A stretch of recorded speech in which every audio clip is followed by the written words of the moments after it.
Master of the Vineyard by Myrtle Reed. Chapter I. The Hill of the Muses. The girl paused among the birches and drew a long breath of relief. It was good to be outdoors after the countless annoyances of the day, to feel the earth springing beneath her step, the keen crisp air bringing the color to her cheeks, and the silence of the woods ministering to her soul. From the top of the hill she surveyed her little world.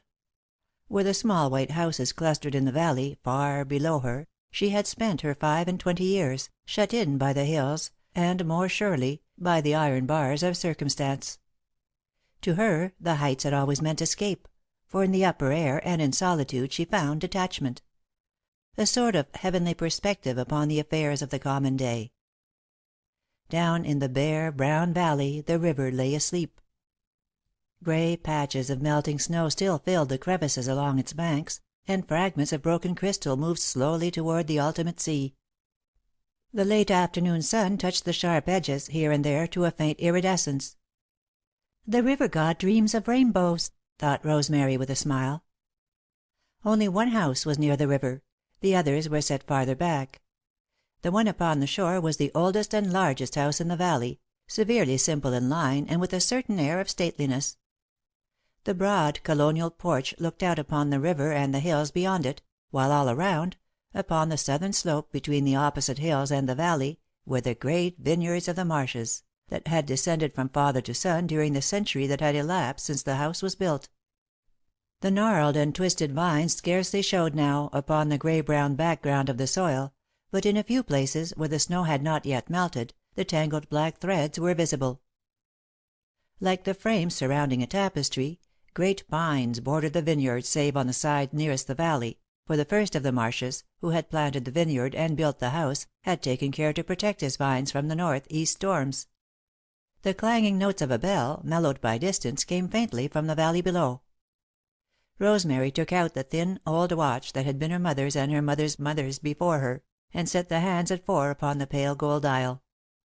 Then she drew up the worn gold chain that hung around her neck, under her gown, and with the key that dangled from it, wound the watch. In an hour or so, probably it would stop, but it was pleasant to hear the cheerful little tick while she waited. The doors of the white schoolhouse in the valley burst open and the tide of exuberant youth rushed forth. Like so many ants, the children swarmed and scattered, their shrill voices sounding afar. Rosemary went to a hollow tree, took out a small wooden box, opened it, and unwound carefully a wide ribbon of flaming scarlet, a yard or more in length.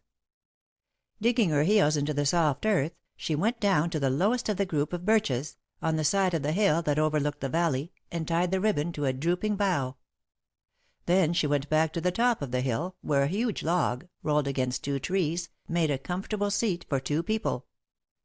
5 minutes of the allotted 20 had passed since Rosemary had set her watch. At 20 minutes past 4, or at the most 25, he would come. For 3 years and more, he had never failed to answer the signal, nor, indeed, to look for it when he brushed the chalk from his clothes and locked the door of the schoolhouse behind him.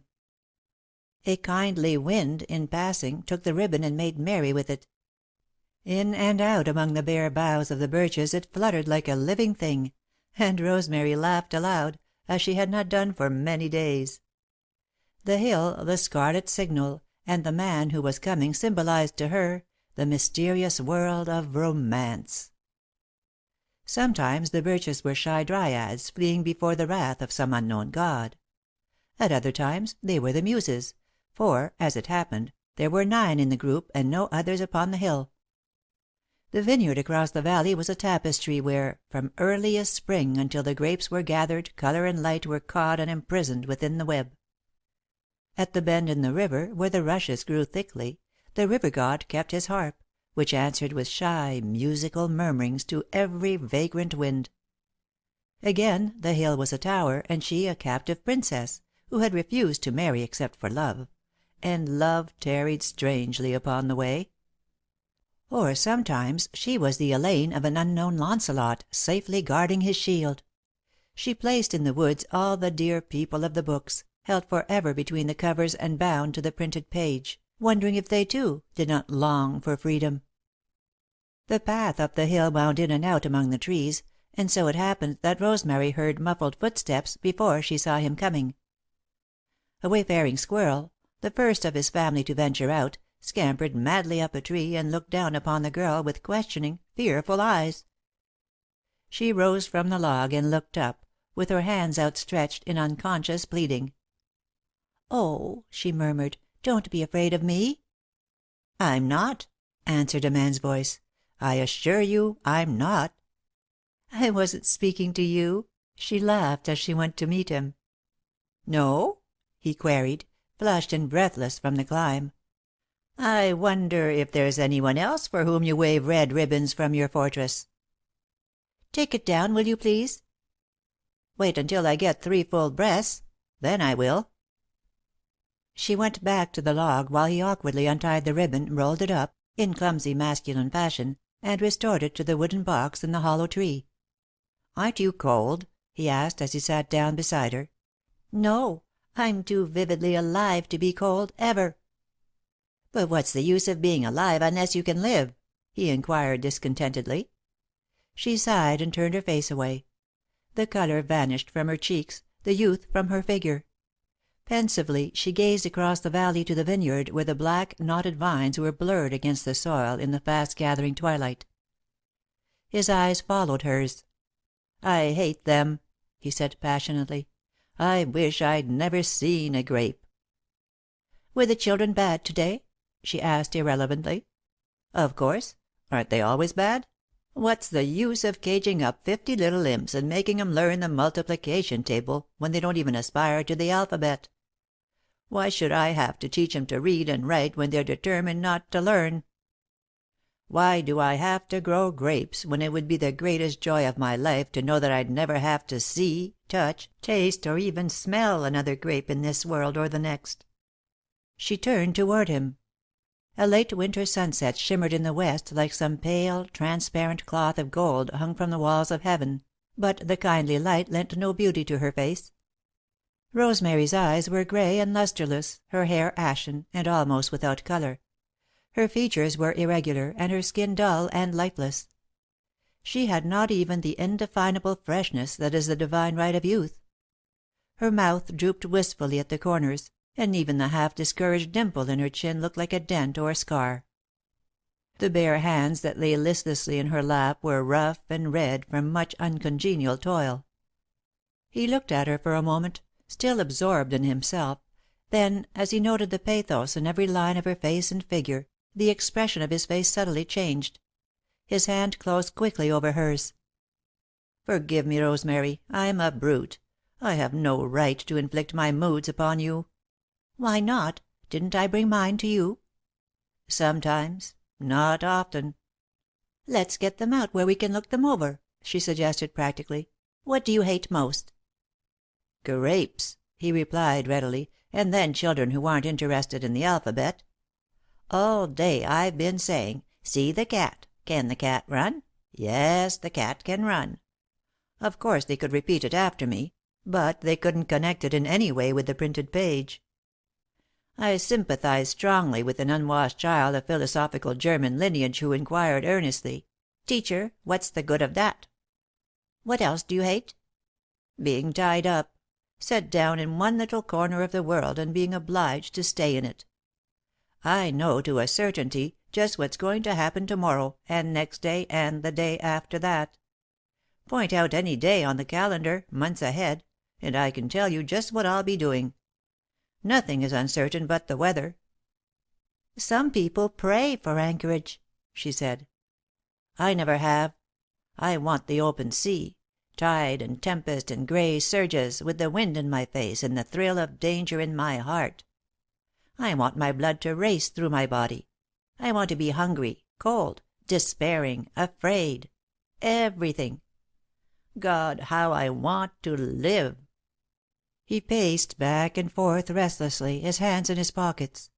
Rosemary watched him, half afraid, though his mood was far from strange to her.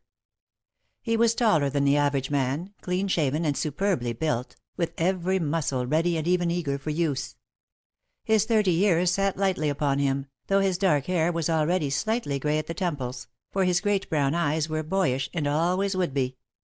In the half light his clean-cut profile was outlined against the sky, and his mouth trembled perceptibly. He had neither the thin, colourless lips that would have made men distrust him, nor the thick lips that would have warned women to go slowly with him and to watch every step. With obvious effort he shook himself partially free of his mood. "What do you hate?" he asked gently. "Brown alpaca, sassafras tea, the eternal dishes, the scrubbing, the endless looking for dust where dust would never dare to stay, and—" She paused and bit her lips. "Might as well go on," he urged with a smile. "I can't. It isn't nice of me." "But it's true. I don't know why you shouldn't hate your grandmother and your Aunt Matilda. I do. It's better to be truthful than nice." "Is it?" "Sincerity always has a charm of its own. Even when two men are fighting, you are compelled to admire their earnestness and singleness of purpose." "I wish you lived where you could admire Grandmother and Aunt Matilda. They're always fighting." "No doubt. Isn't it a little early for sassafras tea?" "I thought so. But Grandmother said spring was coming early this year. She feels it in her bones, and she intends to be ready for it." "She should know the signs of the seasons, if anyone does. How old is she now?" "Something past 80. "Suffering Moses! 80 springs and summers and autumns? Let me see. I was only 20 when I began with the grapes. If I live to be 80, that means I've got to go to town 60 times to buy baskets, sell the crop and hire help, go through the whole process from spring to frost 60 times, and I've only done it 10 times. 50 more. And when the imps who unwillingly learned their multiplication table from me are grandparents on their own account, I'll still be saying, 'See the cat. Can the cat run? Yes, the cat can run.'" "Why don't you sell the Vineyard?" she asked, though her heart sank at the mere suggestion. "Sell it? Why didn't the Ancient Mariner sell his albatross and take a nice little trip around the world on the proceeds?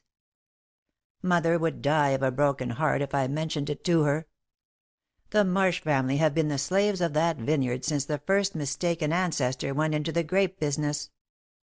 We've fertilised it, pruned it, protected it, tied it up, sat up nights with it, fanned the insects away from it, hired people to pick the fruit and pack it, fed the people, entertained them, sent presents to their wives and children. We've done everything. And what have we had for it? Only a very moderate living, all the grapes we could eat, and a few bottles of musty old wine. Mother, of course, has very little to do with it, and to her, it has come to represent some sort of entailed possession that becomes more sacred every year. It's a family heirloom, like a title, or some very old and valuable piece of jewelry. Other people have family plate and family traditions, but we've got a vineyard, or, to speak more truthfully, it has us." "Look at the muses," said Rosemary, after a silence. "Do you think they've gone to sleep?" The 9 slender birches that had apparently paused in their flight down the hillside were indeed very still. Not a twig stirred, and the white trunks were ghostly in the twilight. Seemingly they leaned toward each other for protection and support, for comfort in the loneliness of the night. "Happy muses," he responded. "No vineyard to look after and no school to teach." "And no grandmother," continued Rosemary, "and no aunt. Nor any dishes or brooms or scrubbing brushes, or stoves that are possessed by evil spirits." Star-like, a single light appeared in the front window of the big white house on the shore of the river.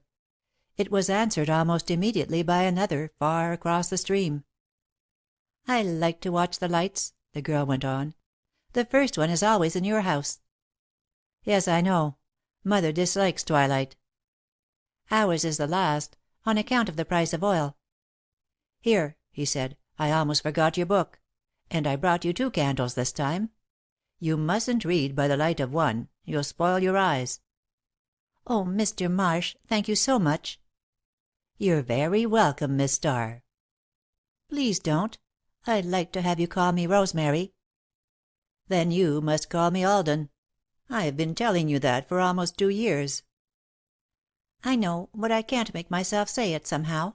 You're so much older and wiser than I." Don't be vain of your youth. I'm only 5 years ahead of you, and as for wisdom, anybody could teach a country school in winter and grow grapes the rest of the time." "I'm not so sure of that. Come, it's getting late." They went down the hill together, hand in hand like two children. The young man's mood had changed for the better and he was whistling cheerfully. They stopped at the corner where she must turn to go home. "Good night," she said. "Good night, Rosemary. I wish I could come to see you sometimes." "So do I, but it's better that you shouldn't." "I don't see why you can't come over in the evenings occasionally." "I always read to mother, and you might as well listen too. I'd gladly take you home." "It would be lovely," she sighed, "but I can't." "You know best," he answered, shivering. "It's pretty cold up there most of the time." "The heights are always cold, aren't they?" "Yes, and they're supposed to be lonely, too. Good night again. Let me know how you like the book." Womanlike, she watched him as he went down the street. She liked the way his head was set upon his broad shoulders. She admired his long, swinging stride. When his figure was lost in the gathering darkness she turned, regretfully, and went home. Brown Alpaca. At 7:00 precisely, Grandmother Starr limped into the dining room. It was one of her "lame days," though sometimes she forgot which was her lame side, and limped irregularly and impartially with either foot, as chanced to please her erratic fancy. A small lamp cast a feeble, unshaded light from the middle of the table, for the morning was dark, and the room smelled abominably of oil. The flickering rays picked out here and there a bit of tarnished gold from the wall paper, and, as though purposely, made the worn spots in the carpet unusually distinct. Meaningless china ornaments crowded the mantel, but there was no saving grace of firelight in the small, black cavern beneath.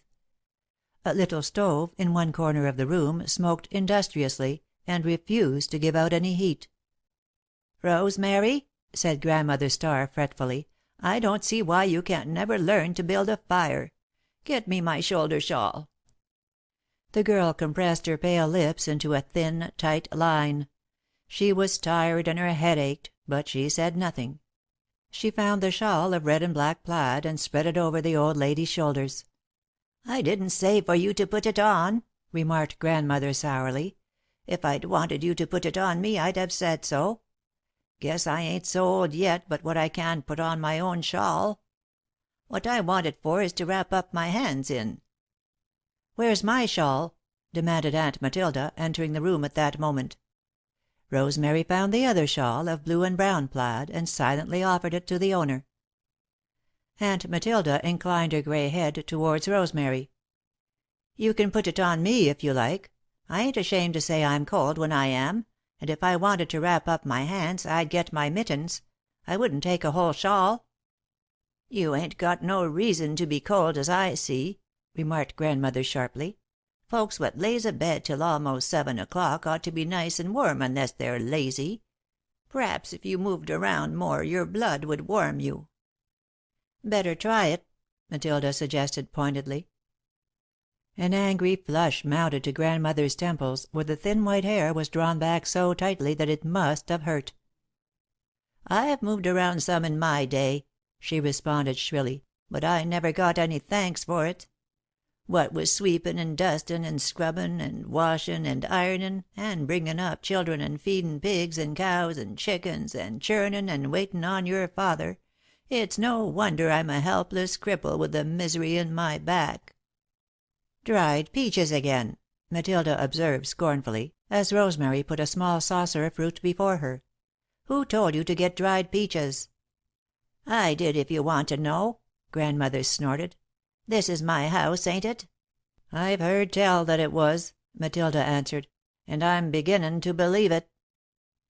Miss Matilda was 46, but in the pitiless glare of the odorous lamp she looked much older. Her hair was grey and of uneven length, so that short, straight hair continually hung about her face, without even the saving grace of fluffiness. Her eyes were steel blue and cold, her nose large and her mouth large also. Her lips drooped at the corners, and there was a wart upon her chin. Grandmother also had a wart, but it was upon her nose. Being a friendly and capable sort of wart, it held her steel-bowed spectacles at the proper angle for reading or knitting. During conversation she peered over her spectacles, and sometimes, to the discomfort of a sensitive observer, the steel frame appeared to divide her eyes horizontally. They were very dark, beady eyes, set close together. At times they gleamed with the joy of conflict, but they always expressed a certain malicious cunning. With a single glance she could make Rosemary feel mentally undressed. Had the girl's forehead been transparent, like the crystal of a watch, with the machinery of thought and emotion fully exposed to the eye of a master mechanic, her sensation could not have differed from the helpless awe her grandmother so easily inspired. Of course the breakfast was not right. It never was. The dried peaches were too sweet for one, and not sweet enough for the other. Grandmother wanted her oatmeal cooked to a paste, but Aunt Matilda, whose teeth were better, desired something that must be chewed before it was swallowed, and unhesitatingly said so. The coffee was fated to please neither, though, as Rosemary found courage to say, you couldn't expect good coffee on Friday when the same grounds had been used ever since Sunday morning. "I'd like to know what makes you so high and mighty all of a sudden," said Grandmother. "Coffee's just like tea. As long as colour comes into it when it's boiled, it's good. My mother always used the same grounds for a week for a family of 8, and she didn't hear no complaints, neither. You ain't boiled this long enough, that's what's the matter." Aunt Matilda muttered something about "beggars being choosers," and Rosemary pushed her plate away wearily. She had not tasted her breakfast. Grandmother arose and noisily blew out the lamp, regardless of the fact that Matilda had not finished eating. "Now, Rosemary," she said briskly, "after you get the dishes done and the kitchen cleaned up, I want you should go to the post office and get my paper. When you come back, you can do the sweepin' and dustin' down here, and I can set in the kitchen while you're doin' it. Then you can make the beds and do the upstairs work, and then go to the store. By the time you're ready to go to the store, I'll have decided what you're to get.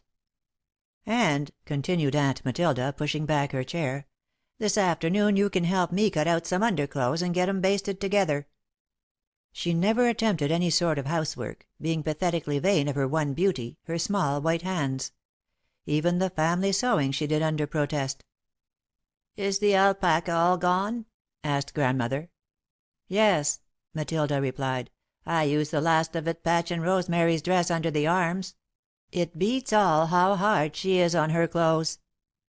"I'll have to order more," sighed the old lady. "I suppose the price has gone up again." Rosemary's breath came and went quickly. Her heart fluttered with a sudden wildness. "Grandmother," she pleaded, hesitatingly.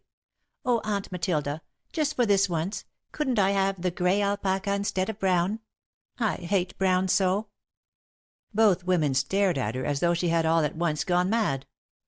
The silence became intense, painful. "I mean," faltered the girl, "if it's the same price. I wouldn't ask you to pay any more.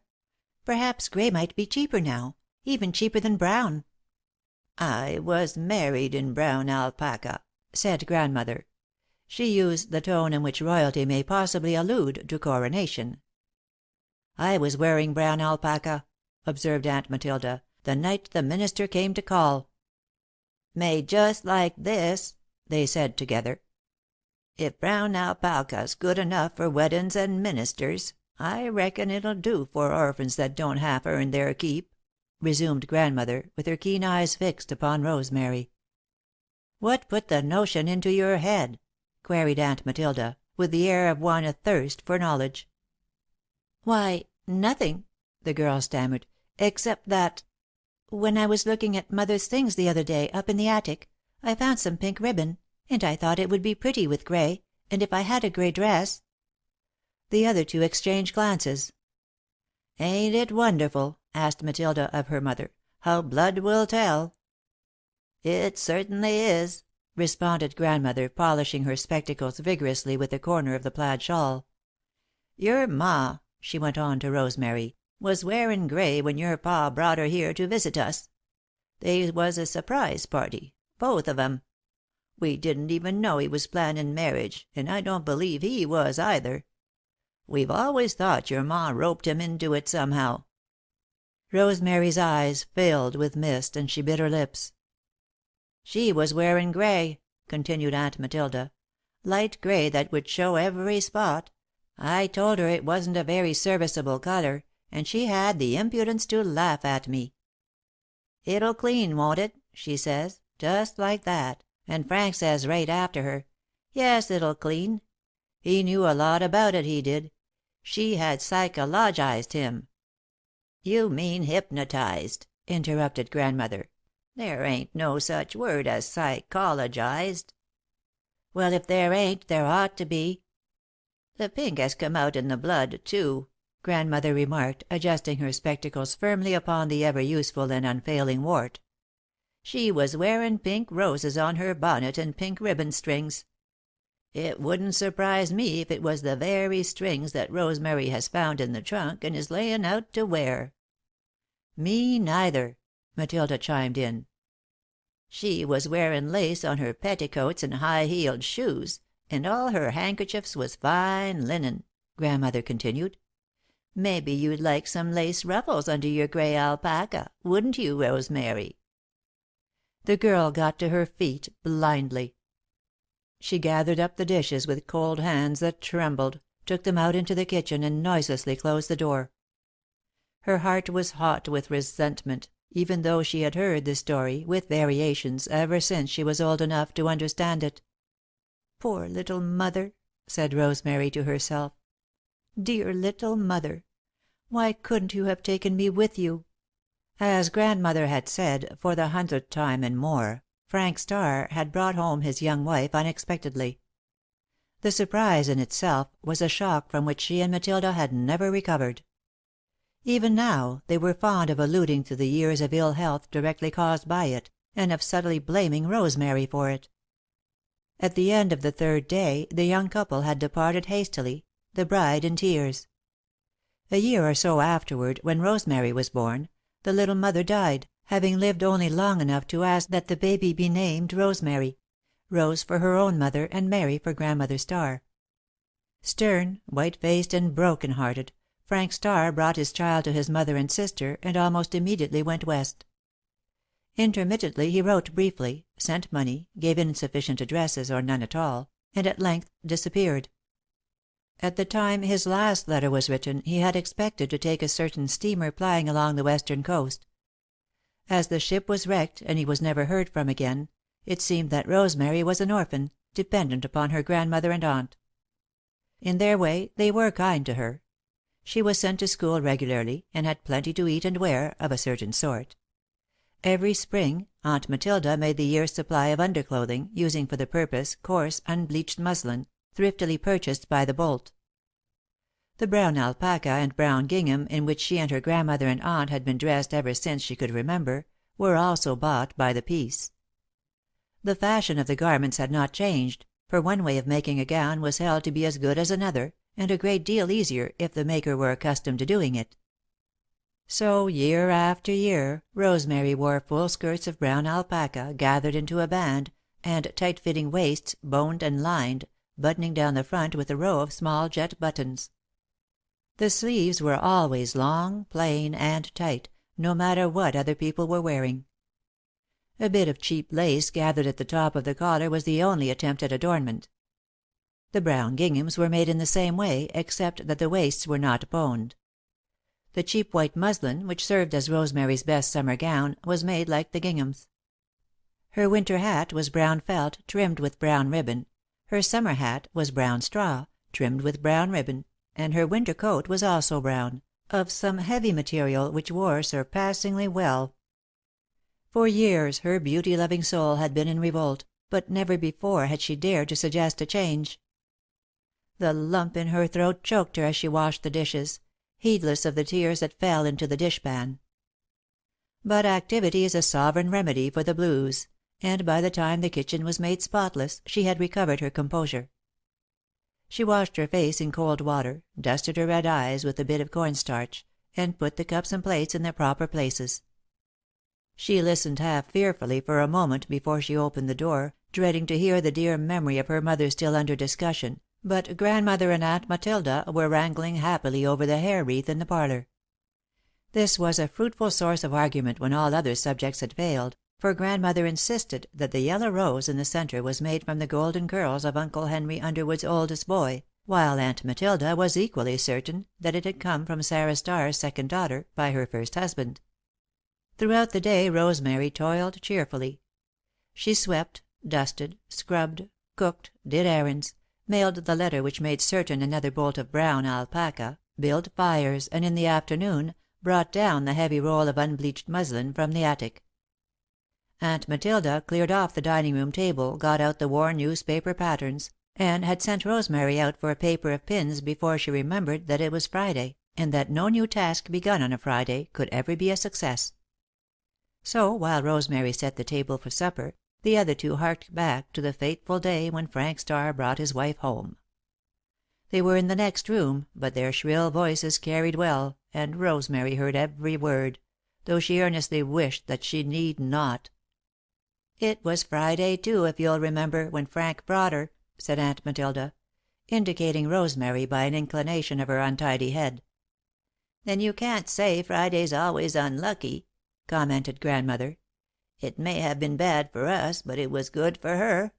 Supposin' that butterfly had had her to bring up, what'd she have been now?"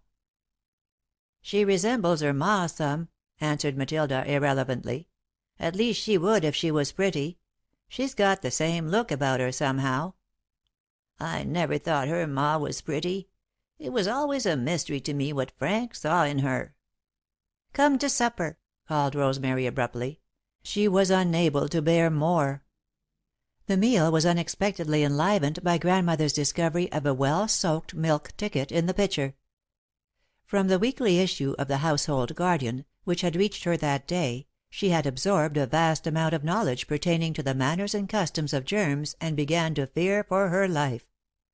At first, it was thought to be Rosemary's fault, but upon recalling that for many years the ticket had always been left in the pitcher, the blame was shifted to the hapless milkman. Some discussion ensued as to what should be said to the milkman and who should say it, but Rosemary observed, with more or less reason, that if his attention was called to the error he might want another ticket. At length it was decided to say nothing, and Grandmother personally assumed charge of the ticket, putting it to dry between newspapers in the hope of using it again. After supper Rosemary washed the dishes, set the table for breakfast, and sat quietly, with her hands folded, until the others were ready to go to bed. She wrapped a hot brick in red flannel for each of them, put out the lamp, and followed them upstairs. Rejoicing in the shelter afforded by a closed door, she sat in the dark, shivering a little, until sounds suggestive of deep slumber came from the 2 rooms beyond. Then she lighted the 2 candles that Alden Marsh had given her, and hurriedly undressed, pausing only to make a wry face at her unbleached muslin nightgown, entirely without trimming. She brushed her hair with a worn brush, braided it, tied it with a bit of shoestring, and climbed into bed. After assuring herself of the best light possible, she unwrapped the little red book he had given her a few days before, and began to read, eagerly, one of the 2 wonderful sonnet sequences of which the English language boasts. "Love's throne was not with these, but far above all passionate wind of welcome and farewell, he sat in breathless bowers they dreamed not of. As by magic, the cares of the common day slipped away from her and her spirit began to breathe. Upon the heights she walked firmly now, and as surely as though she felt the hills themselves beneath her feet.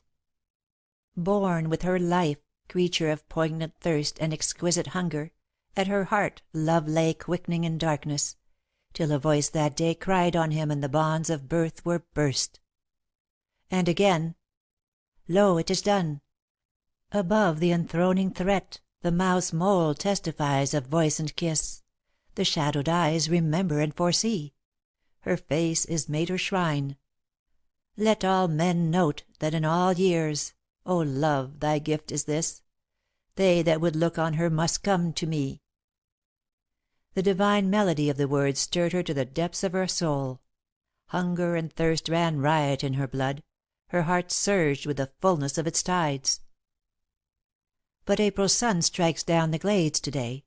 So shut your eyes upturned, and feel my kiss creep as the spring now thrills through every spray, up your warm throat to your warm lips, for this. Rosemary put the book aside with shaking hands. "I wonder," she thought, "how it would be if any one should kiss me. Me," she whispered. "Not the women in the books, but the real me." The book slipped to the floor unheeded. She sat there in her ugly nightgown, yearning with every fibre of her for the unknown joy. The flickering light of the candles was answered by the strange fire that burned in her eyes. At last her head drooped forward, and, blind with tears, she hid her face in her hands. "Oh, dear God in heaven," she prayed passionately, "open the door of the house of life to me.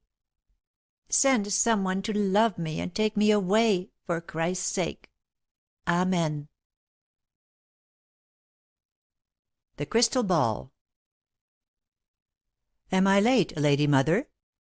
Madame Marsh turned toward Alden with a smile. "Only 5 minutes, and it doesn't matter, since it's Saturday." 5 minutes," he repeated. "Some clever person once said that those who are 5 minutes late do more to upset the order of the universe than all the anarchists." Madame's white hands fluttered out over the silver coffee service. "One lump or two?" she inquired, with the sugar tongs poised over his cup. "Two, please." Of course she knew, but she liked to ask. She had been at the table waiting for him since the grandfather's clock in the hall struck 8. In the old house on the shore of the river breakfast was a function, luncheon a mild festivity, and dinner an affair of high state. Madame herself always appeared at dinner suitably clad, and moreover insisted upon evening clothes for her son. Once, years ago, he had protested at the formality. "Why not?" she had queried coldly. "Shall we not be as civilized as we can?" And again, when he had presented himself at the dinner hour in the serviceable garb of every day, she had refused to go to the table until he came down again, dressed as a gentleman should be dressed after 6 o'clock. The sunlight streamed into every nook and cranny of the room where they sat at breakfast. It lighted up the polished surfaces of old mahogany, woke forgotten gleams from the worn old silver, and summoned stray bits of iridescence from the prisms that hung from the heavy gilt chandeliers.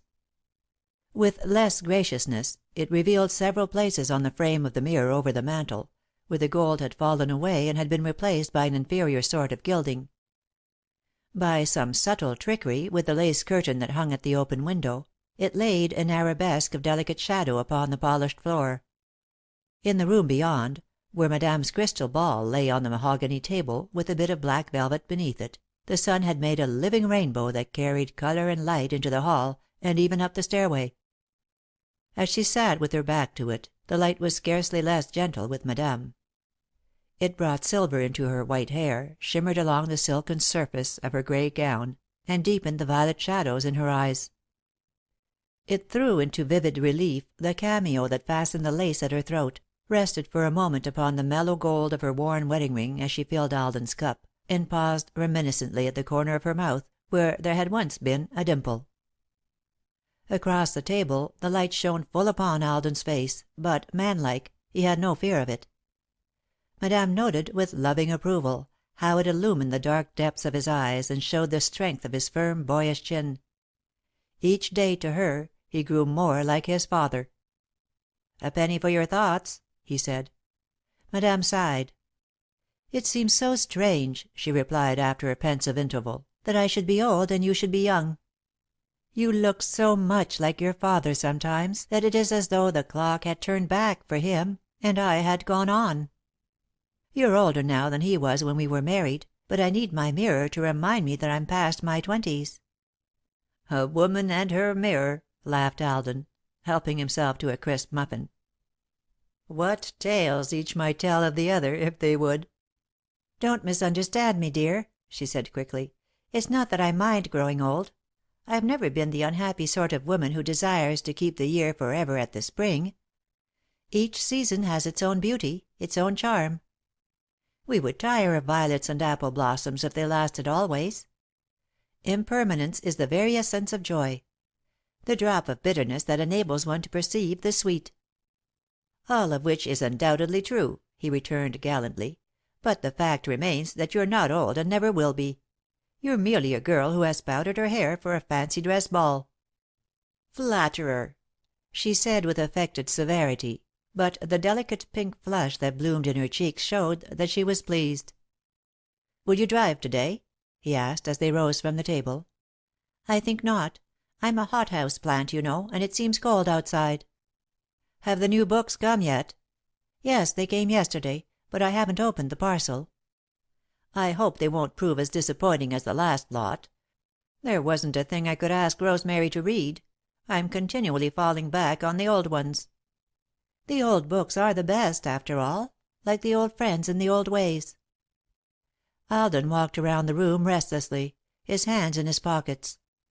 At length he paused before the window overlooking the vineyard, on the other side of the valley. The slope was bare of snow now; the vines waited the call of Spring. A soft footfall sounded beside him, then his mother put a caressing hand upon his shoulder. "It's almost time to begin, isn't it?" she asked. Her beautiful old face was radiant. Impatiently, he shook himself free from her touch. "Mother," he began, "let's have it out once for all. I can't stand this any longer." She sank into the nearest chair, with all the life suddenly gone from her face and figure. In a moment she had grown old, but presently, with an effort, she regained her self-command. "Yes?" she returned quietly. "What do you wish to do?" "Anything," he answered abruptly. "Anything but this. I want to get out where I can breathe, where the sky fits the ground as far as you can see, where it isn't eternally broken into by these everlasting hills. I'd like to know that dinner wouldn't always be ready at 7 o'clock. In fact, I'd like sometimes not to have any dinner at all. I want to get 40 miles from a schoolhouse and 200 miles from a grape. I never want to see another grape as long as I live." He knew that he was hurting her, but his insurgent youth demanded its right of speech after long repression. "I'm a man," he cried, "and I want to do a man's work in the world and take a man's place. Just because my ancestors chose to slave in a treadmill, I don't have to stay in it, do I? You have no right to keep me chained up here." The clock ticked loudly in the hall. The canary hopped noisily about his cage and chirped shrilly. A passing breeze came through the open window and tinkled the prisms that hung from the chandelier. It sounded like the echo of some far away bell. "No," said Madame dully. "As you say, I have no right to keep you chained up here." "Mother!" he cried with swift remorse. "Don't misunderstand me." She raised her hand and motioned him to the chair opposite. "Your language is sufficiently explicit," she went on, clearing her throat. "There is no chance for anyone to misunderstand you. I am very sorry that I have not seen that you have been obliged to ask for release from an unpleasant position. Go wherever you choose." He stared at her for a moment, uncomprehending. "Mother! Oh, Mother!" he whispered. "Do you really mean it? Where shall we go?" "We?" she repeated. "Now I do misunderstand you." "Why, Mother, what do you mean? Of course we shall go together." Madame rose from her chair with some difficulty. "You have said," she went on, choosing her words carefully, "that I had no right to keep you chained up here. I admit it. I have not. Equally, you have no right to uproot me." "But, Mother why, I couldn't go without you, and leave you alone. We belong together, you and I." The hard lines of her mouth relaxed ever so little, but her eyes were very dark and stern. "As much as we belong together," she resumed, "we belong here. Dead hands built this house. Dead hands laid out that vineyard. Dead hands have given us our work. If we fail, we betray the trust of those who have gone before us. We have nothing to give to those who come. I've seen," she continued with rising passion, "you were determined from the first to fail." "Fail?" he echoed, with lips that scarcely moved. "Yes. For no man fails except by his own choice. You might have been master of the vineyard, but you have preferred to have the vineyard master you. Confronted with an uncongenial task, you slunk away from it and shielded yourself behind the sophistry that the work was unworthy of you. As if any work were unworthy of a man." "I hate it," he murmured resentfully. "Yes, just as people hate their superiors. You hate it because you can't do it. Year by year I have seen the crop grow less and less. Year by year I have seen our income decreasing. We are living now on less than half of what we had when you took charge of the vineyard. Last year the grapes were so poor that I was ashamed to use them for wine. And to think," she flashed at him bitterly, "that the name of Marsh used to stand for quality. What does it mean now? Nothing, thanks to you." The dull red rose to his temples and he cringed visibly. I he stammered. "One moment, please, and then I shall say no more. This is between you and your own manhood, not between you and your mother. I put no obstacles in your path. You may go when and where you choose. I only ask you to remember that a man who has failed to do the work that lies nearest his hand is not likely to succeed at anything else. It is not for you to say whether or not anything is worthy when it has once been given you to do. You have only to do it and make it worthy by the doing. When you have proved yourself capable, another task will be given you, but not before.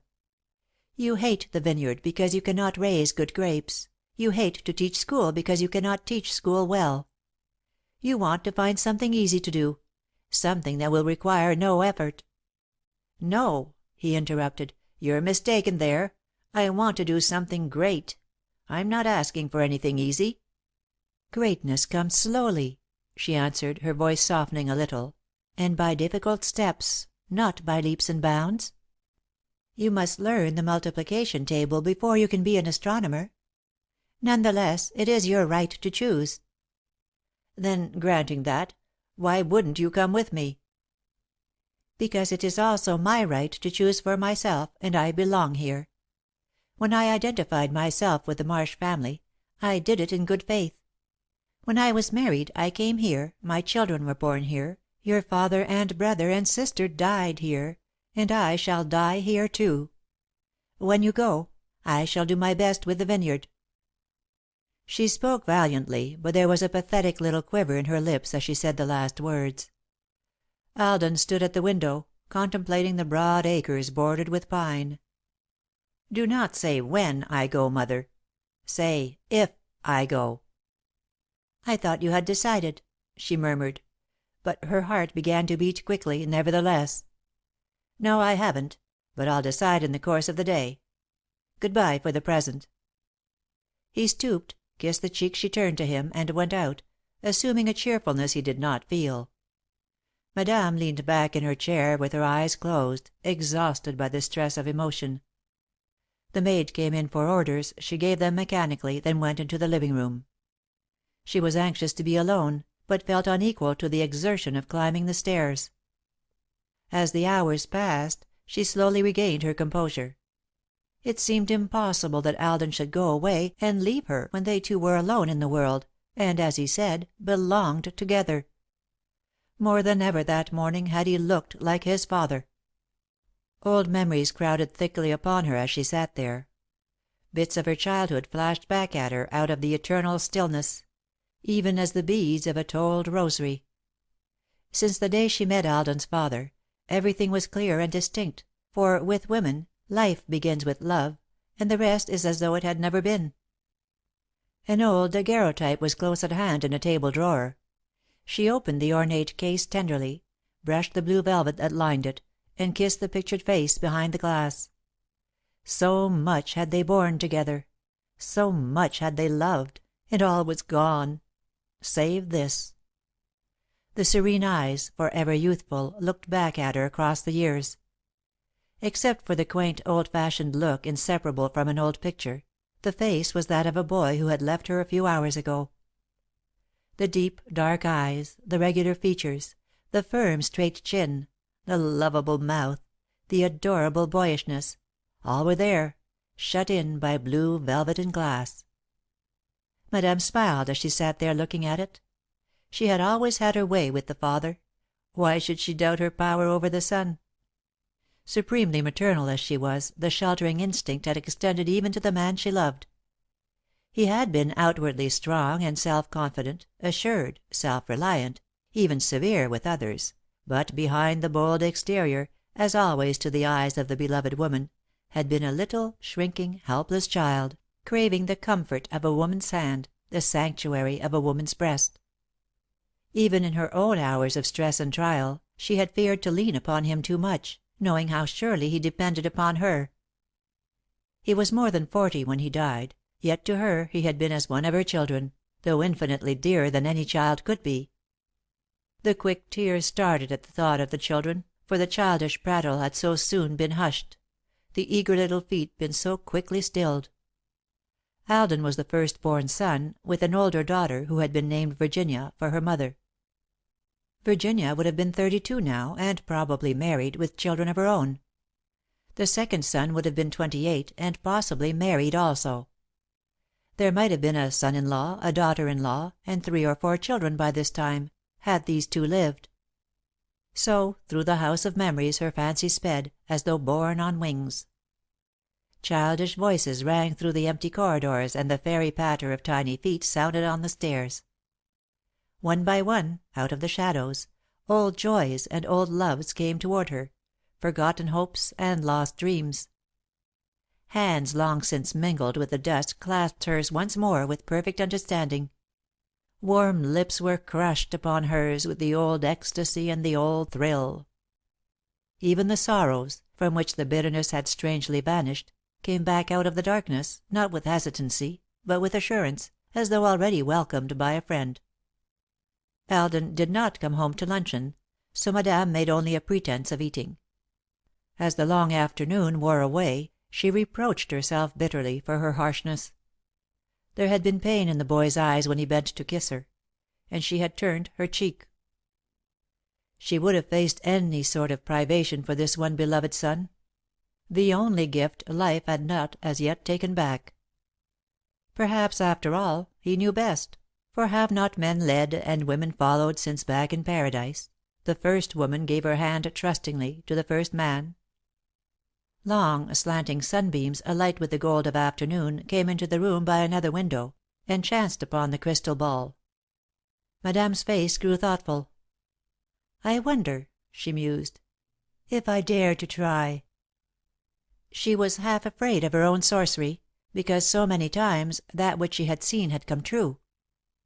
Once, when a child was ill, she had gazed into the crystal and seen the little white coffin that, a week later, was carried out of the front door. Again, she had seen the vision of a wedding which was unexpectedly fulfilled later, when a passing cousin begged the hospitality of her house for a marriage. She drew her chair up to the table, made sure of the proper light, and leaned over the ball. For a time there was darkness, then confused images that meant nothing.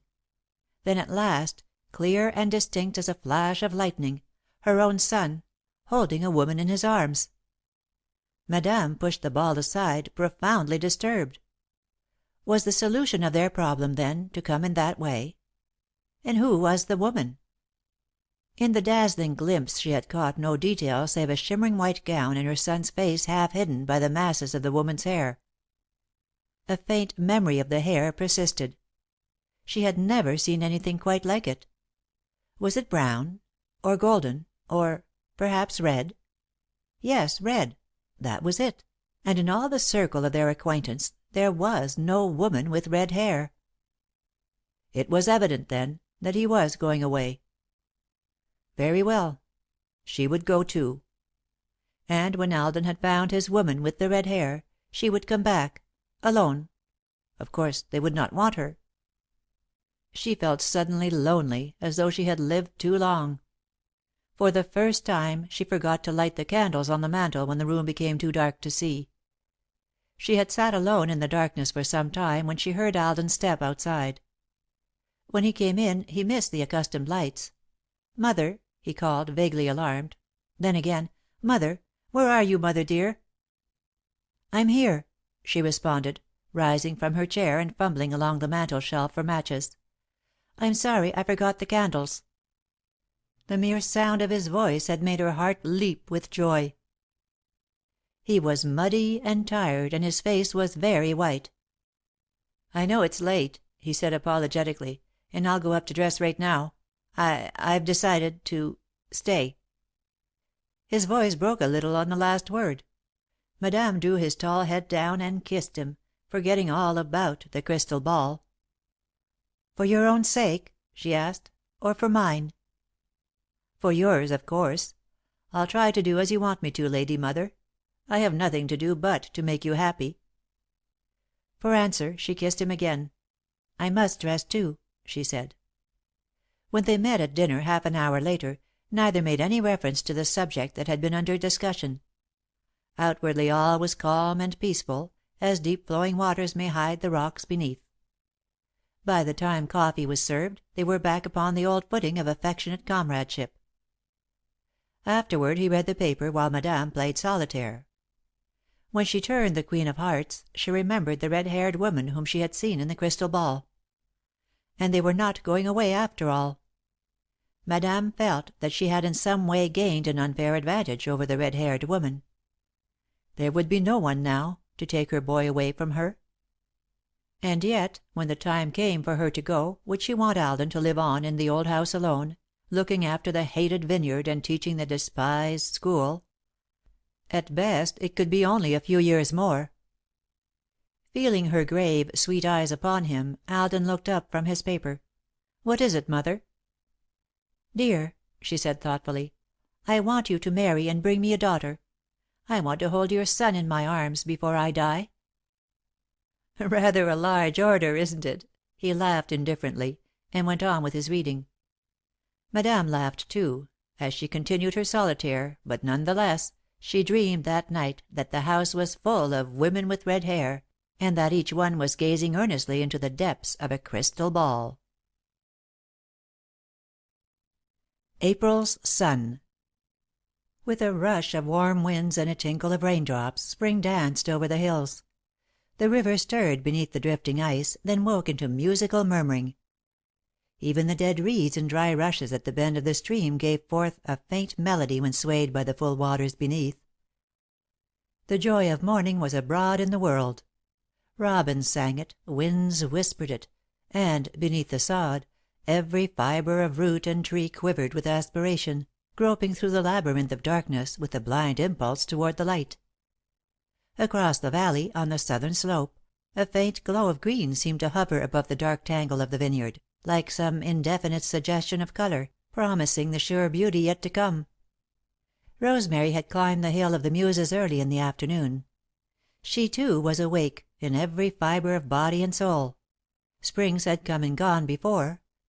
25 of them, but she had never known one like this. A vague delight possessed her, and her heart throbbed as from imprisoned wings. Purpose and uplift and aspiration swayed her strangely. She yearned blindly toward some unknown goal. She had not seen Alden for a long time.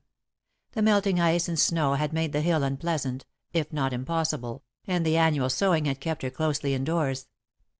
She and Aunt Matilda had made the year's supply of underwear from the unbleached muslin, and one garment for each from the bolt of brown and white gingham.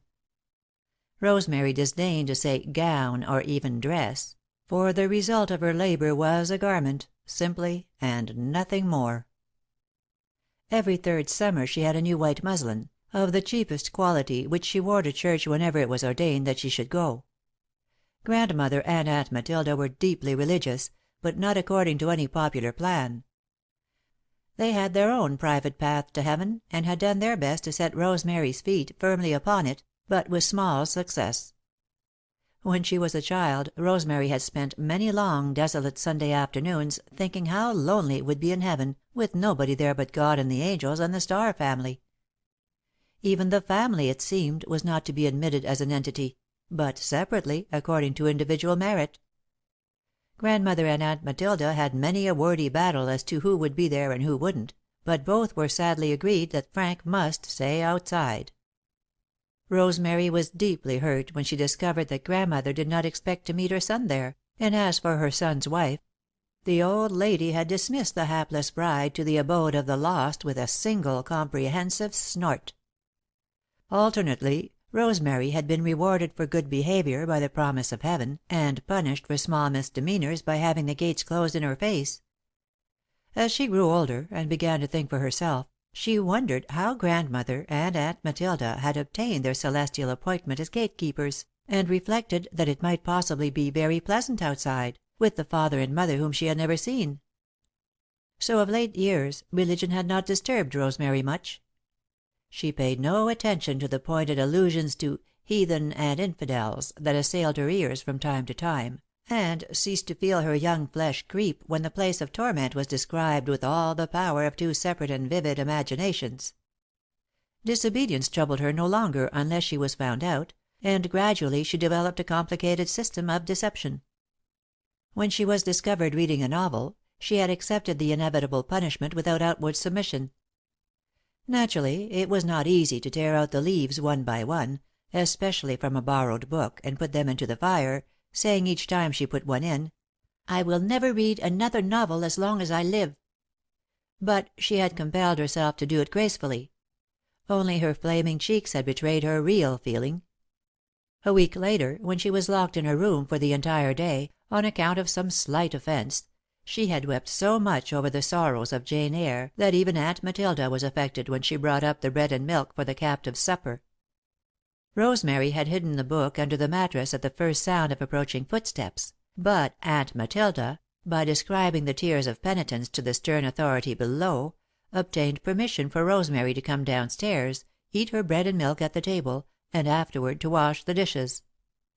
She continued to borrow books from the school library, however, and later from Alden Marsh.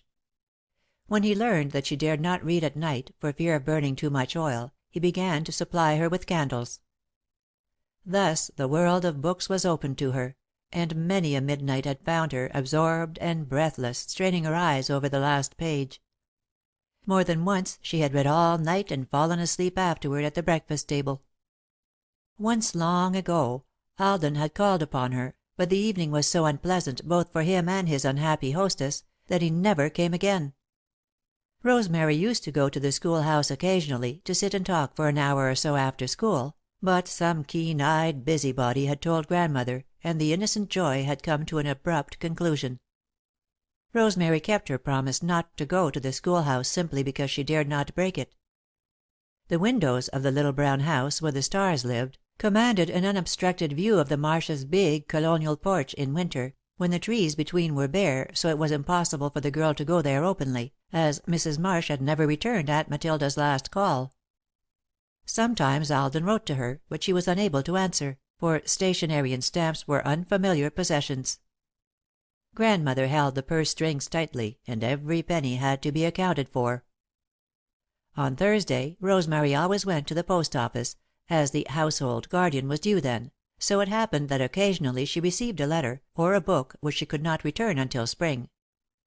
At length, the Hill of the Muses became the one possible rendezvous, though, at the chosen hour of 4, Rosemary was usually too weary to attempt the long climb. Moreover, she must be back by 6 to get supper, so one little hour was all she might ever hope for, at a time. Yet these hours had become a rosary of memories to her, jewelled upon the chain of her uneventful days.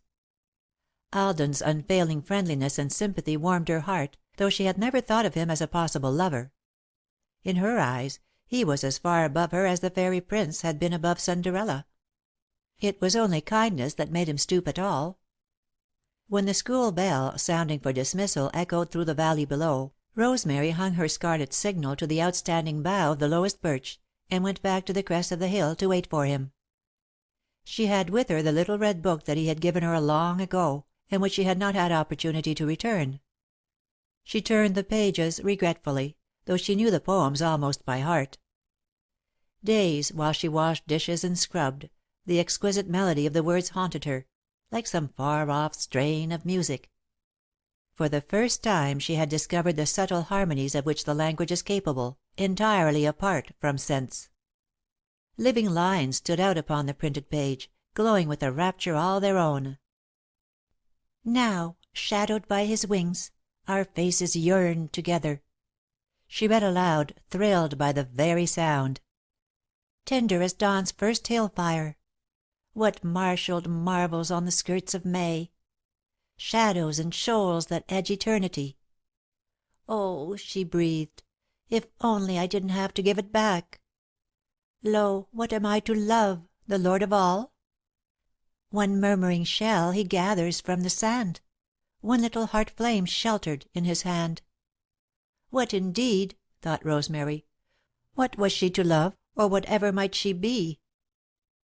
But April's sun strikes down the glades to day, so shut your eyes upturned, and feel my kiss Creep, as the spring now thrills through every spray, Up your warm throat to your warm lips, for this Rosemary put the book down, face to face at last with self knowledge. She would have torn down the flaming signal, but it was too late. If he were coming, and he never had failed to come, he would be there very soon. Alden had closed his desk with a sigh as the last pair of restless little feet tumbled down the schoolhouse steps. Scraps of paper littered the floor, and the room was musty and close in spite of 2 open windows. From where he sat, he could see the Vineyard, with its perpetual demand upon him. Since his painful interview with his mother, he had shrunk, inwardly, from even the sight of the Vineyard. It somehow seemed to have a malicious air about it. Mutely it challenged his manhood, menaced his soul. He had accepted the inevitable, but had not ceased to rebel. The coming years stretched out before him in a procession of grey, uneventful days. Breakfast, school; luncheon, school; long evenings spent in reading to his mother, and, from spring to frost, the Vineyard, with its multitudinous necessities. He felt keenly that his mother did not quite understand him. In fact, nobody did, unless it was Rosemary, whom he had not seen for weeks. Brave little Rosemary, for whom life consisted wholly of deprivations! How seldom she complained, and how often she had soothed his discontent! It was 3 years ago that she had come shyly to the schoolhouse and asked if she might borrow a book. He had known her, of course, before that, but had scarcely exchanged a dozen words with her. When he saw her, rarely, at church, Grandmother or Aunt Matilda was always with her, and the Starrs had had nothing to do with the Marshes for several years past, as Mrs. Marsh had been remiss in her social obligations. At first, Rosemary had been purely negative to him, and he regarded her with kindly indifference. The girl's personality seemed as ashen as her hair, as colourless as her face. Her dull eyes seemed to see nothing, to care for nothing. Within the last few months he had begun to wonder whether her cold and impassive exterior might not be the shield with which she protected an abnormal sensitiveness. Now and then he had longed to awaken the woman who dwelt securely within the forbidding fortress, to strike from the flint some stray gleams of soul. Of late he had begun to miss her, and each afternoon, to look with a little more conscious eagerness for the scarlet thread on the hilltop signalling against the grey sky beyond. His interest in her welfare was becoming more surely personal, not merely human.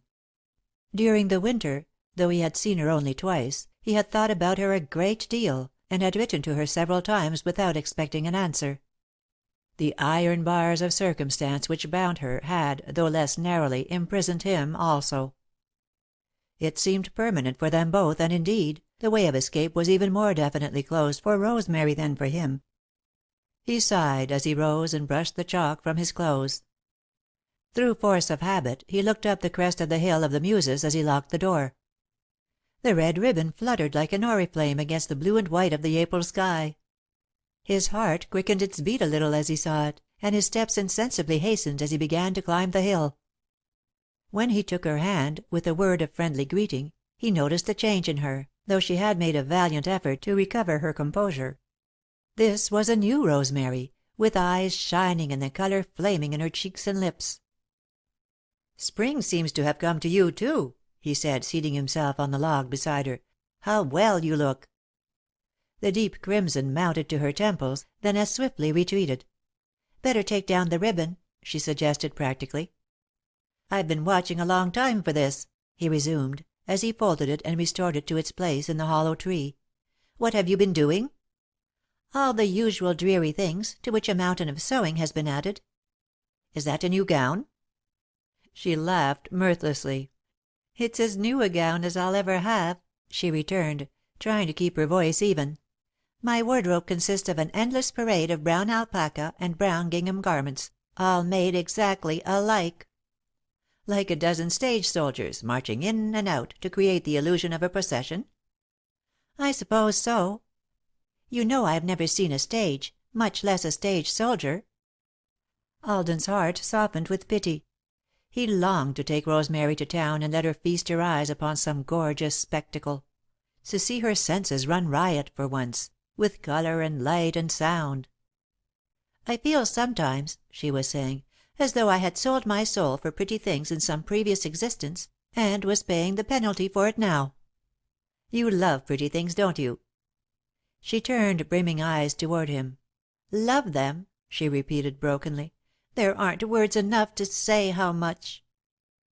From a fresh point of view he saw her countless deprivations, binding her, thwarting her, oppressing her on all sides by continual denial.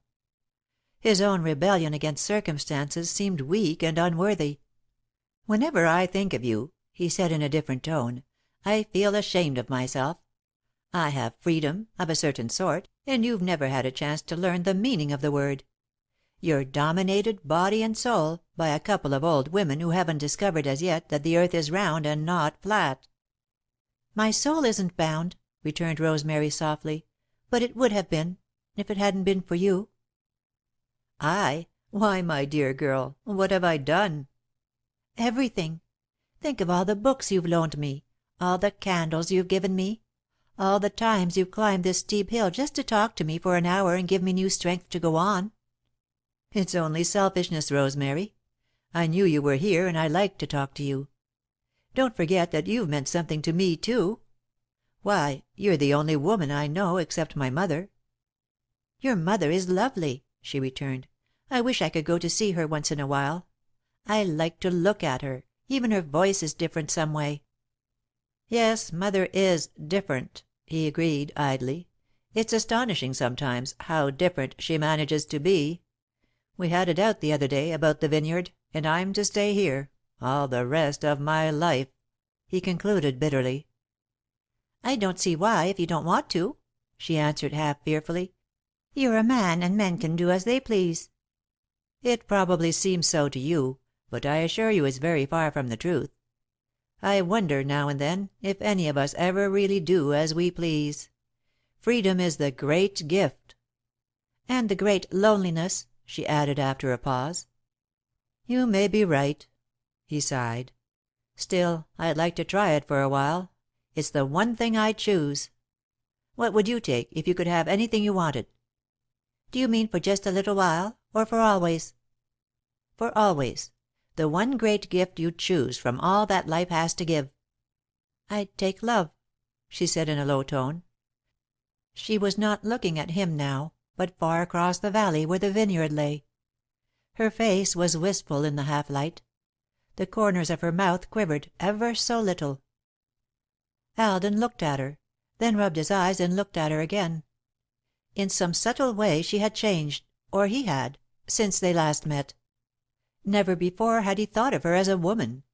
She had been merely another individual to whom he liked to talk. To day her womanhood carried its own appeal. She was not beautiful, and no one would ever think her so, but she was sweet and wholesome and had a new, indefinable freshness about her that, in another woman, would have been called charm. It came to him all at once, that in some mysterious way he and Rosemary belonged together. They had been born to the same lot, and must spend all their days in the valley, hedged in by the same narrow restrictions.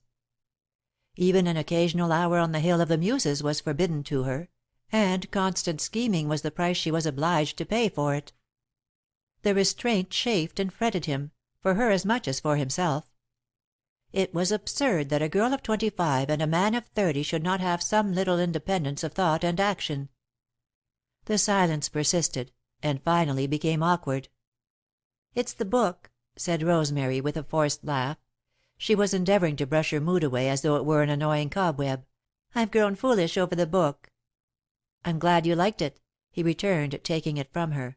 "I was sure you would. What part of it did you like best?" "All of it. I can't choose, though of course some of it seems more beautiful than the rest." "I suppose you know it by heart now, don't you?" "Almost." "Listen. Isn't this like to day? Spring's foot half falters.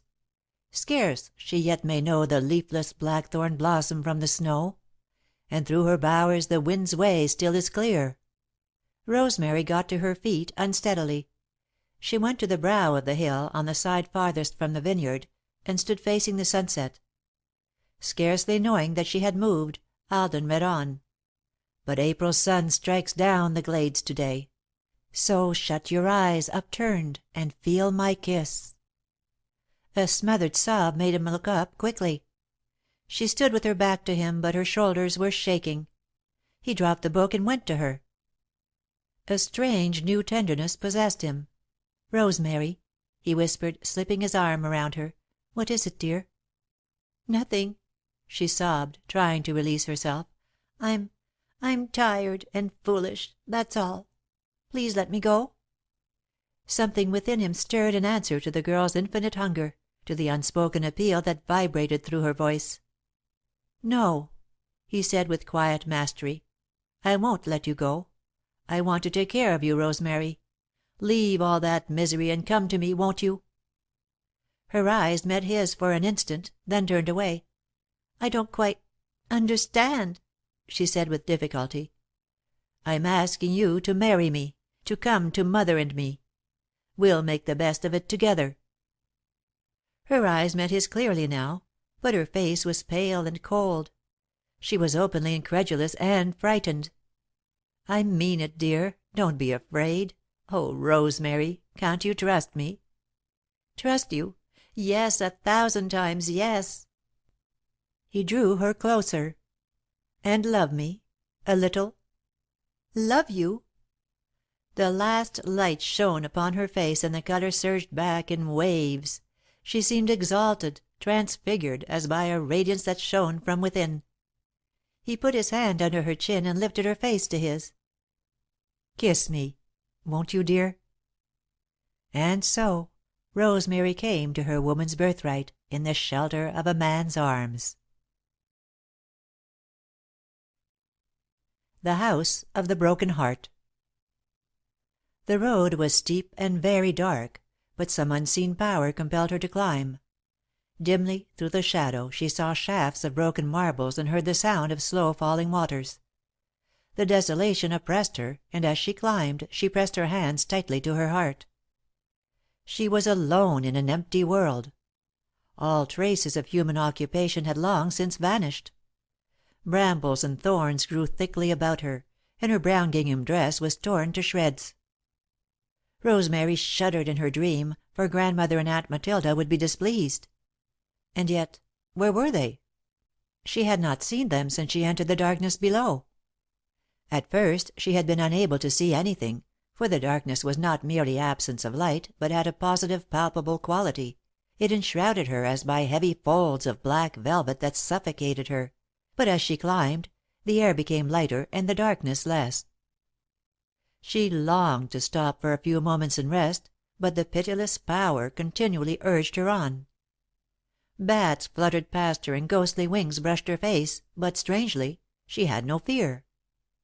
As her eyes became accustomed to the all-encompassing night, she saw into it for a little distance on either side, but never ahead.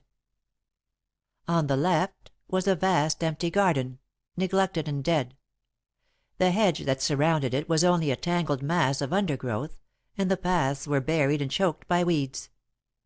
The desolate house beyond it loomed up whitely in the shadow. It was damp and cold in the garden, but she went in, mutely obeying the blind force that impelled her to go. She struggled up the path that led to the house, falling once into a mass of thistles that pricked and stung. The broken marbles, as she saw now, were statues that had been placed about the garden and had fallen into decay. The slow falling water was a fountain that still murmured, choked though it was by the dense undergrowth. One of the steps that led to the house had fallen inward, so she put her knee on the one above that and climbed up. She tested each step of the long flight carefully before she trusted herself to it. When she reached the broad porch, her footsteps echoed strangely upon the floor. Each slight sound was caught up and repeated until it sounded like the tread of a marching army, vanishing into the distance. The heavy door creaked on its hinges when she opened it. That sound, too, echoed and re-echoed in rhythmic pulsations that beat painfully upon her ears, but, after she was once inside, all the clamour ceased. She could see clearly now, though it was still dark. A long, wide stairway wound up from the hall, and there were two great rooms upon either side. She turned into the wide doorway at the right. Windows, grey with cobwebs, stretched from floor to ceiling, but very little light came through them. The wall-paper, of indistinguishable pattern, was partially torn from the walls, and the hanging portions swayed in the same current of air that waved the cobwebs. There was no furniture of any description in the room except the heavy, gilt-framed mirror over the mantel. It was cracked, and much of the gilt frame had fallen away. She went into the next room, then into the one beyond that, which seemed to stretch across the back of the house, and so through the door at the left of the room into the two on the other side of the house, at the left of the hall. In the centre of the largest room was a small table, upon which rested a small object covered with a dome-shaped glass shade, precisely like that which covered the basket of wax flowers in Grandmother's parlour. Rosemary went to it with keen interest and leaned over the table to peer in. At first she could see nothing, for the glass was cloudy. She noted, with a pang of disgust, that the table cover was made of brown alpaca, fringed all around by the fabric itself, cut unskilfully into shreds with the scissors. As she looked, the glass slowly cleared. The small object was heart-shaped and made of wax in some dull colour half-way between red and brown. At length she saw that it was broken and the pieces had been laid together, carefully. Unless she had looked very closely she would not have seen that it was broken. Suddenly she felt a presence in the room, and looked up quickly, with terror clutching at her inmost soul. A tall, grey figure, mysteriously shrouded, stood motionless beside her. Only the eyes were unveiled and visible amid the misty folds of the fabric. The eyes held her strangely. They were deep and dark, and burning with secret fires. Hunger and longing were in their depths, and yet there was a certain exaltation, as of hope persisting against the knowledge of defeat. Rosemary's terror gradually vanished. She felt an all-pervading calmness, a sense of acceptance, of fulfilment. For a long time she stood there, transfixed by the eyes that never for an instant wavered from hers. They searched her inmost soul, they saw all things past and to come. They questioned her, challenged her, urged something upon her, and yet she was not afraid. At last, with dry lips, she spoke. "Who are you?" She did not recognize the sound of her own voice. "The Lord of Life," the figure answered, in low, deep tones that vibrated through the empty rooms like the swept strings of a harp. "And this is—" "The House of the Broken Heart. I live here."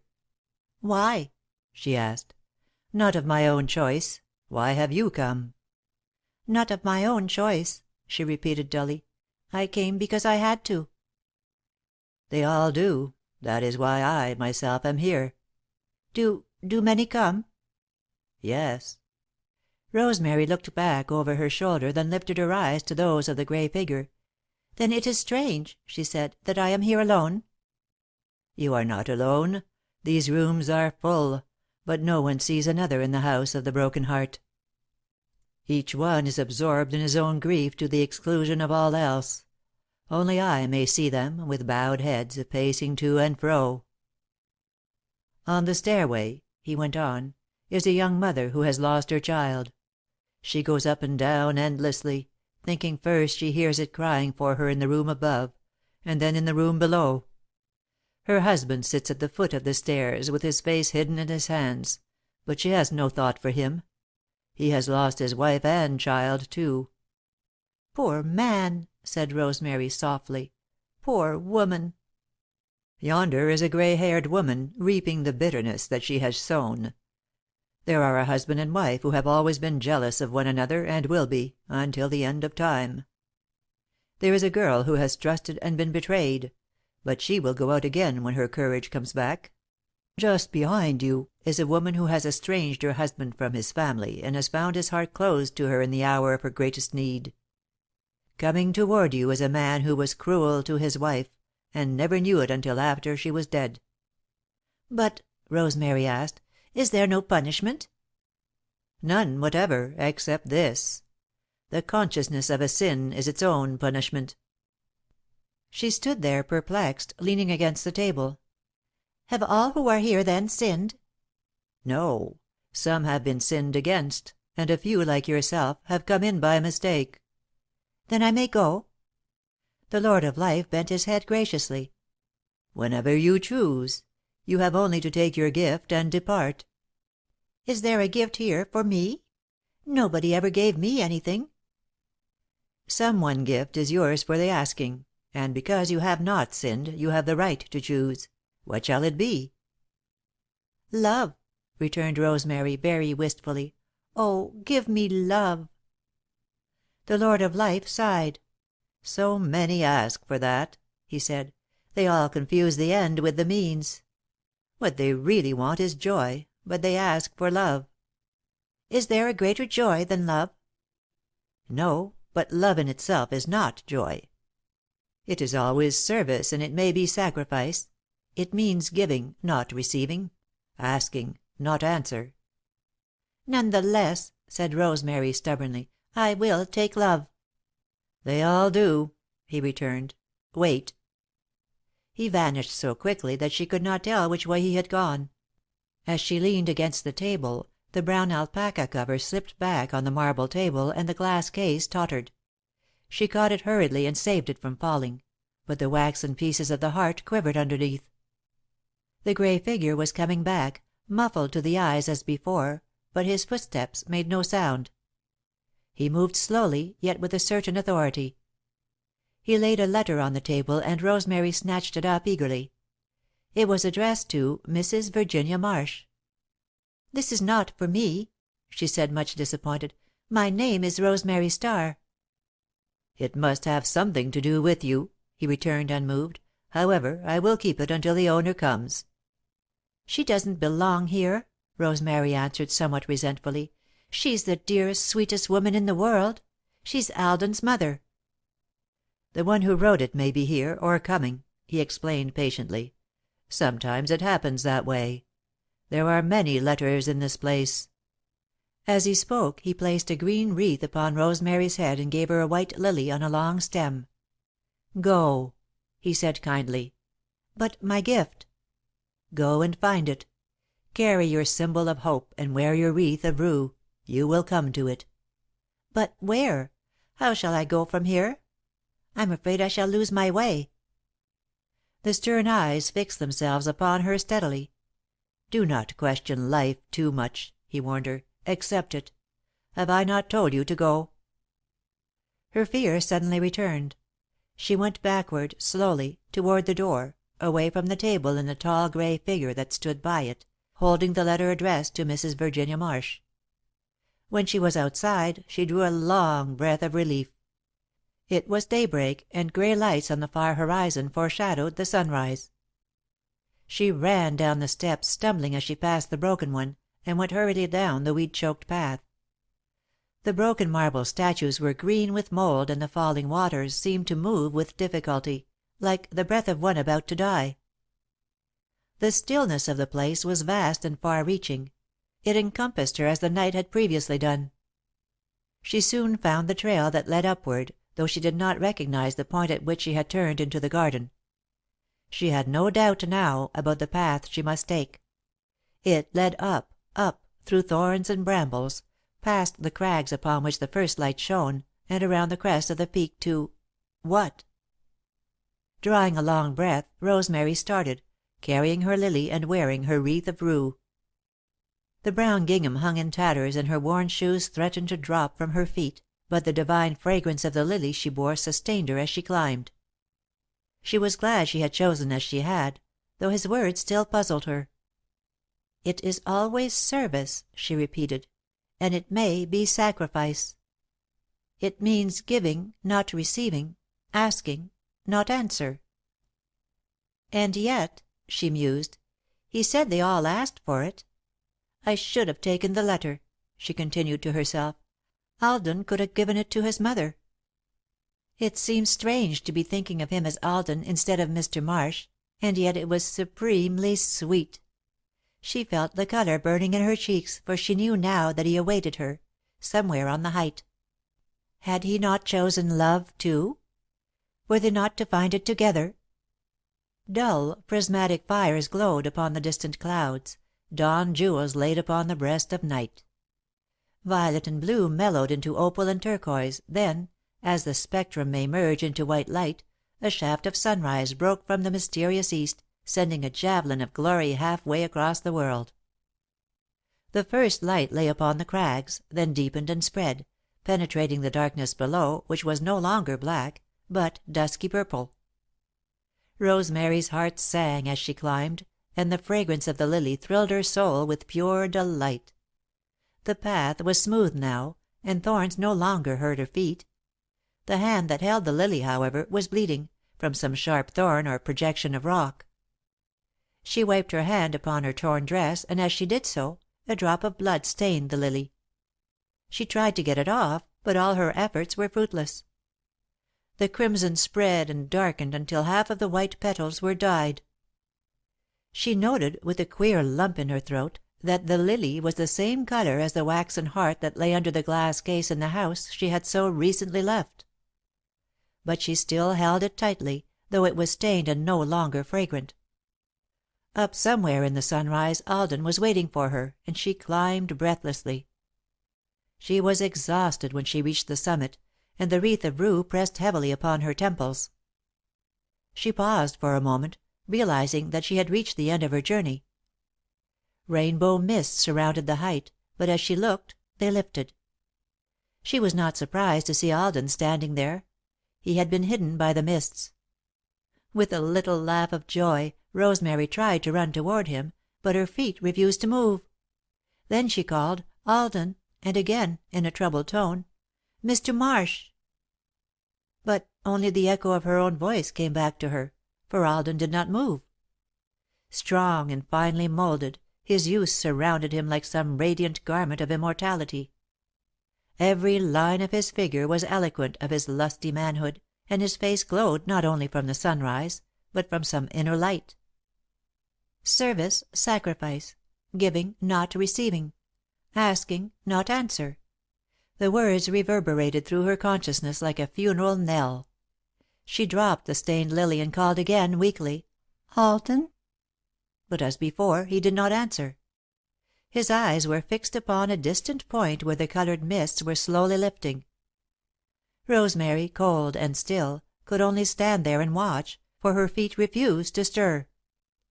Hungrily she gazed upon him, but he did not see, for he was watching the drifting rainbow beyond.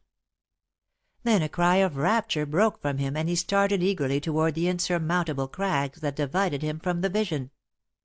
Rosemary saw it too at the same instant, a woman whose white gown shimmered and shone, and whose face was hidden by the blinding glory of her sunlit hair.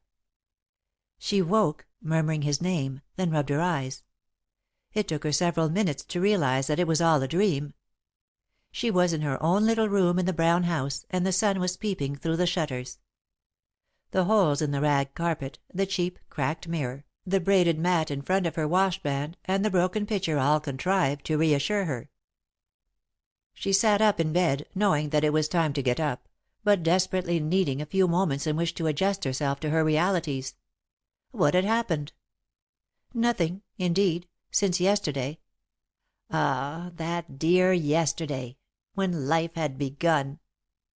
What could ever happen now, when all the future lay fair before her, and the miseries of her 25 years were overwhelmed by one deep, intoxicating joy? Dreams, thought Rosemary, laughing to herself. Ah, what are dreams? She opened the shutters wide, and the daylight streamed in. It was not fraught with colour, like the mists of her dream, but was the clear, sane light of every day. A robin outside her window chirped cheerily, and a bluebird flashed across the distant meadow, then paused on the rushes at the bend of the river and swayed there for a moment, like some unfamiliar flower. "Rosemary!" The shrill voice sounded just outside her door. "Yes, Aunt Matilda," she answered, happily. "I'm coming." She sang to herself as she moved about her room, loving the dear, common things of every day: the splash of cool water on her face and throat, the patchwork quilt, and even the despised brown gingham, which was, at least, fresh and clean. "Service," she said to herself, "and sacrifice. Giving, not receiving. Asking, and not answer. I wonder if it's true?" For an instant she was afraid, then her soul rallied as to a bugle call. "Even so," she thought, "I'll take it, and gladly. I'll serve and sacrifice and give, and never mind the answer." She hurried downstairs where the others were waiting. "You're late, Rosemary," said Grandmother, sourly. "Yes, I know," laughed the girl, stooping to kiss the withered cheek. "I'm sorry. I won't let it happen again."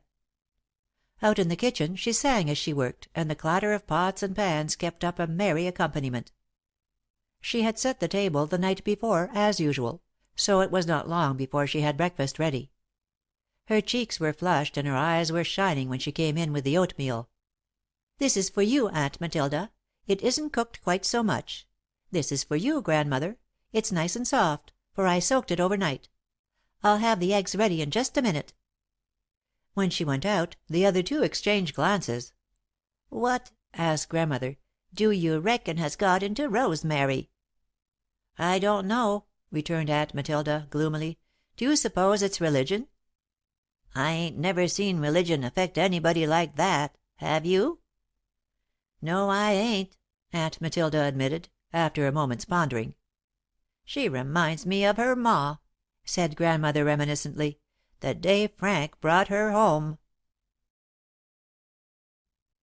More stately mansions. The new joy surged in every heartbeat as Rosemary went up the Hill of the Muses, late in the afternoon. Instinctively she sought the place of fulfillment, yearning to be alone with the memory of yesterday. Nothing was wrong in all the world, nothing ever could be wrong any more. She accepted the brown alpaca and the brown gingham as she did the sordid tasks of every day. That morning, for the first time, it had been a pleasure to wash dishes and happiness to build a fire. Grandmother and Aunt Matilda had been annoyances to her ever since she could remember. Their continual nagging had fretted her, their constant restraint had chafed her, their narrowness had cramped her. To day she saw them from a new point of view. Grandmother was no longer a malicious spirit of evil who took delight in thwarting her, but a poor, fretful old lady whose soul was bound in shallows. And Aunt Matilda? Rosemary's eyes filled at the thought of Aunt Matilda, unloved and unsought. Nobody wanted her. She belonged to nobody. In all her lonely life she had had nothing. She sat and listened to Grandmother, she did the annual sewing, and day by day resented more keenly the emptiness of her life. It was the conscious lack that made them both cross. Rosemary saw it now, with the clear vision that had come to her during the past 24 hours.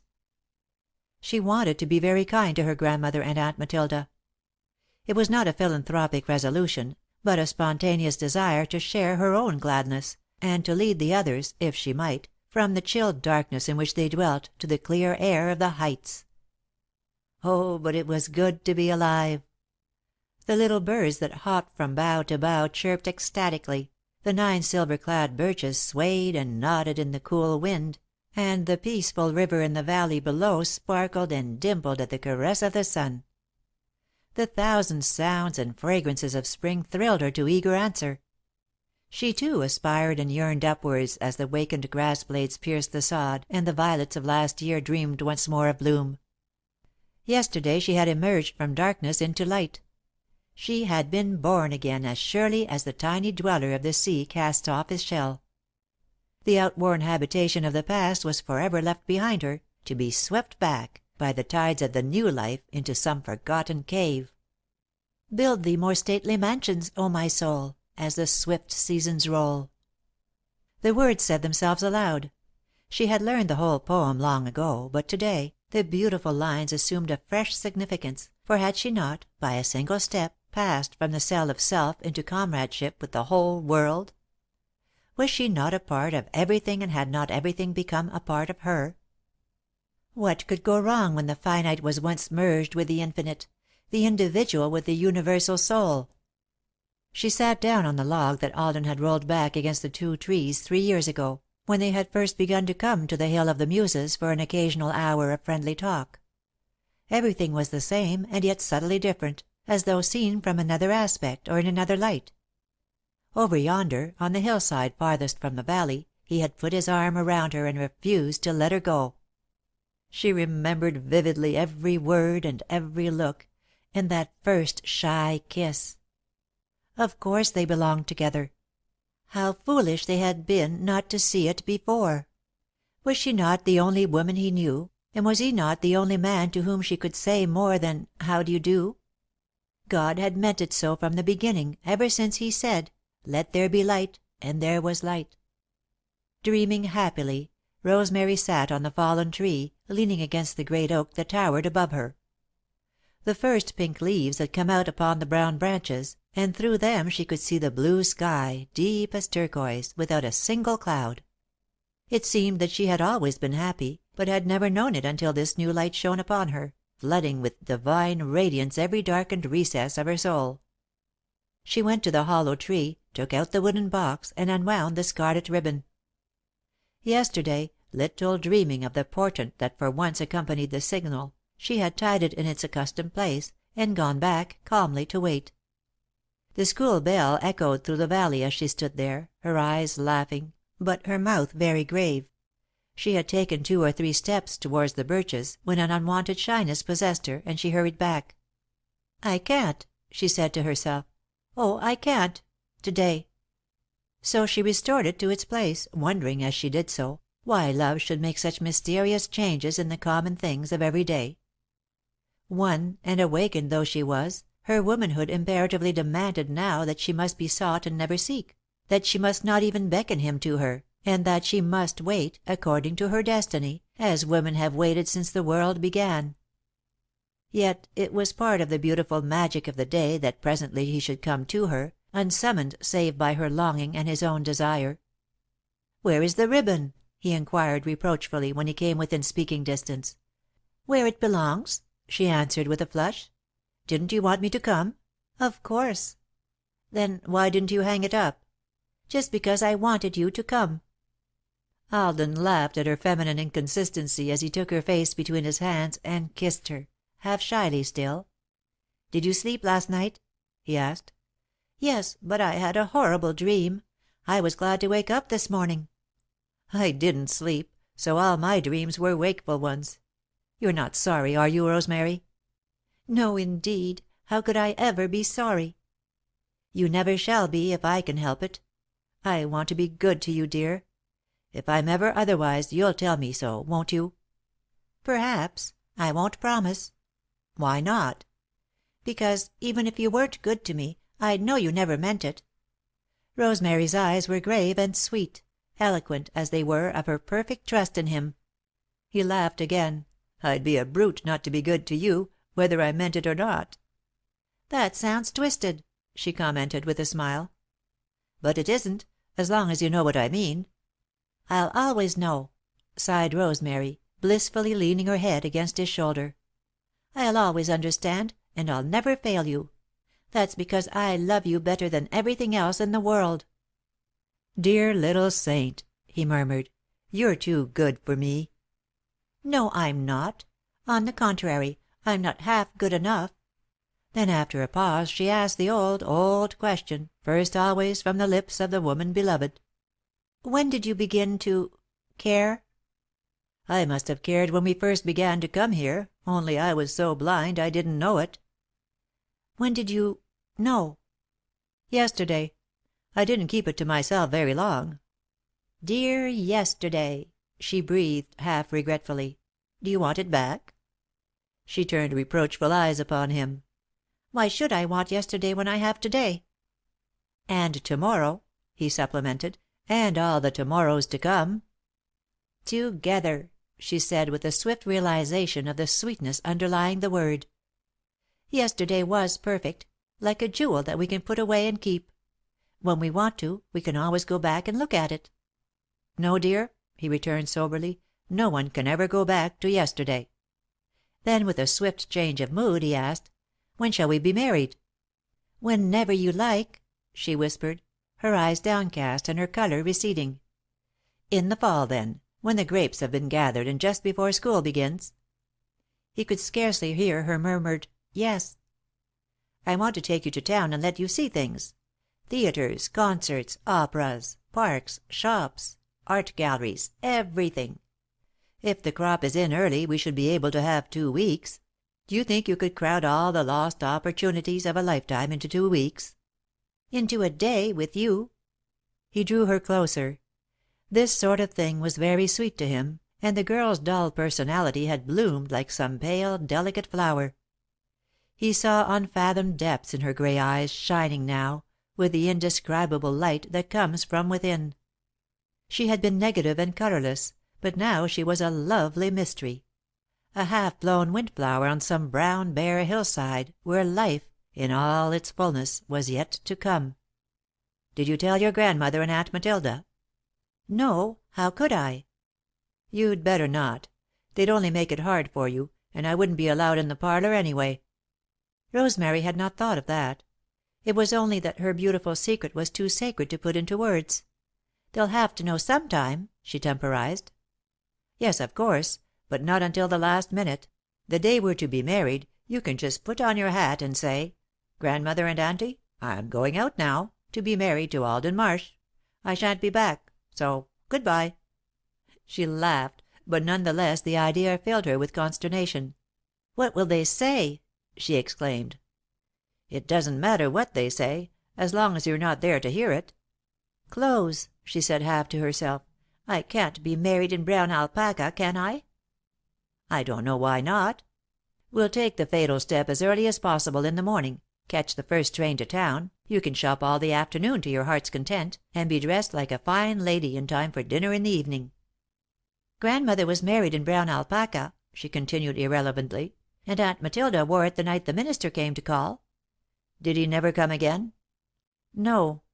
Do you think it could have been the alpaca?" "I'm sure it wasn't. Aunt Matilda was foreordained to be an old maid." "She won't allow anyone to speak of her as an old maid. She says she's a spinster." "What's the difference?" "I think," returned Rosemary, pensively, "that an old maid is a woman who never could have married, and a spinster is merely one who hasn't." "Is it a question of opportunity?"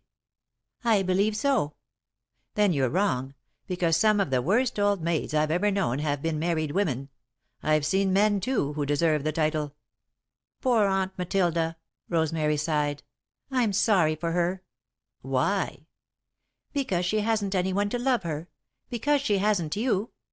I'm sorry for every other woman in the world," she concluded generously, "because I have you all to myself." "Sweet," he answered, possessing himself of her hand. "Don't forget that you must divide me with Mother." "I won't. Will she care, do you think, because—" Her voice trailed off into an indistinct murmur. "Of course not. She's glad. I told her this morning." "Oh!" cried Rosemary, suddenly tremulous and afraid. "What did she say?" "She was surprised at first." Alden carefully refrained from saying how much his mother had been surprised, and how long it had been before she found herself equal to the occasion. "Yes, and then?" "Then she said she was glad, that she wanted me to be happy. She told me that she had always liked you, and that the house wouldn't be so lonely after you came to live with us. Then she asked me to bring you to see her, as soon as you were ready to come." The full tide overflowed in the girl's heart. She yearned toward Mrs. Marsh with worship, adoration, love. The mother hunger made her faint with longing for a woman's arms around her, for a woman's tears of joy to mingle with her own. "Take me to her," Rosemary pleaded. "Take me now." Madame saw them coming and went to the door to meet them. Rosemary was not at all what she had fancied in the way of a daughter in law, but, wisely, she determined to make the best of Alden's choice. Something in her stirred in answer to the infinite appeal in the girl's eyes. At the crowning moment of her life, Rosemary stood alone, fatherless, motherless, friendless, with only brown alpaca to take the place of all the pretty things that seem girlhood's right. Madame smiled, then opened her arms. Without a word, Rosemary went to her, laid her head upon the sweet, silken softness of the old lady's shoulder, and began to cry softly. "Daughter," whispered Madame, holding her close, "my dear daughter, please don't." Rosemary laughed through her tears and wiped her eyes. "It's only an April rain," she said. "I'm crying because I am so happy." "I wish," responded Madame gently, with a glance at her son, "that I might be sure all the tears either of you are ever to shed would be tears of joy. It's the bitterness that hurts." "Don't be pessimistic, Mother," said Alden, with a little break in his voice. Rosemary's tears woke all his tenderness. He longed to shield and shelter her, to stand, if he might, between her and the thousand pricks and stabs of the world. "We'll have tea," Madame went on, brightly ringing a silver bell as she spoke. "Then we shan't be quite so serious." "Woman's inevitable solace," Alden observed, lounging about the room with his hands in his pockets. Manlike, he welcomed the change of mood.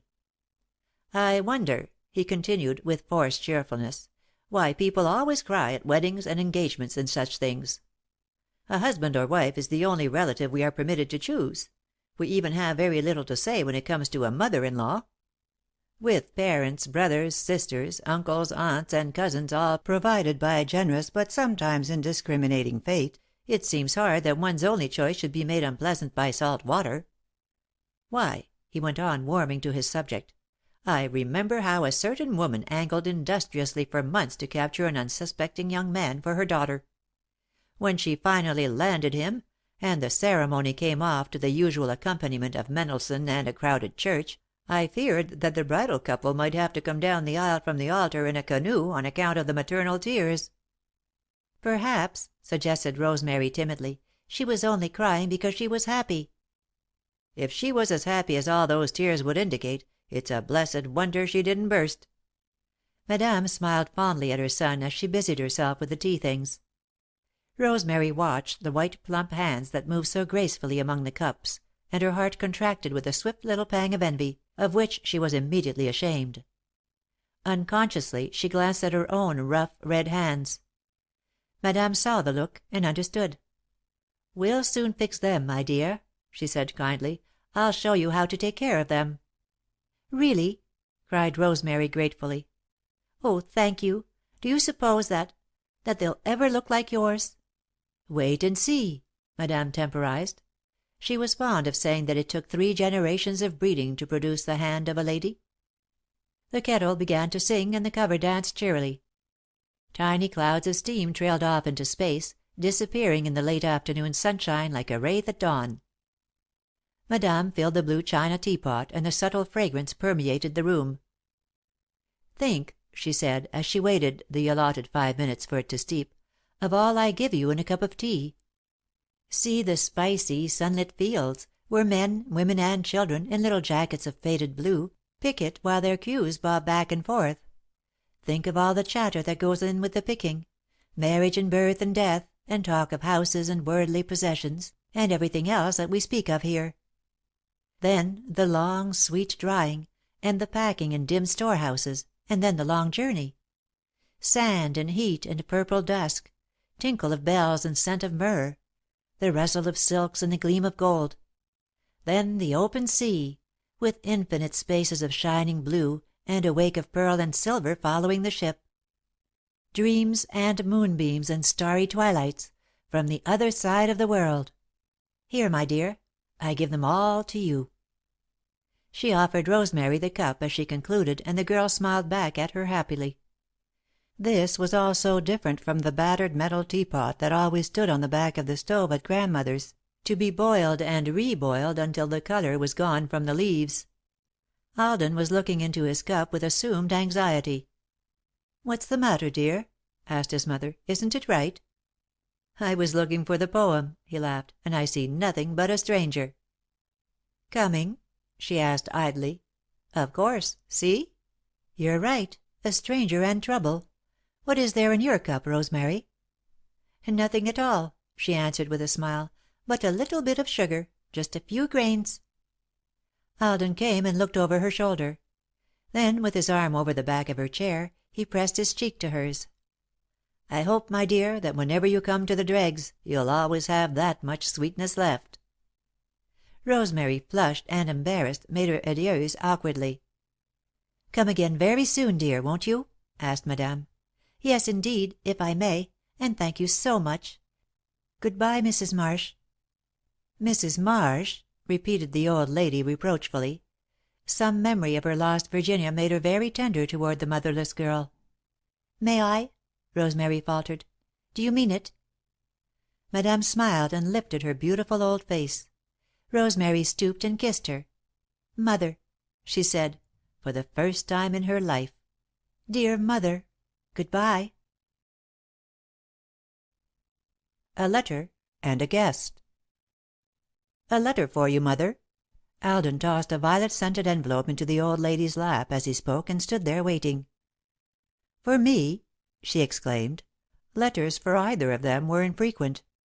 She took it up curiously, scrutinized the address, sniffed at the fragrance the missive carried, noted the postmark, which was that of a town near by, and studied the waxen purple seal, stamped with indistinguishable initials. "I haven't the faintest idea whom it's from," she said helplessly. "Why not open it and see?" he suggested, with kindly sarcasm. His assumed carelessness scarcely veiled his own interest in it. "You always were a bright boy, Alden," she laughed. Another woman might have torn it open rudely, but Madame searched through her old mahogany desk until she found a tarnished silver letter opener, thus according due courtesy to her unknown correspondent. Having opened it, she discovered that she could not read the handwriting, which was angular and involved beyond the power of words to indicate. "Here," she said, "your eyes are better than mine." Alden took it readily. "My eyes may be good," he observed, after a long pause, "but my detective powers are not. The M's and N's are all alike, and so are most of the other letters. She's an economical person. She makes the same hieroglyphic 'do duty' for both A, G and a Y." "It's from a woman, then?" "Certainly. Did you ever know a man to sprawl a note all over 2 sheets of paper, with nothing to distinguish the end from the beginning? In the nature of things, you'd expect her to commence at the top of a sheet, and in a careless moment she may have done so. Let me see. Yes, here it is. 'My dear Mrs. Marsh.'" "Go on, please," begged Madame, after a silence. "It was just beginning to be interesting." "'During my mother's last illness,'" Alden read, with difficulty, "'she told me that if ever I were in trouble I should go to you; that you would stand in her place to me. I write to ask if I may come, for I can no longer see the path ahead of me, and much less do I know the way in which I should go. You surely remember her. She was Louise Lane before her marriage to my father, Edward Archer. Please send me a line or two, telling me I may come, if only for a day. Believe me, no woman ever needed a friendly hand to guide her more than yours unhappily, Edith Archer Lee." "Louise Lane," murmured Madame, reminiscently. "My old schoolmate. I didn't even know that she had a daughter, or that she was dead. How strangely we lose track of one another in this world." "Yes?" said Alden, encouragingly. "Louise was a beautiful girl," continued Madame, half to herself. "She had big brown eyes, with long lashes, a thick, creamy skin that some way reminded you of white rose petals, and the most glorious red hair you ever saw. She married an actor, and I heard indirectly that she had gone on the stage, then I lost her entirely." "Yes?" said Alden, again. "Edith Archer Lee," Madame went on. "She must be married. Think of Louise Lane having a daughter old enough to be married. And yet my Virginia would have been 32 now. Dear me, how the time goes by!" The tall clock on the landing chimed 5 deep, musical strokes, the canary hopped restlessly about his gilt cage, and the last light of the sweet Spring afternoon, searching the soft shadows of the room, found the crystal ball on the table and made merry with it. "Time is still going by," Alden reminded her. "What are you going to do?" Madame started from her reverie. "Do? Why, she must come, of course." "I don't see why," Alden objected, gloomily. "I don't like strange women." "It is not a question of what we like or don't like, my son," she returned, in gentle reproof. "She is in trouble, and she needs something we can give her." "When people are in trouble they usually want either money or sympathy, or both." "Sometimes they only need advice." "There are lots of places where they can get it. Advice is as free as salvation is said to be." Madame sighed. Then she crossed the room and put her hands upon his shoulders. "Dear, are you going to be cross?" His face softened. "Never to you, if I know it, but why should strange women invade the peace of a man's home? Why should a woman who writes like that come here?" "Don't blame her for her handwriting. She can't help it." "I don't blame her, far from it. On the contrary, I take off my hat to her. A woman who can take a plain pen and plain ink and do such dazzling wonders on plain paper is entitled to sincere respect, if not admiration." Smiling, Madame went to her desk and in a quaint, old fashioned script wrote a note to Mrs. Lee. "There," she said as she sealed it. "I've asked her to come to morrow on the 6 o'clock train. I've told her that you will meet her at the station, and that we won't have dinner until 7:30. That will give her time to rest and dress. If you'll take it to the post office now, she'll get it in the morning." Alden shrugged his shoulders good humouredly, kissed his mother, and went out. He wondered how he would recognise the "strange woman" when she arrived on the morrow, though a few people came on the 6 o'clock train, or, for that matter, on any train. "Might write her a little note on my own account," he mused. "Ask her to take off her right shoe and hold it in her left hand, or something of that sort. No, that isn't necessary. I'll bet I could go into a crowd of 1,000 women and pick out the one who wrote that letter." The scent of violets still haunted him, but by the time he had posted his mother's note, he had forgotten all about it and was thinking of Rosemary. Madame, however, was busy with plans for her guest's comfort. She took down her best hand embroidered linen sheets, shaking out the lavender that was laid between the folds, selected her finest towels and dresser covers, ransacked 3 or 4 trunks in the attic for an old picture of Louise Lane, found a frame to fit it in, laid out fresh curtains, had the shining silver candlesticks cleaned again, and opened wide every window of the long unused guest room to give it a night's airing. Downstairs, she searched through the preserve closet for dainties to tempt an unhappy woman's appetite, meanwhile rejoicing with housewifely pride in her well stocked shelves. That evening, while Alden read the paper, she planned a feast for the next night, and mended, with fairy like stitches, the fichu of real lace that she usually wore with her lavender silk gown. "Is it a party?" queried Alden, without looking up from his paper. "Yes. Isn't company a party?" "That depends. You know 3 are said to be a crowd." "Still inhospitable, dear?" "Only mildly so. I contemplate the approaching evil with resignation, if not content. You and I have lived alone so long that we've got ourselves into a rut. Every one we meet may give us something, and receive something from us in return." "I perceive," said Alden, irrelevantly, "that the Lady Mother is going to be dressed in her best when the guest arrives." A pale pink flush mantled the old lady's fair cheeks.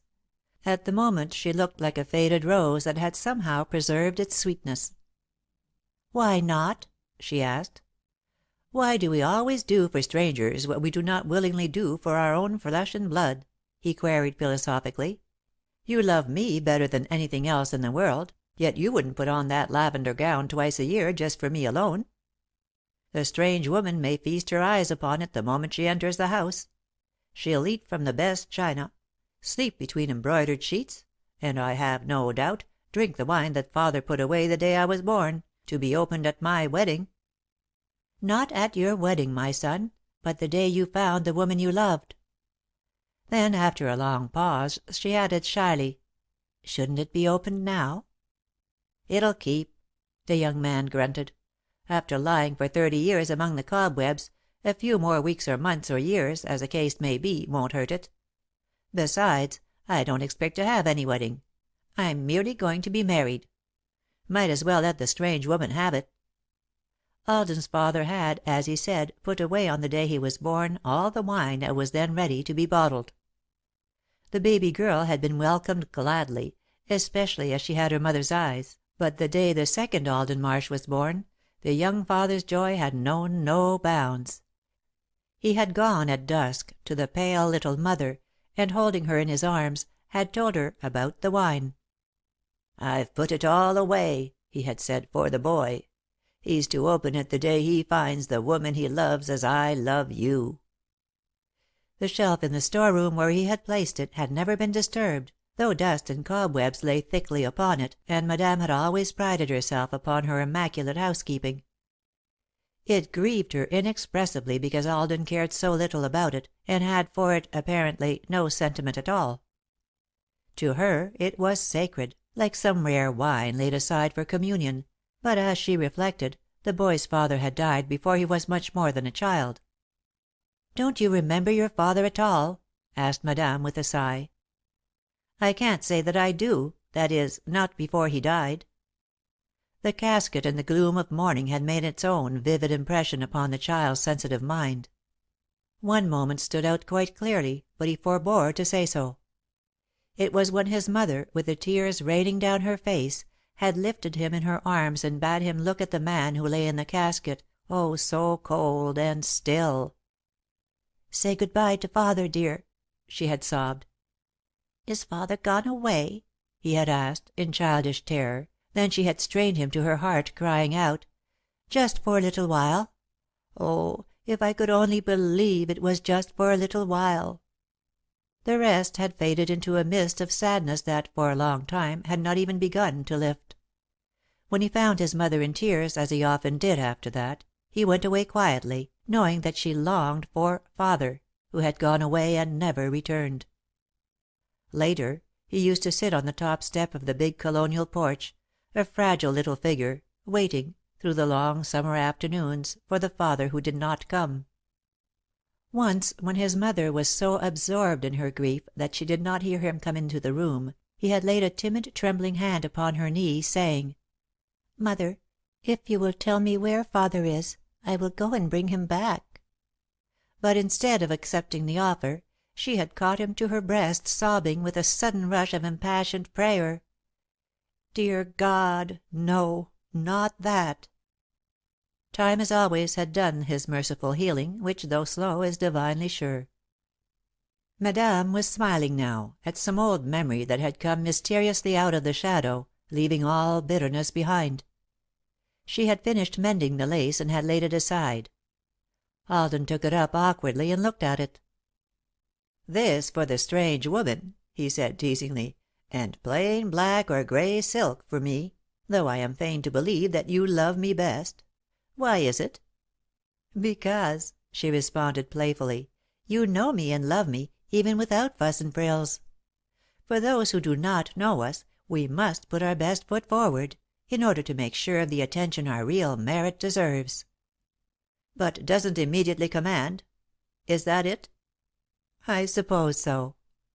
"What must I wear to the train? My dress suit?" "Don't be foolish, son. You'll have plenty of time to dress after you get home." "Shall I drive or walk?" "Take the carriage. She'll be tired. Unhappy women are always tired." "Are they tired because they're unhappy? Or unhappy because they're tired? And do they get unhappier when they get more tired? Or do they get more tired when they get unhappier?" "Don't ask me any more conundrums to night. I'm going to bed to get my beauty sleep." "You must have had a great many, judging by the results." Madame smiled as she bent to kiss his rough cheek. "Good night, my dear. Think of some other pleasant things and say them to morrow night to Mrs. Lee."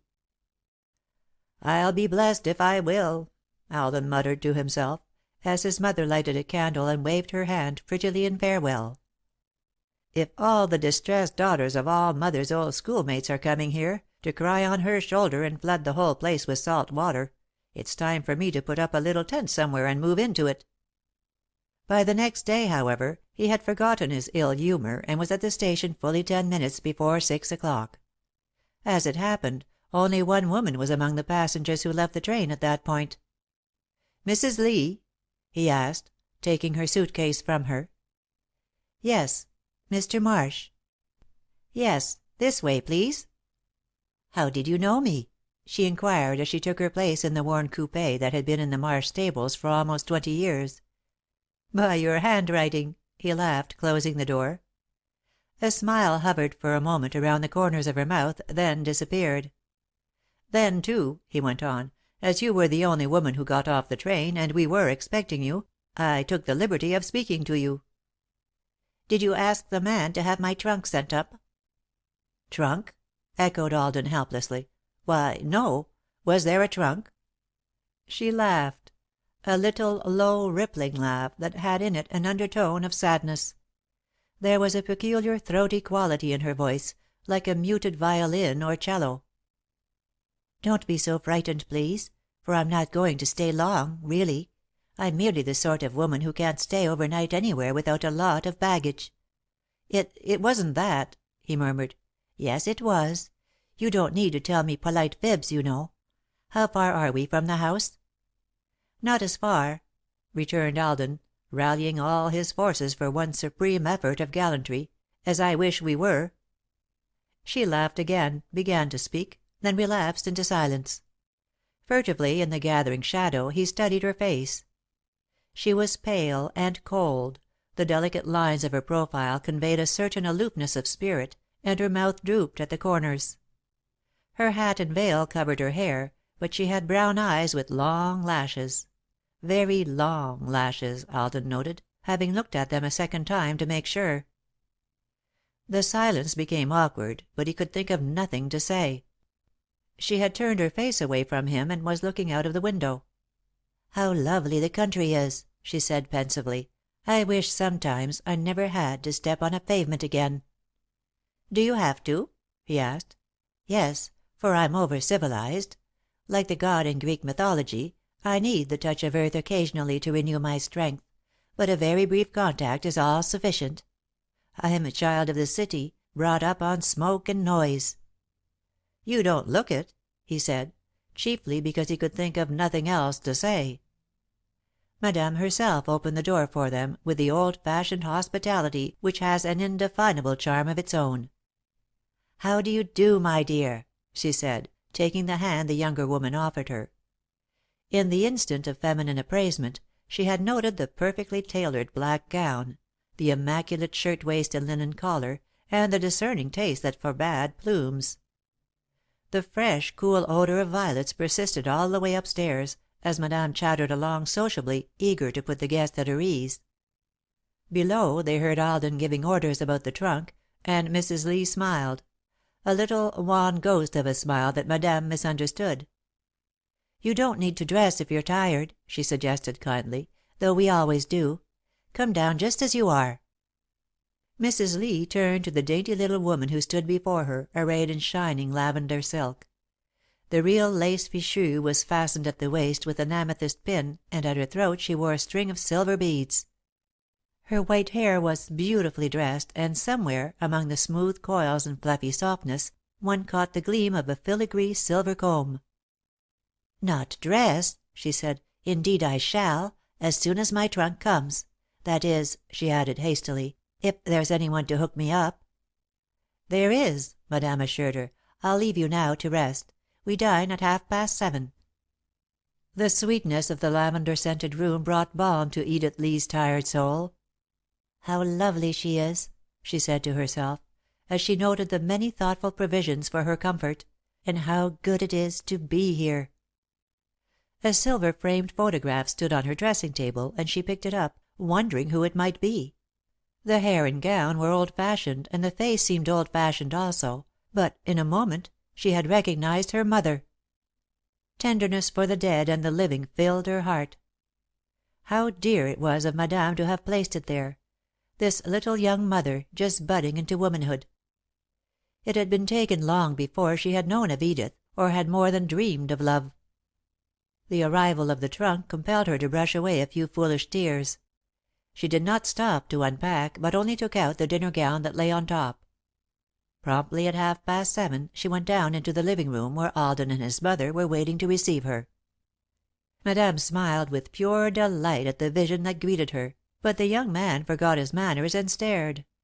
Stared like the veriest schoolboy at the tall, stately figure, clad in shimmering pale green satin that rippled about her feet as she walked, brought out a bit of colour in her cheek and lips, deepened the brown of her eyes, and, like the stalk and leaves of a tiger lily, faded into utter insignificance before the burnished masses of her red gold hair. Whom God hath joined. Breakfast had been cleared away and Alden, with evident regret, had gone to school. Madame gave her orders for the day, attended to a bit of dusting which she would trust no one else to do, gathered up the weekly mending and came into the living room, where the guests sat, idly, robed in a gorgeous negligee of sea green crepe which was fully as becoming as her dinner gown had been the night before. Madame had observed that Mrs. Lee was one of the rarely fortunate women who look as well in the morning as in the evening. Last night, in the glow of the pink-shaded candles, she had been beautiful, and this morning she was no less lovely, though she sat in direct sunlight that made a halo of her hair. The thick, creamy skin, a direct legacy from Louise Lane, needed neither powder nor rouge, and the scarlet lips asked for no touch of carmine. But the big brown eyes were wistful beyond words, the dark hollows beneath spoke of sleepless nights, and the corners of the sweet mouth drooped continually, in spite of valiant efforts to smile. "I think I should have known you anywhere," Madame began. "You look so much like your mother." "Thank you. It was dear of you to put her picture on my dressing table. It seemed like a welcome from her." Madame asked a few questions about her old schoolmate, receiving monosyllabic answers, then waited. The silence was not awkward, but of that intimate sort which, with women, precedes confidences. "I suppose you wonder why I came?" the younger woman said, after a long pause. "No," Madame replied gently, "for you told me in your note that you were troubled and thought I could help you."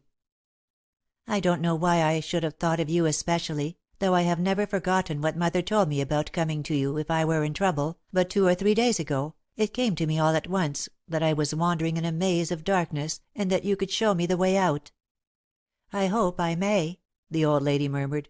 "I shall be very glad to, if I can. What has gone wrong?" "Everything," she returned, her brown eyes filling with mist. "Of course it's my husband. It always is, isn't it?" "I don't know why it should be. Is he cruel to you?"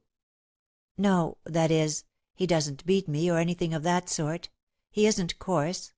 But there's a refined sort of cruelty that hurts worse. I couldn't bear it any longer and so I came away." "Was he willing for you to come?" "I didn't ask him. I just came." Madame's glasses dropped from her aristocratic nose in astonishment. "Why, my dear Mrs. Lee, how could you?"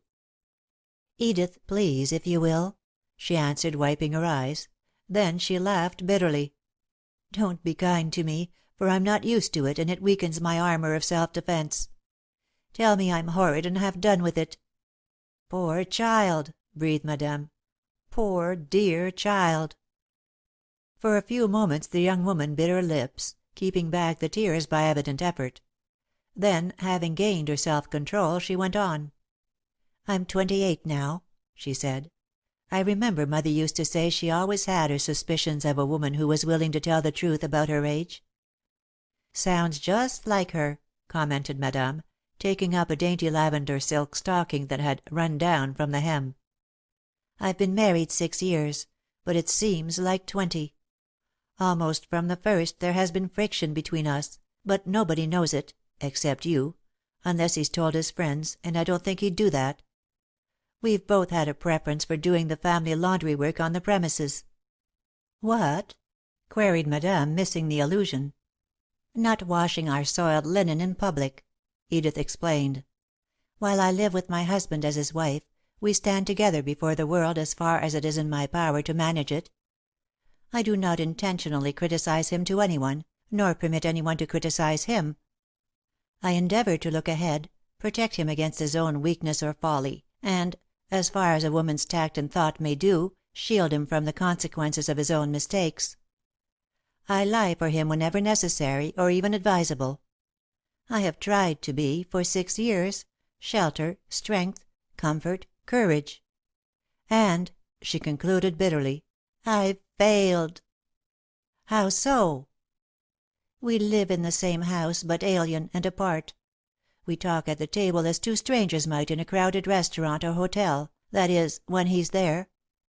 I dare not ask people to dinner, for I never know whether he's coming or not. He might promise faithfully to come, and then appear at midnight, without apology or excuse."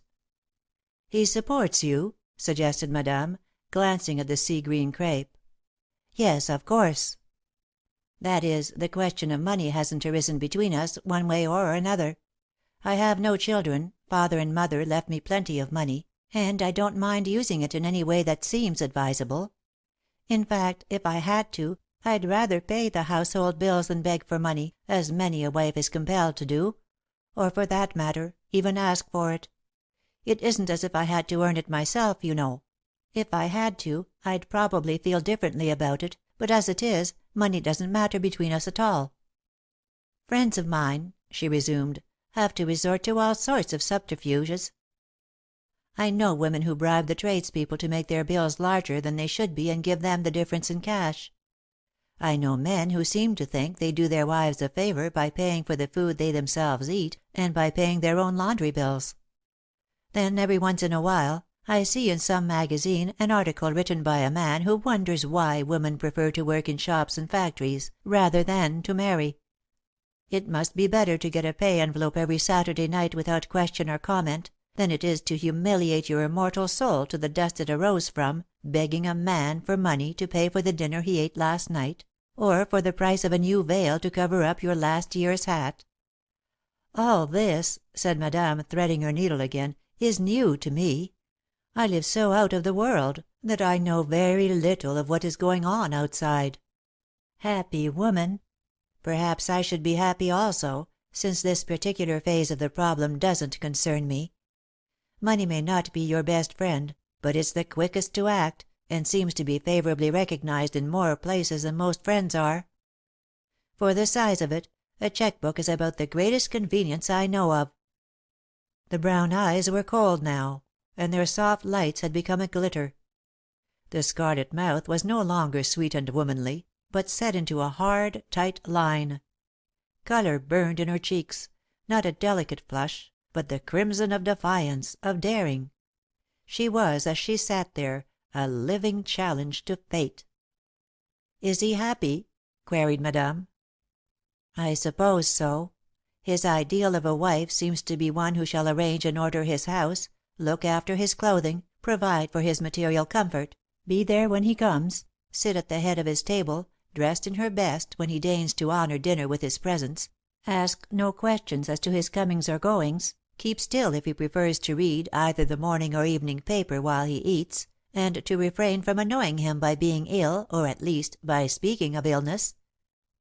I saw once a huge cocoa husk door mat with the word 'Welcome' on it in big red letters. I've been sorry ever since that I didn't buy it, for it typified me so precisely. It would be nice, wouldn't it, to have at your front door something that exactly indicated the person inside, like the overture to a Wagner opera, using all the themes and motifs that were coming. That's what I've been for 6 years, but if a worm will turn, why not a wife?" "If you'll excuse me for saying so," Madame answered in a tone of quiet rebuke, "I don't think it was quite right to come away without letting him know you were coming." "Why not?" "He'll wonder where you are." "I've had plenty of opportunity to wonder where he was." "But what will he think when he finds out you have gone?" "He may not have noticed it. I have competent servants, and they'll look after him as well or better than I do. If I had left a wax figure in the library in one of my gowns, with its back to the door and its head bent over a book, I could have been well on my way to China before I was missed, or rather that I was among those not present. If he has found it out, it has been by the application of the same inductive methods by which I discover that he's not coming home to dinner." "Do you love him?" In the answer to that question lay Madame's solution of all difficulties, past and to come. To her, it was the divine reagent of all life's complicated chemistry, the swift turning of the prism, with ragged edges breaking the light into the colours of the spectrum, to a point where refraction was impossible. "I did," Edith sighed. "But marriage is a great strain upon love." The silvery cadence of Madame's laughter rang through the house and echoed along the corridor. As though in answer, the clock struck 10, the canary sang happily, and a rival melody came from the kitchen, in cracked soprano, mercifully muted by distance and two closed doors. "See what you've started," Edith said. "It's like the poem, where the magic kiss woke the Princess, and set all the clocks to going and the little dogs to barking outside. Don't let me talk you to death. I've been chattering for considerably over an hour, and very selfishly, of my own affairs, to the exclusion of everything else." "But your affairs interest me extremely. I wish I knew of some way to help you." "In the last analysis, of course, it comes to this. Either go on and make the best of it, or quit." "Not divorce," breathed Madame. Her violet eyes were wide with horror. "No," Edith answered shortly, "not divorce. Separation, possibly, but not divorce, which is only a legal form permitting one to marry again. Personally, I feel bound by the solemn oath I took at the altar, 'Until death do us part,' and, forsaking all others, keep thee only unto me so long as we both shall live. All the laws in the country couldn't make me feel right with my own conscience if I violated that oath." "If the marriage service were changed," Madame said, nodding her approval, "it might be justified. If one said at the altar, 'Until death or divorce do us part,' or 'Until I see someone else I like better,' there'd be reason for it. But as it is, there isn't. And again it says, 'Those whom God hath joined let no man put asunder.'" "Those whom God hath joined no man can put asunder," Edith retorted. "But did God do it? It doesn't seem right to blame Him for all the pitiful mistakes that masquerade as marriage. Mother used to say," she resumed after a little, "that when you're more miserable without a man than you think you ever could be with him, it's time to marry him, and when you're more miserable with him than you think you ever could be without him, it's time to quit." "And," suggested Madame, "in which class do you belong?" "Both, I think. That is, I'm miserable enough to belong to both. I'm unhappy when he's with me and wretched when he isn't. As he mostly isn't, I'm more wretched than unhappy. In the small circle in which I move I'm considered a very fortunate woman. Women who are compelled to be mendicants, and who do not know that I have a private income, envy me my gowns and hats, my ability to ask a friend or two to luncheon if I choose, and the unfailing comfort of a taxicab if I'm caught in the rain. They think, if they had my gowns and my grooming, that they could win and keep love, which seems to me about all a woman wants. But these things are, in reality, as useless as painting the house when the thermometer is below zero and you need a fire inside to warm your hands by. I have imported gowns and real lace and furs and jewels, and all the grooming I'm willing to take, but my soul is frozen and starved.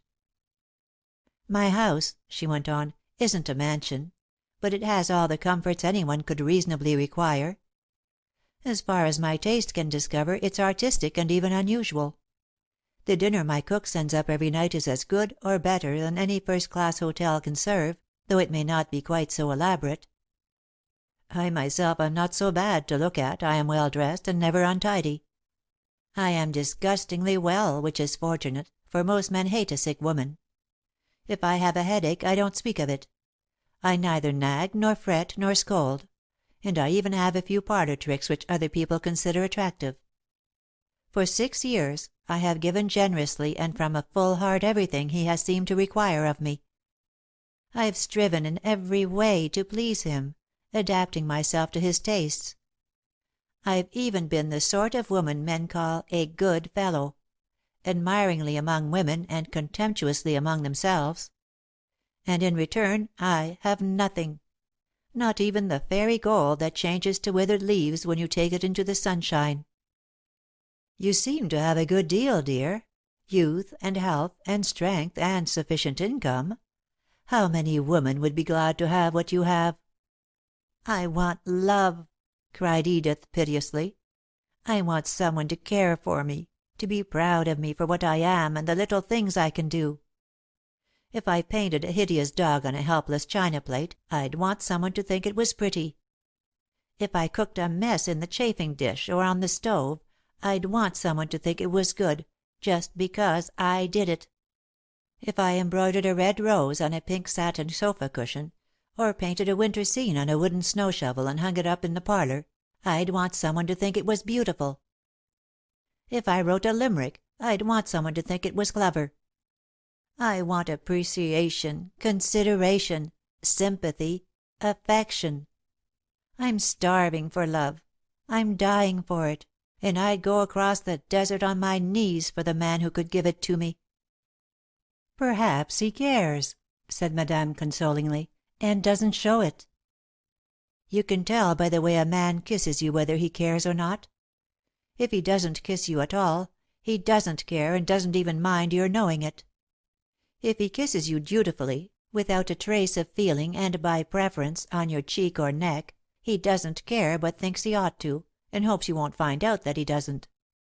But if he cares how it thrills you if he cares!" Madame's violet eyes grew dim. "I know," she said brokenly, "for I had it all once, long ago. People used to say that marriage changes love, but with us, it only grew and strengthened. The beginning was no more the fulness of love than an acorn is the oak tree which springs from it. We had our trials, our differences, and our various difficulties, but they meant nothing. I've had almost all the experiences of life," she continued, clearing her throat. "The endless cycle of birth and death has passed on its way through me.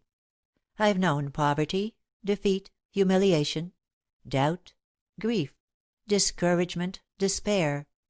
I've had illness and death. I've borne children only to lose them again. I've worked hard, and many times I've had to work alone, but I've had love, though all I have left of it is a sunken grave." "And I," answered Edith, "have had everything else but love. Believe me, I'd take all you've had, even the grave, if I could have it once." "It may come," said Madame hopefully. Edith shook her head. "That's what I'm afraid of." "How so? Why be afraid?" "You see," she explained, "I'm young yet, and I'm not so desperately unattractive as my matrimonial experiences might lead one to believe. I haven't known there was another man on earth except my husband, but his persistent neglect has made me open my eyes a little, and I begin to see others on a far horizon. Red blood has a way of answering to red blood, whether there are barriers between or not, and if I loved another man, and he were unscrupulous—" "But," objected the older woman, "you couldn't love an unscrupulous man." "Couldn't I? My dear, when I see the pitiful specimens of manhood that women love, the things they give, the sacrifices they make, the neglect and desertions they suffer from, the countless humiliations they strive to bear proudly, I wonder that any one of us dares to look in the mirror. It's the eternal woman hunger for love that makes us what we are, compels us to endure what we do, and keeps us all doormats with 'Welcome' printed on us in red letters. Eagerly trustful, we keep on buying tickets to the circus, and never discover until we're old and grey that it's always exactly the same entertainment, and we're admitted to it, each time, by a different door. Sometimes we see the caged wild animals first, and again, we arrive at the pink lemonade stand. Or up at the other end, where the trapezes are, or in the middle, opposite the tank. Sometimes the band plays and sometimes it doesn't, but all you need in order to be thoroughly disillusioned is to stay to the concert, which bears about the same relation to the circus that marriage does to your anticipations." "Are you afraid," laughed Madame, "that you'll buy another ticket?" "No, but I'll find it, or somebody will give me a pass. I'm too young to stay to the concert, and there's more of life coming to me still. I only hope and pray that I'll manage to keep my head and not make the fatal, heart-breaking mistake of the women who go over the precipice, waving defiance at the social law that bids them stay with the herd." Your metaphors are mixed," Madame commented. "Concerts and circuses, and herds, and precipices and doormats. I feel as though you had presented me with a jigsaw puzzle." "So I have. Is my life anything more than that? I don't even know that all the pieces are there. If they would only print the picture on the cover of the box, or tell us how many pieces there are, and give us more than one or two at a time, and eternity to solve it in, we'd stand some chance, perhaps." "More mixed metaphors," Madame said, rolling up the mended stockings. A maid came into the dining room and began to set the table for luncheon. Edith rose from her chair and came to Madame. The dark hollows under her eyes were evident now, and all the youth was gone from her face and figure. "Well," she said in a low tone, "what am I to do?" It was some little time before Madame answered. "I do not know. These modern times are too confused for me. The old way would have been to wait, to do the best one could, and trust God to make it right in His own good time." Edith shook her head. "I've waited, and I've done the best I could, and I've tried to trust. No one can solve a problem for another, but I think, when it's time to act, one knows what to do, and the way is clearly open for one to do it. Don't you feel better for having come here and talked to me?" "Yes, indeed," said the young woman gratefully. "So much was right. I'm sure of that. The train had scarcely started before I felt more at peace than I had for years." "Then, dear, won't you stay with me until you know just what to do?" Edith looked long and earnestly into the sweet old face. "Do you mean it? It may be a long time." "I mean it, no matter how long it is." Quick tears sprang to the brown eyes, and Edith brushed them aside, half ashamed. "It means more trunks," she said, "and your son." "We'll be delighted to have you with us," Madame concluded. "Are you sure?" "Absolutely." Madame was not at all sure, but she told her lie prettily. "Then," said Edith, with a smile, "I'll stay." A spring day. With the tact that seems the birthright of the gifted few, Mrs. Lee adjusted herself to the ways of the Marsh household. Some commotion had been caused by the arrival of 4 more trunks, of different shapes and sizes, but after they had been unpacked and stored, things went on smoothly. Alden's idea of a trunk had hitherto been very simple. To him, it was only a substantial box, variation in size and in exterior finish being the only possible diversions from the original type. When it fell to his lot, on a Saturday morning, to superintend the removal of Mrs. Lee's empty trunks to the attic, he discovered the existence of hat trunks, dresser trunks, and wardrobe trunks, cannily constructed with huge warts on all sides but the one the trunk was meant to stand upon. "Why so scornful?" a sweet voice asked at his elbow. "I'm not scornful," he returned. "I'm merely interested." "You're fortunate," she smiled, "to be so easily interested." "We're out of the world here, you know, and unfamiliar varieties of the trunk species make me feel much as Crusoe did when he came upon a human footprint in the sand." "I wonder," mused Mrs. Lee, "how he really did feel. It must have been dramatic beyond all words." She sat down on the window seat in the hall and leaned back against the casement of the open window. The warm Spring wind, laden with the sweet scent of growing things, played caressingly about her neck and carried to Alden a subtle fragrance of another sort. Her turquoise blue silk kimono, delicately embroidered in gold, was open at the throat and fastened at the waist with a heavy golden cord. Below it, opened over a white petticoat, was a mass of filmy lace ruffles. Her tiny feet peeped out beneath the lace, clad in pale blue silk stockings and fascinating Chinese slippers that turned up at the toes. From above came discordant rumblings and eloquent but smothered remarks on the general subject of trunks. Mrs. Lee laughed. "They're trying to make the wardrobe trunk stand up on the wrong end, and it won't." "How do you know that's it?" "Because I've heard the same noises and the same general trend of conversation all the way from the Atlantic to the Pacific and back again. The farther west you go, the more accomplished the men are in the art of profanity." "Is it an art? I thought it came naturally." "It does, to some. But you have no idea what study and constant practice can do in developing a natural gift." The sunlight illumined her hair into a mass of spun gold that sparkled and gleamed and shone. It made golden lights in her brown eyes, caressed the ivory softness of her skin, and deepened the scarlet of her lips. "Listen," she said. "Isn't it awful?" "No," returned Alden, "it isn't.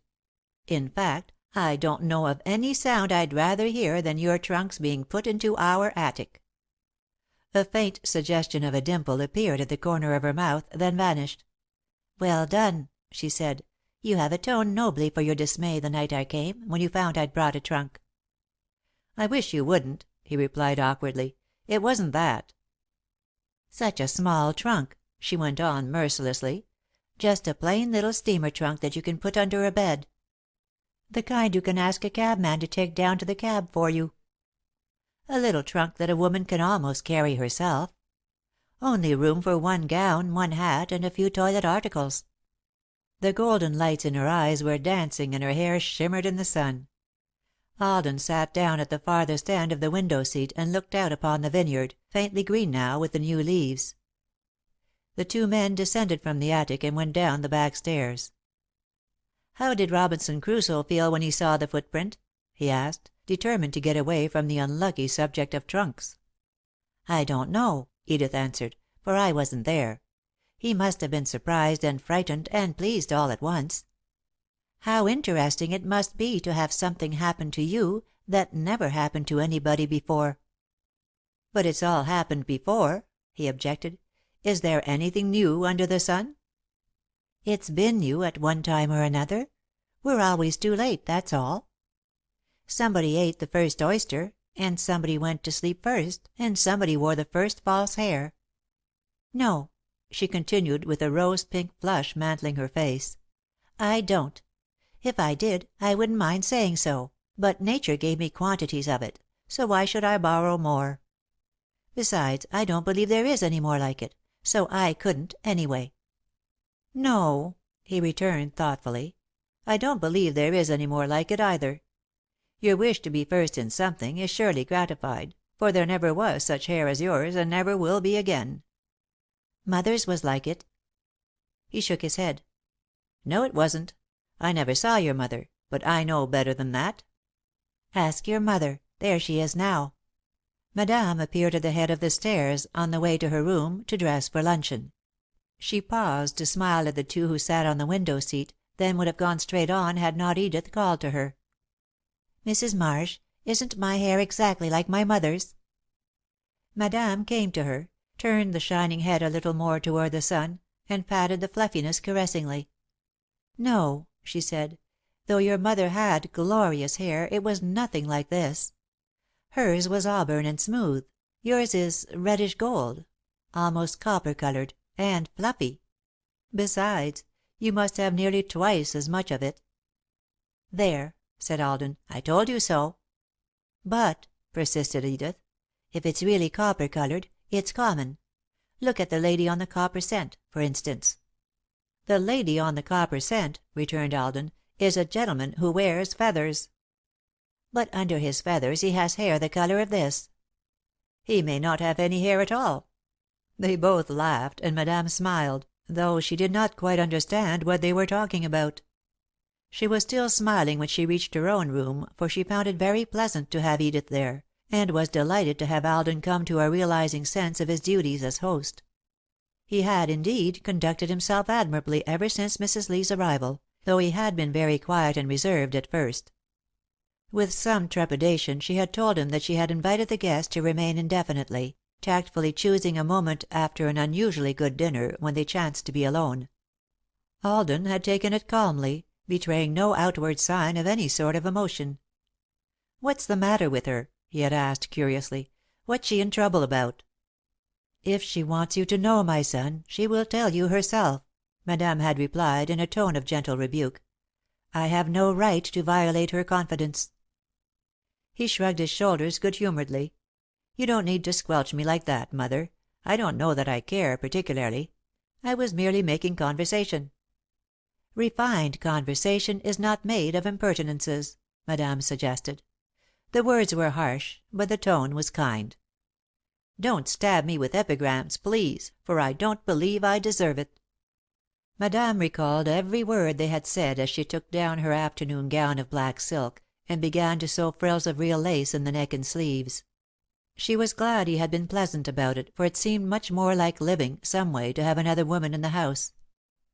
If Virginia had lived, she too had brown eyes, but her hair was brown also. She would have been 4 years older than Edith was now, and undoubtedly married. All Madame's feminine ancestors for generations back had been married. The only spinster in the family, so far as Madame knew, had remained true to the memory of a dead lover. Some women are born to be married, some achieve marriage, and others have marriage thrust upon them, Madame said to herself, unconsciously paraphrasing an old saying. Virginia would have been meant for it too, and by now there would have been children in the old house, pattering back and forth upon the stairs, lisping words that meant no more than the bubbling of a fountain, and stretching up tiny hands that looked like crumpled rose petals, pleading to be taken up and loved. These dream children tugged strangely at the old lady's heartstrings in her moments of reverie. Even yet, after Rosemary came, but they would not be like her own flesh and blood, as a daughter's children always are. Poor Rosemary! How miserable she was at home, and how little she would need to make her happy. To think that she dared not tell her grandmother and aunt that she was engaged to Alden! Madame's cheeks grew warm with resentment in the girl's behalf. Motherless, friendless, alone, with life's great cup of wonder in her rough, red hands. A tap at the door made her start. "Come in," she called. It was Edith, trig and tailor made in dark green, with a crisp white linen shirtwaist, an immaculate collar, and a dashing green tie. "Mr. Marsh has invited me to go for a drive after luncheon," she said, "and he asked me to come and see if you weren't almost ready. May I do your hair for you?" Madame submitted, not because she cared to have her hair done, but because she liked to be "fussed over," as she put it. There was something very pleasant in the touch of Edith's cool, soft hands. "You're not going to change the way I do it, are you?" she asked, a little anxiously. "No, indeed. I wouldn't change it for anything. It suits you just as it is." "I'm glad you think so, for I've always worn it like this. Alden wouldn't know me if I became fashionable." "He doesn't look a bit like you," said Edith, irrelevantly. "No, but he's the living image of his father, and I'm very glad. It keeps me from missing him too much." Madame's voice broke a little on the last words. "It must be lovely to be missed," said Edith, quickly. "Now Dear, haven't you told him yet?" "He's probably discovered it by this time. Still, I don't know. I've only been away a week." "It isn't right," said Madame, decidedly. "You must let him know where you are." "Why? I never know where he is." "That doesn't make any difference.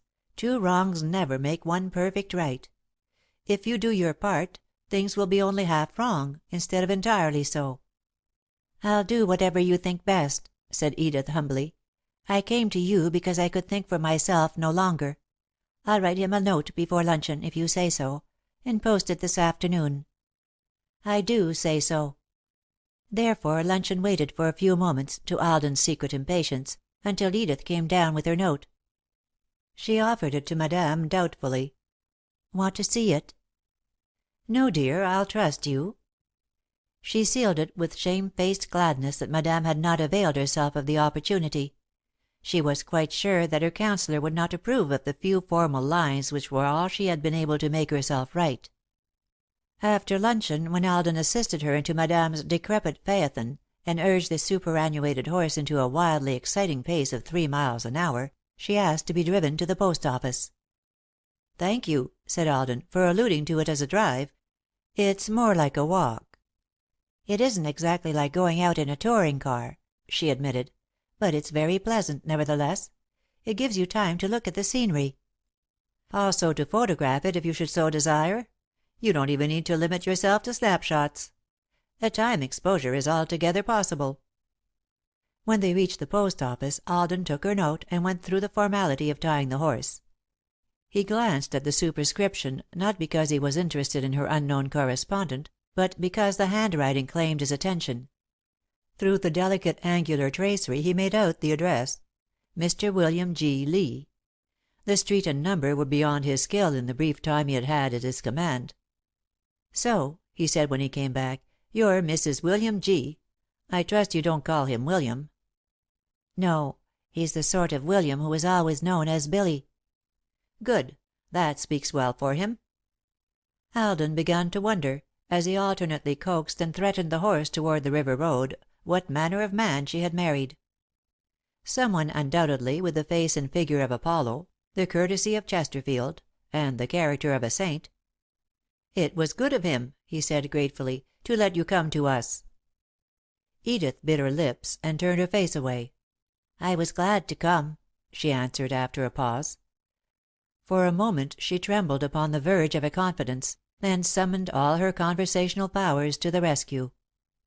She began with the natural beauty of the country through which they were driving, observed that the roads were better adapted to a horse than to an automobile, noted the pleasant situation of the Marsh house on the river shore, veered for a moment to the subject of good roads in France, came back to the blue reflection of the sky upon the smooth surface of the river, admired the situation of the Vineyard, said that Madame's phaeton was extremely comfortable, and concluded by asking if it wasn't almost time for apple blossoms. "All of which means," said Alden, quietly, "that you're unhappily married." "How do you know?" demanded Edith, crimson with surprise and mortification. Did your mother tell you?" "No, she didn't. Most decidedly she didn't. I just know, that's all." "How? Do I betray myself so completely as that?" He answered her question by another. "How did you know, the night you came, that I was surprised and not altogether pleased by the fact that you had brought a trunk? Were my manners as bad as all that?" "Why, no. I just knew." "And how did you know this morning, when we were sitting on the window seat, that I was wondering whether or not you wore false hair?" "Why, I just knew." "That's it, exactly." "How long have you known?" "Ask me something easier than that," he laughed, endeavouring to relieve a situation that threatened to become awkward. Following his lead, she began to ask questions about the Vineyard and, when he told her he feared he knew very little about his work, suggested that he should read up on vine culture and make it the best paying vineyard in the state. "Has Mother been talking to you?" he demanded, turning to her quickly. "About the Vineyard? No. But if it's your work, why not do it better than anybody else does it?" Alden looked at her long and earnestly. The golden lights of her eyes were thrown into shadow now, for it was afternoon and they were driving east. Her answering smile gave him confidence, courage. Moreover, it challenged him in some subtle way he could not analyze. It dared him, as it were, to make the best of the Vineyard and himself. "Thank you," he said at length. "I believe I will." The divine moment passed, and for the remainder of the drive they talked commonplaces. But the fresh air from the hills, the freedom of the wind-swept spaces, the steady aspiration of everything that lived, brought the colour to Edith's cheeks, the sparkle to her eyes, and ministered secretly to her soul. When she went in, she looked happier than she had since she came. Madame saw it and was glad, but wisely said nothing. She came down at dinner time in a black lace gown trimmed with spangles that glittered when she moved. It was cut away slightly from the rounded, ivory throat, and the white arms were bare to the elbow. The upper parts of the sleeves were made of black velvet ribbon, latticed into small, diamond-shaped openings through which the satin texture of the skin showed in the candlelight. She wore no rings, except the slender circlet of gold that had been put on her finger at the altar 6 years ago. Conversation at dinner proceeded slowly, but on pleasant lines. Edith seemed preoccupied, and, at times, Alden relapsed into long silences. Madame noted that they scarcely spoke to each other, and was vaguely troubled, for she liked Edith, and wanted Alden to like her too. After dinner, Edith played cribbage with Madame, and Alden read the paper. When Madame had won 3 games, in rapid succession, Edith said good night. Alden, from the depths of his paper, murmured the conventional response. That night he started from his sleep with a sense of foreboding. He sat up and listened, but there was no sound. Not even the wind moving a shutter, nor a swaying branch tapping at his window; not a footfall, nor an echo, nor a breath. The tall clock on the landing struck 4. The silvery strokes died away into a silence that was positive rather than negative. The sense of foreboding still persisted. Moreover, he was conscious that someone else was awake also. Was it his mother? Was she ill? No, he was sure of that. Was it Edith? Yes, that was it. She was awake, and had been awake all night. Moreover, she was crying. His heart throbbed with tender pity. He yearned to comfort her, to assure her that whatever was wrong must eventually be made right. Why, from the crown of her beautiful head to the turned up toe of her blue Chinese slipper, Edith had been made for joy and for love. Out of the darkness came a sudden, mysterious perception. She knew she had awakened him, and had smiled at the knowledge.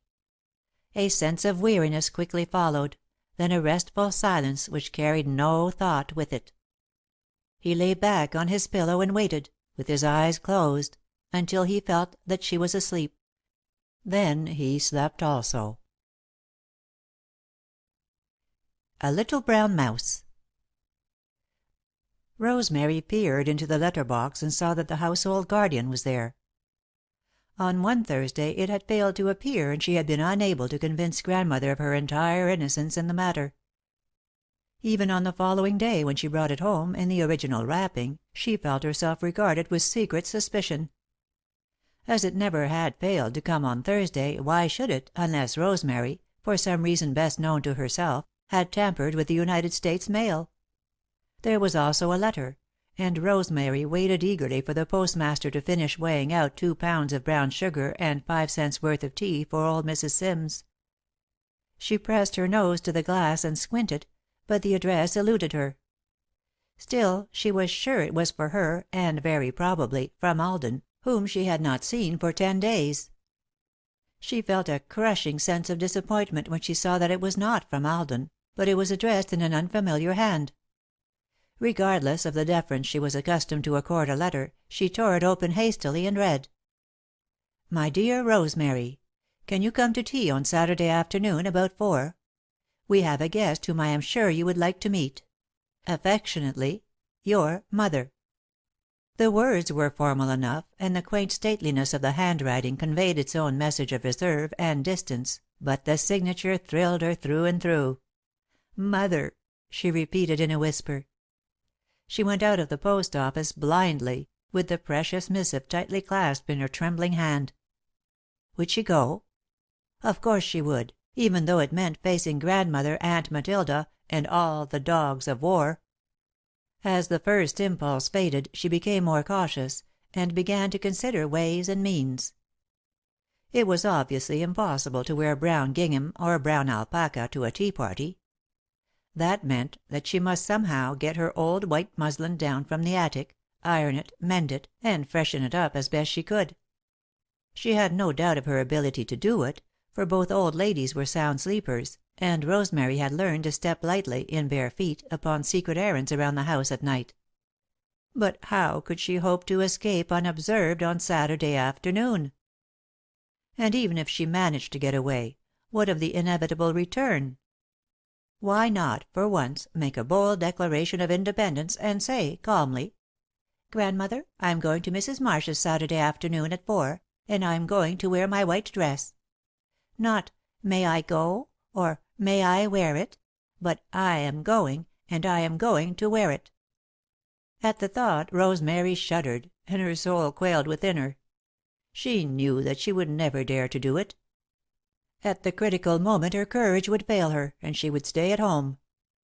Perhaps she could wear the brown gingham if it were fresh and clean, and she pinned at her throat a bow of the faded pink ribbon she had found in her mother's trunk in the attic.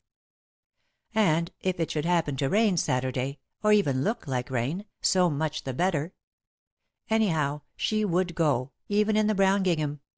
So much she decided upon. Yet, with all her heart, she longed for the white dress, the only thing she had which even approached daintiness. An old saying came back to her, in which she had found consolation many times before: "When an insurmountable obstacle presents itself, sometimes there is a way around it." And again: "Take one step forward whenever there is a foothold, and trust to God for the next." That night, at supper, Aunt Matilda electrified Grandmother with a bit of news which she had jealously kept to herself all day. "The milkman was telling me," she remarked, with an assumed carelessness which deceived no one, "that there's company up to Marsh's." Grandmother dropped her knife and fork with a sharp clatter. "You don't tell me!" she cried. "Who in creation is it?" "I was minded to tell you before," Aunt Matilda resumed, with tantalizing deliberation, "but you've had your nose in that fool paper all day, and whenever I spoke to you, you told me not to interrupt. Literary folks is terrible afraid of bein' interrupted, I've heard, so I let you alone." "I didn't know it was anything important," murmured Grandmother, apologetically. "How could you know," questioned Matilda, logically, "before I'd told you what it was?" There being no ready answer to this, Grandmother responded with a snort, which meant much or little, as one might choose. A dull red burned on her withered cheeks, and she had lost interest in her supper. Only Rosemary was calm. "As I was sayin'," Matilda went on, after an aggravating silence, "there's company up to Marsh's." "Seems to me," Grandmother grunted, "that she'd be better payin' up the calls she owes in the neighbourhood than entertainin' strangers." This shaft pierced a vulnerable spot in Matilda's armour of self esteem, for she still smarted under Madame Marsh's neglect. "The milkman says it's a woman. Her name's Mis' Lee. She come a week ago, and last Saturday she was to the post office, and up the river road all the afternoon in that old phaeton with young Marsh." Rosemary's heart paused for a moment, then resumed its beat. "She's a play actin' person, he says, or at any rate she looks like one, which amounts to the same thing. She's brought 4 trunks with her. One respectable trunk, same as anybody might have, one big square trunk that looks like a dog house, and another big trunk that a person could move into if there wasn't no other house handy, and another trunk that was packed so full that it had bulged out on all sides but one, and when Jim and Dick took it up into the attic there wasn't but one side they could set it on. And whiles they was findin' a place to set it, she and young Marsh was laughin' down in the hall." "Who is she?" demanded Grandmother. "Where did she come from? How long is she goin' to stay? Where'd Mis' Marsh get to know her?" "The milkman's wife was over last Monday," Matilda continued, "to help with the washin', and she says she never see such clothes in all her born days, nor so many of 'em. They was mostly lace, and she had 2 white petticoats in the wash. The stocking was all silk, and she said she never see such nightgowns. They was fine enough for best summer dresses, and all lace, and one of 'em had a blue satin bow on it, and what was the strangest of all was that there wa'n't no place to get into 'em. They was made just like stockin's with no feet to 'em, and if she wore 'em she'd have to crawl in, either at the bottom or the top. She said she never see the beat of those nightgowns." "Do tell!" ejaculated Grandmother. "And her hair looks as if she ain't never combed it since the day she was born. The milkman says it looks about like a hen's nest and is pretty much the same colour. He see her on the porch for a minute, and all he could look at was that hair. And when he passed 'em on the river road after they come from the post office he couldn't see her hair at all, 'cause she had on a big hat tied on with some thin light blue stuff. He reckoned maybe her hair was a wig.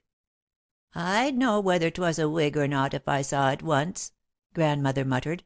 "There ain't nobody that can fool me about false hair." "I guess you ain't likely to see it," retorted Matilda, viciously. "All we'll ever hear about her'll be from the milk folks." "Maybe I could see her," ventured Rosemary, cautiously. "I could put on my best white dress and go see Mrs. Marsh, to morrow or next day, after I get the work done up. I could find out who she was and all about her, and come back and tell you." For an instant the stillness was intense, Then both women turned to her. "You?" they said scornfully in the same breath. "Yes," said Grandmother, after an impressive pause, "I reckon you'll be puttin' on your best dress and goin' up to Marsh's to see a play actin' woman." "You'd have lots to do," continued Aunt Matilda, "goin' to see a woman what ain't seen fit to return a call your aunt made on her more'n 5 years ago." "Humph!" Grandmother snorted. "The very idea!" exclaimed Aunt Matilda. What had seemed to Rosemary like an open path had merely led to an insurmountable stone wall. She shrugged her shoulders good humouredly. "Very well," she said. "I'm sure I don't care. Suit yourselves." She began to clear away the supper dishes, for though the others had eaten little, they had apparently finished.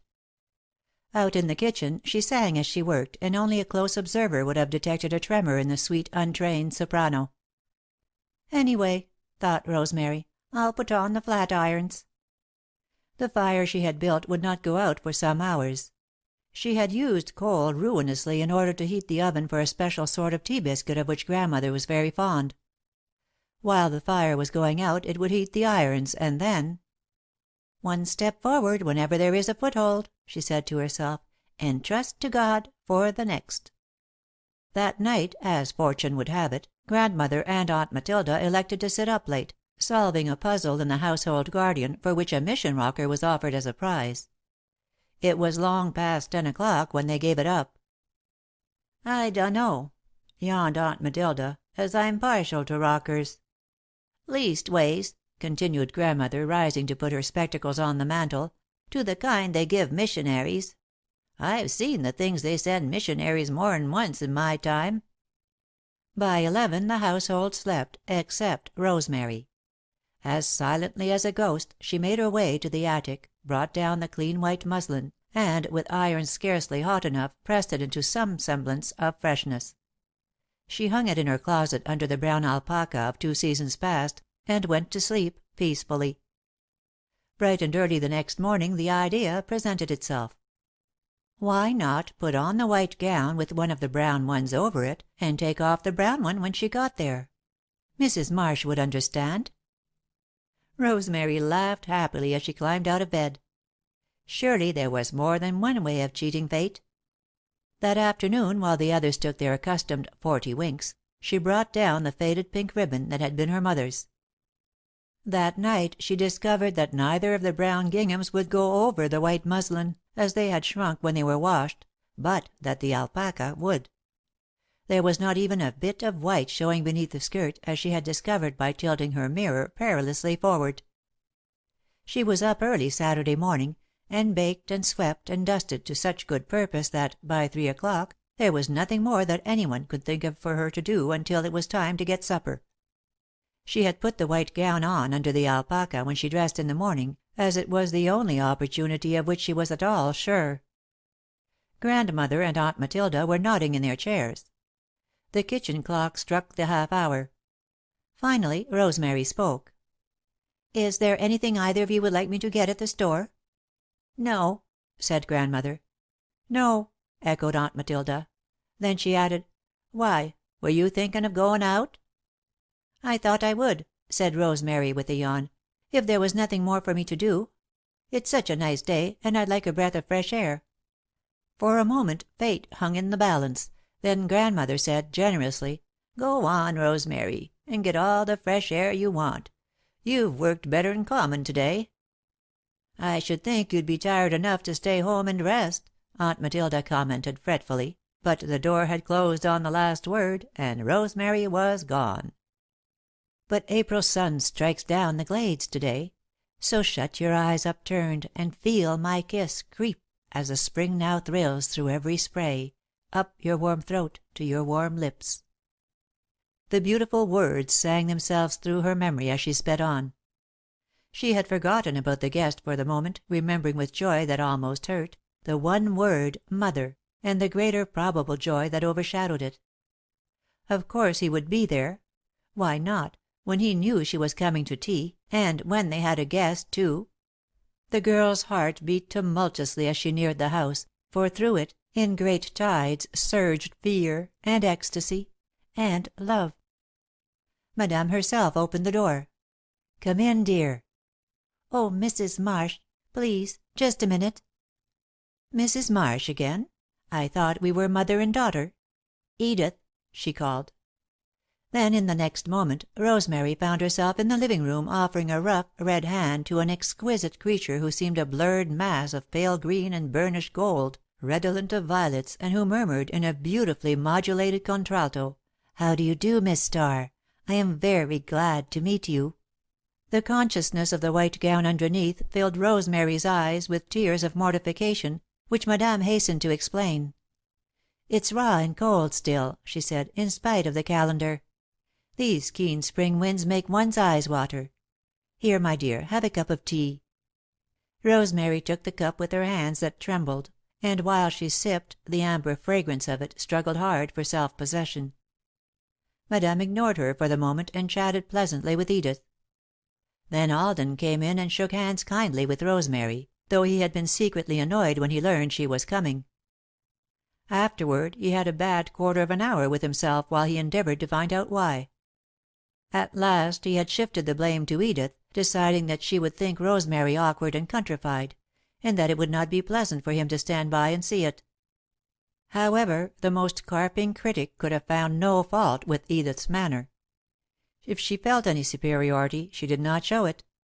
She accorded to Rosemary the same perfect courtesy she showed Madame, and apparently failed to notice that the girl had not spoken since the moment of introduction.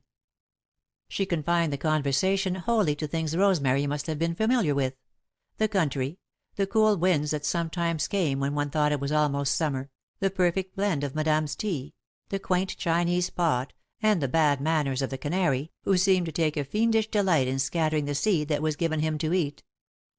Rosemary merely sat in the corner, tried to smile, and said as required, "Yes" or "No." Alden, pitying her from the depths of his heart and yet secretly ashamed, tried unsuccessfully, now and then, to draw her into the conversation. Edith drained her cup, affected disappointment at finding no stray leaves by which she might divine the future, then went to Rosemary and took the empty cup which she sat holding with pathetic awkwardness. "You have none either, Miss Starr," she said sweetly. "Suppose we try the crystal ball. I've been wanting to do it ever since I came, but was afraid to venture alone." Rosemary, her senses whirling, followed her over to the table, where the ball lay on its bit of black velvet. "How do you do it?" asked Edith of Madame. "Just get into a good light, shade your eyes, and look in." "That's easy," Edith said. She bent over the table, shaded her eyes with her white, beautifully kept hands, and peered into the crystalline depths. "There's nothing here," she continued somewhat fretfully, to Alden, "except you. By some trick of reflection, I could see you as plainly as though it were a mirror. You try, Miss Starr." Madame's heart contracted suddenly as she remembered the day she had looked into the crystal ball, and had seen not only Alden, but a woman with flaming red hair clasped closely in his arms. "It's all nonsense," she tried to say, but her stiff lips would not move. Rosemary left the table and went back to her corner. "What did you see?" queried Edith. "Did you have any better luck than I did?" "No," Rosemary answered, with a degree more of self possession than she had shown previously. "There was nothing there but a black cloud." The task of keeping up the conversation fell to Edith and Alden, for Madame had unconsciously withdrawn into herself as some small animals shut themselves into their shells. All were relieved, though insensibly, when Rosemary said she must go. Alden went into the hall with her, to help her with her coat and hat, and, as opportunity offered, to kiss her twice, shyly, on her cheek. He wanted to go part way home with her, but Rosemary refused. "You'd better not," she said, "but thank you just as much." "Won't you even let me go to the corner with you?" "No," said Rosemary, with trembling lips. "Please don't." So she went on alone, while Alden returned to the living room. Edith was saying to Madame, "Poor little brown mouse, how one longs to take a girl like that and give her all the pretty things she needs." Madame took the crystal ball, wrapped it in its bit of velvet, and put it on the highest shelf of the bookcase, rolling it back behind the books, out of sight. "Why do you do that, Mother?" asked Alden, curiously. "Because," returned Madame, grimly, "it's all nonsense. I won't have it around any more." Alden laughed, but Edith went on, thoughtfully: "I'd like to do her hair for her, and see that all her underthings were right, and then put her into a crêpe gown of dull blue, a sort of Chinese blue, with a great deal of deep toned lace for trimming, and give her a topaz pendant set in dull silver, and a big picture hat of écru net, with a good deal of the lace on it, and one long plume, a little lighter than the gown." "I would, too," said Alden, smiling at Edith. He did not in the least know what she was talking about, but he knew that she felt kindly toward Rosemary, and was grateful for it. Rosemary, at home, went about her duties mechanically. There was a far away look in her eyes which did not escape the notice of Grandmother and Aunt Matilda, but they forbore to comment upon it as long as she performed her tasks acceptably. At supper she ate very little, and that little was as dust and ashes in her mouth. Before her, continually, was a heart-breaking contrast. She, awkward, ugly, ill at ease in brown alpaca made according to the fashion of 10 or 15 years ago, and Mrs. Lee, beautiful, exquisite, dainty to her finger tips, richly dowered with every conceivable thing that she herself lacked. "Mother," said Rosemary to herself, "oh, Mother!" She did not mean Mrs. Marsh, but the pretty, girlish mother who had died in giving birth to her. She would have been like Mrs. Lee, or prettier, and she would have understood. Her heart smarted and burned and ached, but she got through the evening somehow, and at the appointed time stumbled up to her own room. Why should she care because another woman was prettier than she, knew more, and had more? Were there not many such in the world, and had she not Alden? Accidentally, Rosemary came upon the cause of her pain. Of course she had Alden, for always, unless then, once more, reassurance came. "She's married," said Rosemary, smiling back at the white, frightened face she saw in the mirror. "She's married." The thought carried with it so much comfort that presently Rosemary slept peacefully, exhausted as she was by the stress of the afternoon. "She's married," was her last conscious thought, and a smile lingered upon her lips as she slept. She had not enough worldly wisdom to know that, other things being equal, a married woman may be a dangerous rival, having the unholy charm of the unattainable, and the sanction of another man's choice. The hour of the turning night. The darkness was vibrant, keen, alive. It throbbed with consciousness, with mysterious fibres of communication. There was no sense of a presence in the room, nor even the possibility of a presence. It was vague, abstract, yet curiously definite. Edith woke from a troubled dream with a start. For a moment she lay quietly and listened, not afraid, but interested, as though upon the threshold of some new experience.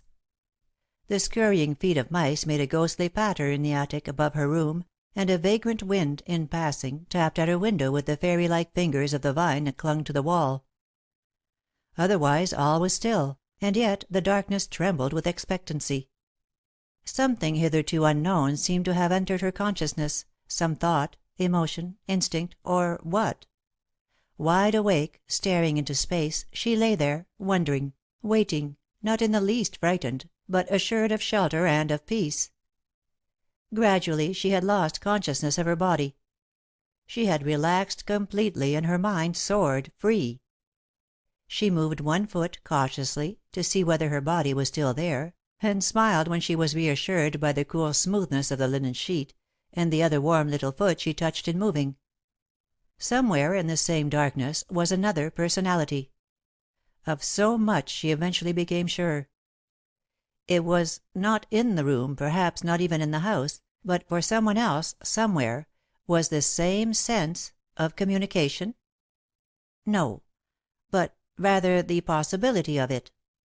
Someone else had also lost consciousness of the body. Another mind, released for the moment from its earthly prison, sought communion with hers. Was this death, and had she awakened in another world? She moved her foot again, pressed her hand to the warm softness of her breast, felt her breath come and go, and even the steady beating of her heart. Not death, then, only a pause, in which for once the body, clamorous and imperious with its thousand needs, had given way to the soul. The curious sense of another personality persisted. Was this other person dead, and striving mutely for expression? No, surely not, for this other mind was on the same plane as hers, subject to the same conditions. Not disembodied entirely, but only relaxed, as she was, this other personality had wakened and found itself gloriously free. A perception of fineness followed. Not everyone was capable of this, and the conviction brought a pleasant sense of superiority. Above the sordid world, in some higher realm of space and thought, they two had met, and saluted one another. For the first time Edith thought of her body as something separate from herself, and in the light of a necessary, or unnecessary, evil. This new self neither hungered, nor thirsted, nor grew weary. It knew neither cold, nor heat, nor illness. Pain, like a fourth dimension, was out of its comprehension. It required neither clothes nor means of transportation. It simply went, as the wind might, by its own power, when and where it chose. Whose mind was it? Was it someone she knew, or someone she was yet to meet? And in what bodily semblance did it dwell, when it was housed in its prison? Was it a woman or a man? Not a woman. Edith instantly dismissed the idea, for this sense of another personality carried with it not the feeling of duality or likeness, but of difference, of divine completion. Some man she knew, or whom she was to know, freed for the moment from his earthly environment, roamed celestial ways with her. She was certain that it was not lasting, that at the best it could be of very brief duration, and this fact of impermanence was the very essence of its charm, like life itself. The clock downstairs began to strike. 1, 2, 3, 4. It was the hour of the night when life is at its lowest, the point on the flaming arc of human existence where it touches the shadow of the unknown, softening into death or brightening into life according to the swing of the pendulum. Then, if ever, the mind and body would be apart, Edith thought, for when the physical forces sink, the spirit must rise to keep the balance true. Who was the man? Her husband? No, for they were too far apart to meet like this. She idly went over the list of her men acquaintances. Old schoolmates, friends of her husband's, husbands of her friends, as one might call the roll of an assembly, expecting someone to rise and answer, "Here." Yet it was all in vain, though she felt herself on the right track and approaching a definite solution. The darkness clung about her like a living thing. It throbbed as the air may when a wireless instrument answers another, leagues away. It was as eloquent of communication as a network of telephone and telegraph wires, submerged in midnight, yet laden with portent of life and death. She sat up in bed, straining every nerve to the point where all senses unite in one. "Who are you?" Her lips did not move, but the thought seemed to have the sound of thunder in its imperious demand. Tangled fibres of communication noiselessly wove themselves through the darkness, and again all her soul merged itself into one question. Who? For God's sake, who? Then, after a tense instant of waiting, the answer flashed upon her, vivid as lightning. Alden Marsh. And swiftly, as though in response to a call, a definite, conscious thought from the other personality presented itself. "Yes? What would you have of me?" Edith lay back among her pillows as the clock struck the half hour. The body, as though resentful of denial, urged itself swiftly upon her now. Her heart beat tumultuously, her hands shook, she thrilled from head to foot with actual physical pain. The darkness no longer seemed alive, but negative and dead, holding somewhere in its merciful depths the promise of rest. Utterly exhausted, she closed her eyes and slept, to be roused by a tap at the door. "Yes," she answered drowsily. "Come in." Madame came in, pulled up the shades, and flooded the room with sunshine. "I'm sorry if I've disturbed you, dear, but I was afraid you were ill. I've been here twice before." Edith sat up and rubbed her eyes. "What time is it?" 9:30. "Oh, I'm so sorry. You mustn't spoil me this way, for I do want to get up to breakfast. Why didn't you call me?" Madame sat down on the side of the bed, and patted Edith's outstretched hand with affectionate reassurance. "You're to do just as you please," she said, "but I was beginning to worry a bit, for you've been the soul of punctuality. Did" Edith closed her lips firmly upon the instinctive question "did he miss me?" She dismissed it as the mere vapouring of a vacant brain. "Did what?" asked Madame helpfully. "Did you miss me?" "Of course. Alden did too. The last thing he said before he went to school was that he hoped you were not ill." "That was nice of him." Edith put a small pink foot out of bed on the other side and gazed at it pensively. Madame laughed. "I don't believe you've grown up," she said. "You remind me of a small child who has just discovered her toes. Do you want your breakfast up here?" "No, I'll come down. Give me half an hour and I'll appear before you clothed and in my right mind, with as humble an apology for my sins as I'm able to compose in the meantime." She was as good as her word, appearing promptly at the time she had set, and dressed for the street. After doing justice to a hearty breakfast, she said that she was going out for a walk, and probably would not be back to luncheon. "My dear," exclaimed Madame, "you mustn't do that. I'll have luncheon kept for you." "No, please don't, for I really shan't want any. Didn't you observe my breakfast? Even a piano mover couldn't think of eating again before 7, so let me go a gypsying till sunset." Madame nodded troubled acquiescence, and, with a laugh, Edith kissed her good bye. "I'm subject to the wanderlust," she said, "and when the call comes I have to go. It's in my blood to day. So farewell for the present." Madame watched her as she went down the street, the golden quill on her green hat bidding jaunty defiance to the wind. As she had said, she felt the call at times, and had to yield to its imperative summons, but to day it was her soul that craved the solace of the open spaces and the wind swept fields. As she dressed, she had tried to dismiss last night's experience as a mere fantasy of sleep, or, if not an actual dream, some vision hailing from the borderland of consciousness, at the point where the senses merge. Yet, even as she argued with herself, she felt the utter futility of it, and knew her denials were vain in the face of truth. She dreaded the necessity of meeting Alden again, then made a wry face at her own foolishness. "Ridiculous," she said to herself, "preposterous, absurd." No matter what her own nightmares might be, he slept soundly. Of course he did. How could healthy youth with a clear conscience do otherwise?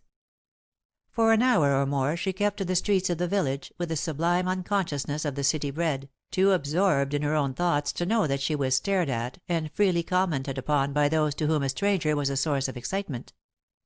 Her tailored gown, of dark green broadcloth, the severe linen shirtwaist, and her simple hat were subjects of conversation that night in more than one humble home, fading into insignificance only before her radiant hair. The general opinion was that it must be a wig, or the untoward results of some experiment with hair dye, probably the latter, for, as the postmaster's wife said, "Nobody would buy a wig of that colour." The school bell rang for dismissal and filled her with sudden panic. After walking through the village all the morning to escape luncheon with Alden, it would be disagreeable to meet him face to face almost at the schoolhouse door. Turning in the opposite direction, she walked swiftly until she came to a hill, upon which an irregular path straggled half-heartedly upward. So Edith climbed the Hill of the Muses, pausing several times to rest. When she reached the top, she was agreeably surprised to find a comfortable seat waiting her, even though it was only a log rolled back against two trees. She sank back into the hollow, leaned against the supporting oak, and wiped her flushed face. Others had been there before her, evidently, for the turf was worn around the log, and there were even hints of footprints here and there. Some rural trysting place, probably, she thought, then a gleam of scarlet caught her attention. A small red book had fallen into the crevice between the log and the other tree. "The House of Life," she murmured under her breath. "Now, who in this little village would, unless—" The book bore neither name nor initials, but almost every page was marked. As it happened, most of them were favourite passages of her own. "How idyllic," she mused, A pair of young lovers reading Rossetti on a hilltop in spring. Could anything be more pastoral? I'll take it back to the house and tell about it at dinner." She welcomed it as a sure relief from a possible awkward moment. "I knew I was right," she said to herself, as she turned the pages. "To day was set aside long ago for me to go a gypsying." The clear air of the heights and the sunlit valley beneath her gave her a sense of proportion and of value which she realized she had sadly needed. Free from the annoyances of her daily life, she could look back upon it with due perspective, and see that her unhappiness had been largely caused by herself. "I can't be miserable," she thought, "unless I'm willing to be." She sat there for a long time, heedless of the passing hours. She was roused from her reverie by a muffled footstep, and an involuntary exclamation of astonishment. "Why, how do you do, Miss Starr?" said Edith, kindly, offering a well gloved hand. "Are you out gypsying, too?" "Yes," Rosemary stammered. Her eyes were fixed upon the small red book that Mrs. Lee held in her other hand. "See what I found," Edith went on, heedlessly. "Rossetti's House of Life up here. Boy Blue must have brought it up to read to Bo Peep in the intervals of shepherding. There may not be any such word as shepherding, but there ought to be. I love to make words, don't you?" "Yes," said Rosemary, helplessly. She had thought Alden had the book, but had forgotten to make sure, and now the most precious hours of her life had been invaded and her shrines laid bare. Was it not enough for this woman to live in the same house with Alden? Need she take possession of the Hill of the Muses and the little book which had first awakened her, then brought them together? Resentful anger burned in her cheeks, all the more pitiful because of Mrs. Lee's utter unconsciousness, and the impossibility of reparation, even had she known. "Sit down," Edith suggested. "You must be tired. It's a long climb." Did you come up here to meet anyone?" The suspicion broke hotly from Rosemary's pale lips. Edith might have replied that she came up to avoid meeting anyone, but she only said, with cool astonishment: "Why, no. Why should I?" There was no answer to that. Indeed, thought Rosemary, floundering helplessly in a sea of pain, there was no reason. Was she not in the same house with him, day in and day out? "She's married," Rosemary said to herself with stern insistence, trying to find comfort in the thought, but comfort strangely failed now. Another suspicion assailed her, and was instantly put into headlong speech. "Is your husband dead, or are you divorced?" Mrs. Lee turned quickly. She surveyed the girl calmly for an instant, entirely unable to translate her evident confusion. Then she rose. "Neither," she returned, icily. "And if there are no other personal questions you desire to ask me, I'll go back." Rosemary kept back the tears until Mrs. Lee was out of sight. "She's married," she sobbed, "and he isn't dead, and they're not divorced. So why oh, why?" The pain unreasonably persisted, taking to itself a fresh hold. She had offended Mrs. Lee, and she would tell Alden, and Alden would be displeased and would never forgive her. If she were to run after her and apologize, assuring her that she had not meant the slightest offence, perhaps She stumbled to her feet, but even as she did so, she knew that it was too late. She longed with all the passion of her desolate soul for Alden's arms around her, for only the touch of his hand or the sound of his voice saying, "Rosemary, Rosemary, dear." But it was too late for that also. Everything came too late. By the time she reached the foot of the hill, Edith had understood and pardoned Rosemary. "Poor child," she thought. "Think of her loving him, and actually being jealous of me. And, manlike, of course, he's never noticed it. For her sake, I hope he won't." She waited to gather a spray or two of wild crab apple blossoms, then went home. She did not see Alden, but stopped to exchange a few words with Madame, then went on upstairs. The long walk had wearied her, but it had also made her more lovely. After an hour of rest and a cool shower, she was ready to dress for dinner. She chose a dinner gown of white embroidered chiffon that she had not yet worn. It was cut away a little at the throat, and the sleeves came to the elbow. She was not in the mood for jewels, but she clasped a string of pearls around her perfect throat, and put the crab apple blossoms in her hair. The experiment was rather daring, but wholly successful, as she took care to have green leaves between the hair and the blossoms. When she went down, Madame and Alden were waiting for her, Alden in evening clothes as usual, and Madame in her lavender gown. "You look like a nymph of Botticelli's," commented Alden, with a smile. There was no trace of confusion or even of consciousness in his manner, and once again Edith reproached herself for her foolishness. Dinner was cheerful, though not lively. Once or twice Edith caught Alden looking at her with a strange expression on his face. Madame chattered on happily, of the vineyard and the garden and the small household affairs that occupied her attention. Afterward, Alden read the paper and the other two played cribbage. It was only a little after 9 when Madame, concealing a yawn, announced that she was tired and would go to bed, if she might be excused. Edith rose with alacrity. "I'll come too," she said. "It's astonishing how sleepy it makes one to be outdoors." "Don't," Madame protested. "We mustn't leave him entirely alone. You can sleep late to morrow morning if you choose." "Please don't leave me alone, Mrs. Lee," pleaded Alden, rather wickedly. "All right," Edith answered, accepting the inevitable as gracefully as she might. "Shall I play solitaire while you read the paper?" "If you like," he replied. Madame took her candle and bade them good night. As she went up stairs, Edith said, with a pout, "I wish I were going to bed, too." "You can't sleep all the time," he reminded her. The paper had slipped to the floor. "Mother tells me that you slept this morning until 9:30." "Yes, but—" She bit her lips and the colour rose to her temples. She hastily shuffled the cards and began to play solitaire so rapidly that he wondered whether she knew what cards she was playing. "But," he said, "you didn't sleep well last night. Was that what you were going to say?" Edith dropped her cards and looked him straight in the face. "I slept perfectly," she lied. "Didn't you?" "I slept just as well as you did," he answered. She thought she detected a shade of double meaning in his tone. "I had a long walk to day," she went on, "and it made me sleepy.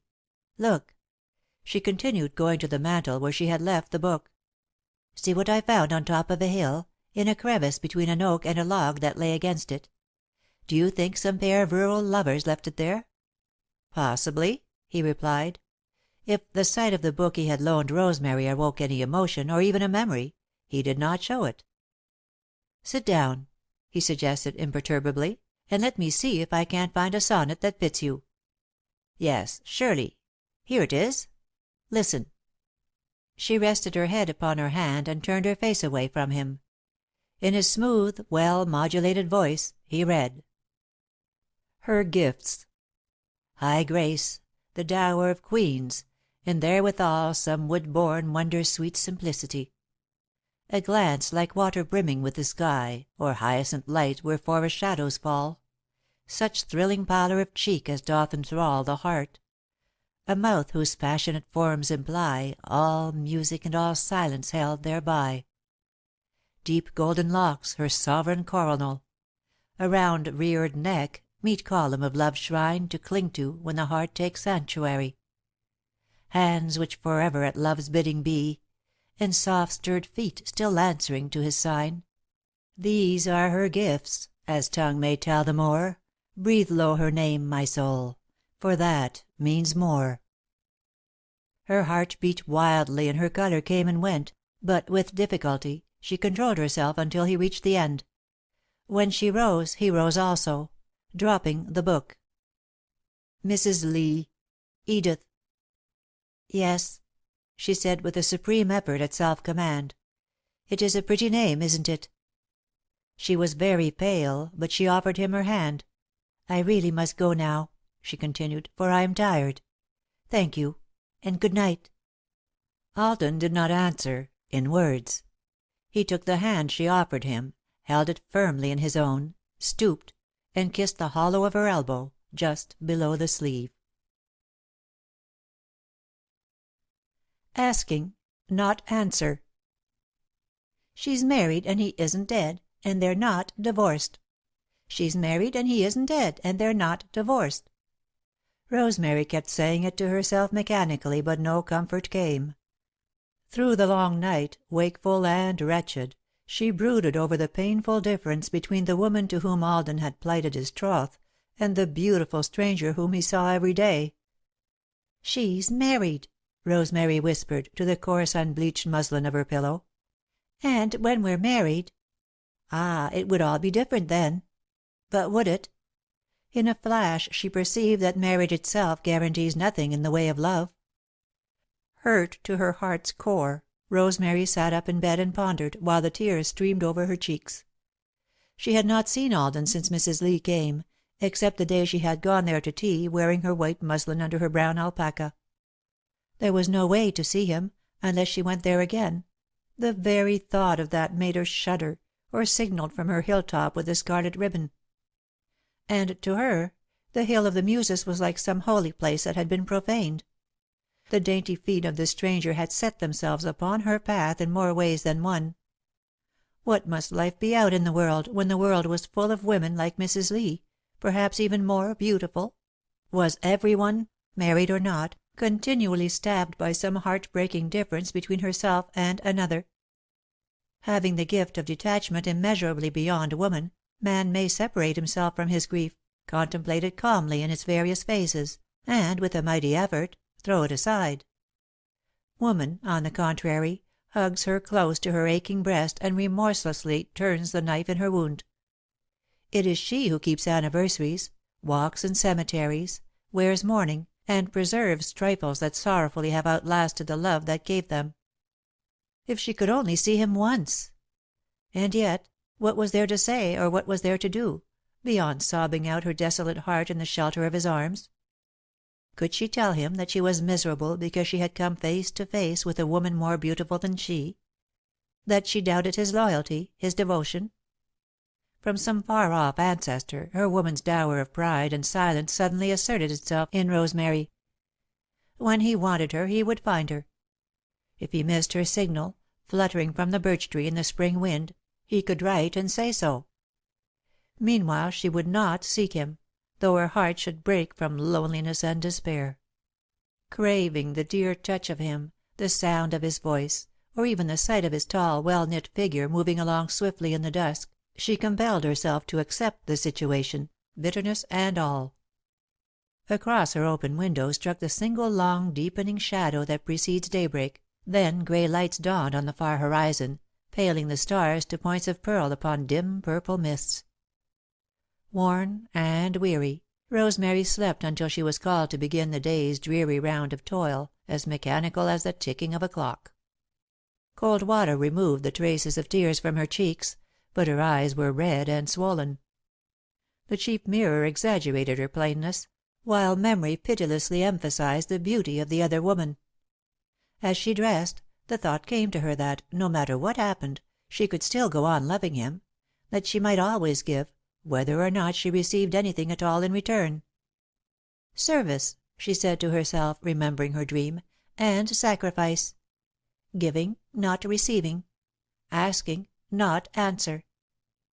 If this indeed was love, she had it in fullest measure, so why should she ask for more?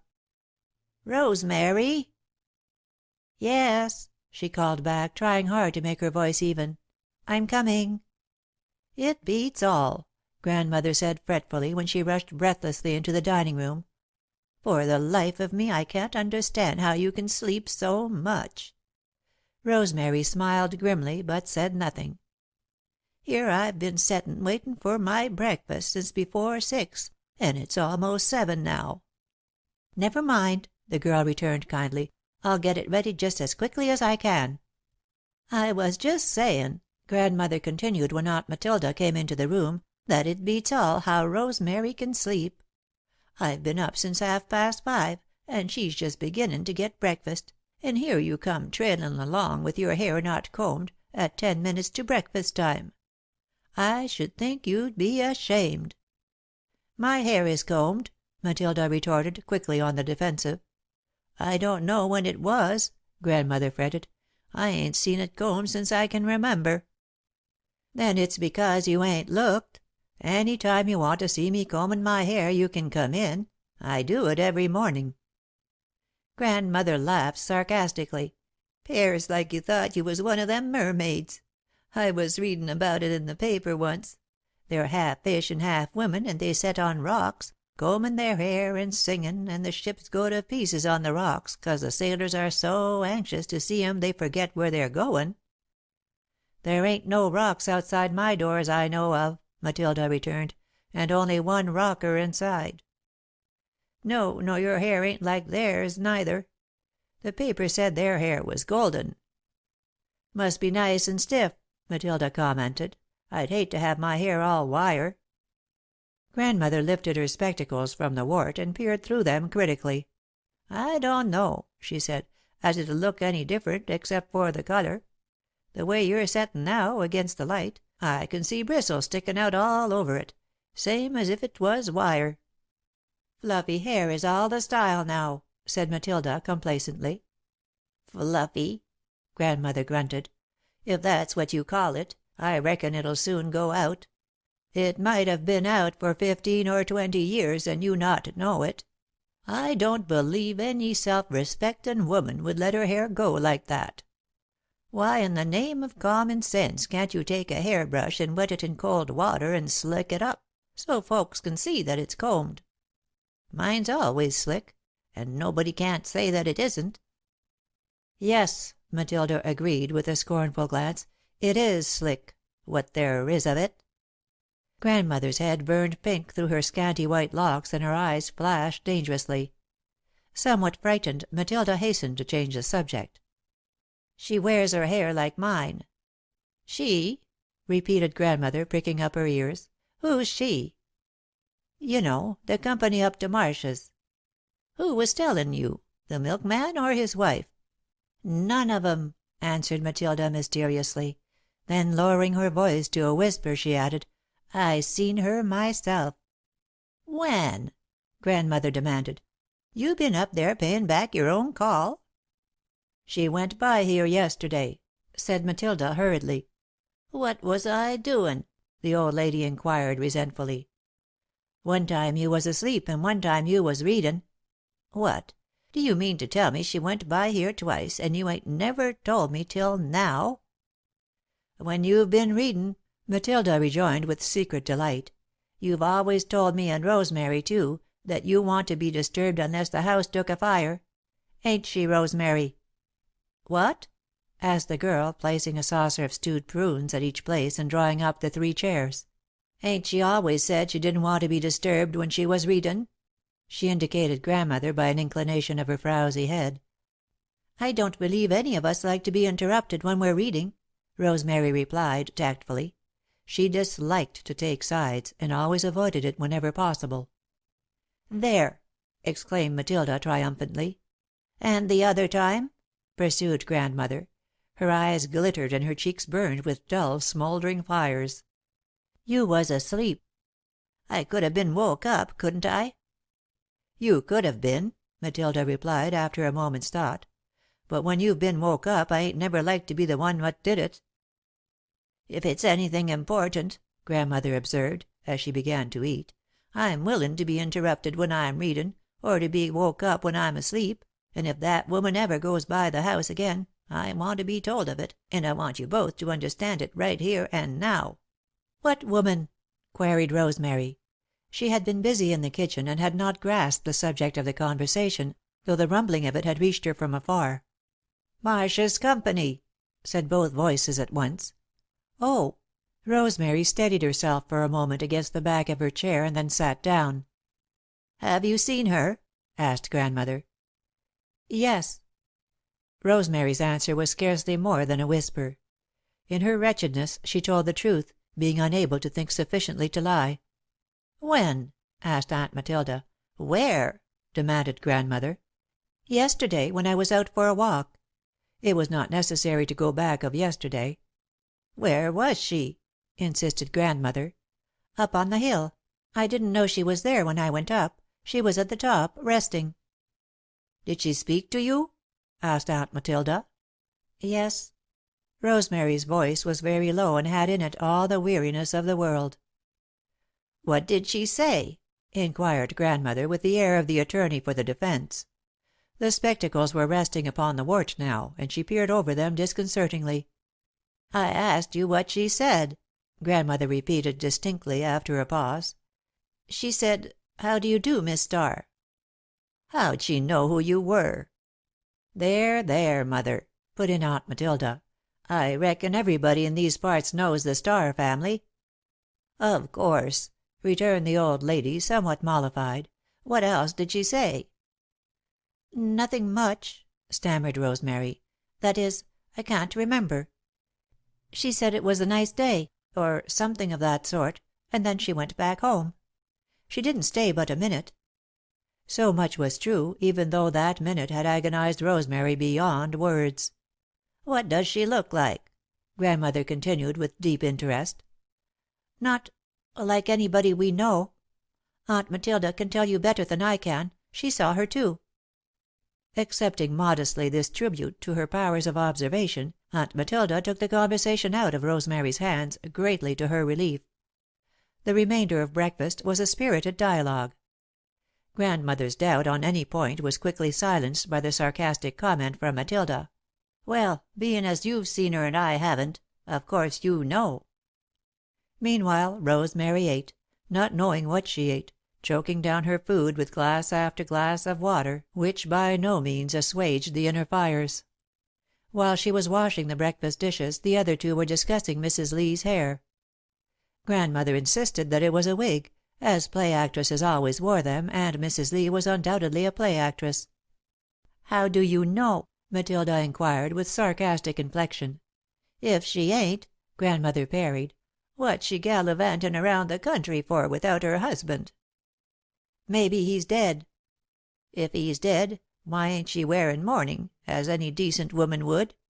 She's either a play actress or else she's a divorced woman, or maybe both." Either condition, in Grandmother's mind, was the seal of social damnation. "If we was on callin' terms with the Marshes," said Matilda, meditatively, "Mis' Marsh might be bringin' her here." "Not twice," returned Grandmother, with determination.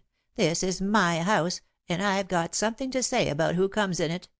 I wouldn't even have Mis' Marsh now, after she's been hobnobbin' with the likes of her."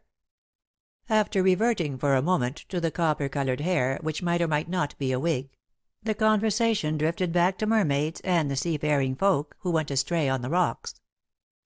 Aunt Matilda insisted that there were no such things as mermaids, and Grandmother triumphantly dug up the article in question from a copy of the Household Guardian, more than 3 months old.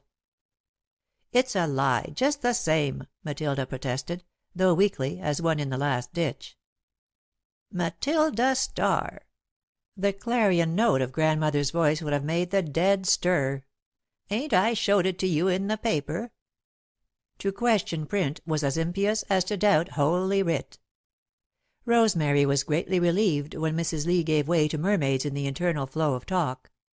She wondered sometimes that their voices did not fail them, though occasionally a sulky silence or a nap produced a brief interval of peace. She worked faithfully until her household tasks were accomplished, discovering that, no matter how one's heart aches, one can do the necessary things and do them well. Early in the afternoon she found herself free. Instinct and remorseless pain led her unerringly to the one place where the great joy had come to her. She searched her suffering dumbly and without mercy. If she knew the reason why. "She's married, and her husband isn't dead, and they're not divorced." Parrot like, Rosemary repeated the words to herself, emphasizing each fact with a tap of her foot on the ground in front of her. Then a new fear presented itself, clutching coldly at her heart. Perhaps they were going to be divorced, and then Something seemed to snap, like the breaking of a strained tension. Rosemary had come to the point where she could endure no more, and mercifully the pain was eased. Later on, no doubt, she could suffer again, but for the moment she felt only a dull weariness. In the background the ache slumbered, like an ember that is covered with ashes, but now she was at rest. She looked about her curiously, as though she were a stranger. Yet, at the very spot where she stood, Mrs. Lee had stood yesterday, her brown eyes cold with controlled anger when she made her sarcastic farewell. When she first saw her, she had been sitting on the log where Alden usually sat. Down in the hollow tree was the wooden box that held the red ribbon. Shyly, the 9 silver birches with bowed heads had turned down the hillside and stopped. Across, on the other side of the hill, where God hung his flaming tapestries of sunset from the high walls of heaven, Rosemary had stood that day, weeping, and Love had come to comfort her. None of it mattered now. Nothing mattered any more. She had reached the end, whatever the end might be. Seemingly it was a great pause of soul and body, the consciousness of arrival at the ultimate goal. When she saw Alden, she would ask to be released. She could tell him, with some semblance of truth, that she could not leave Grandmother and Aunt Matilda, because they needed her, and after they had done so much for her, she could not bring herself to seem ungrateful, even for him. The books were full of such things.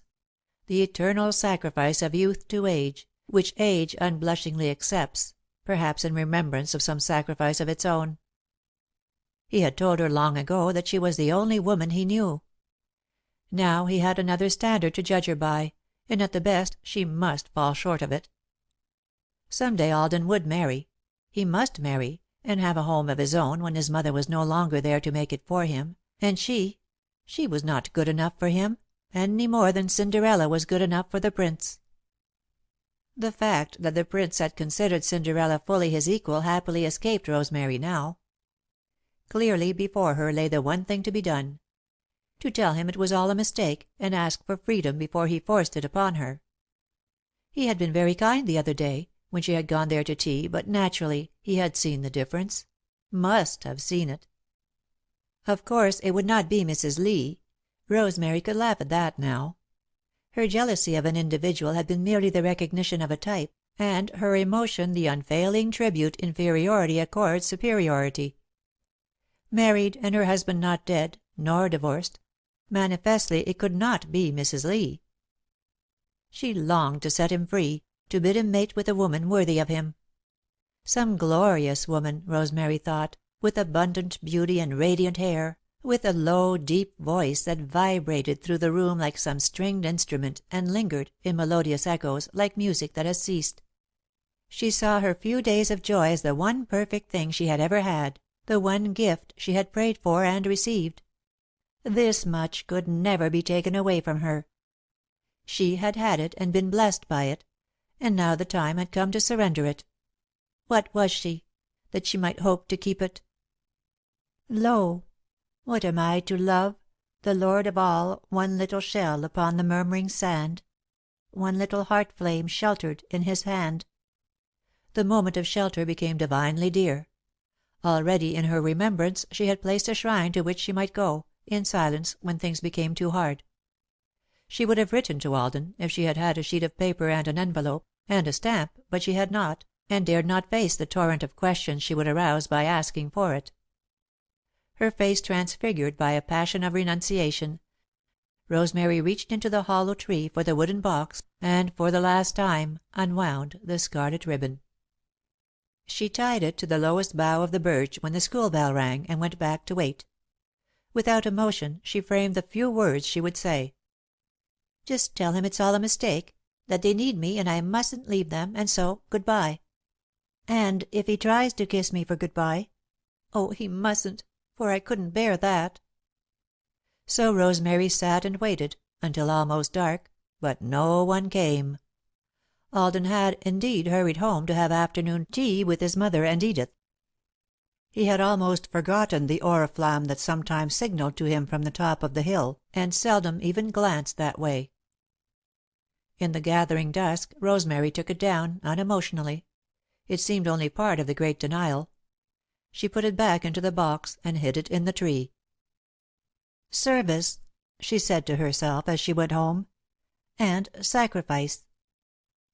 Giving, not receiving. Asking, not answer.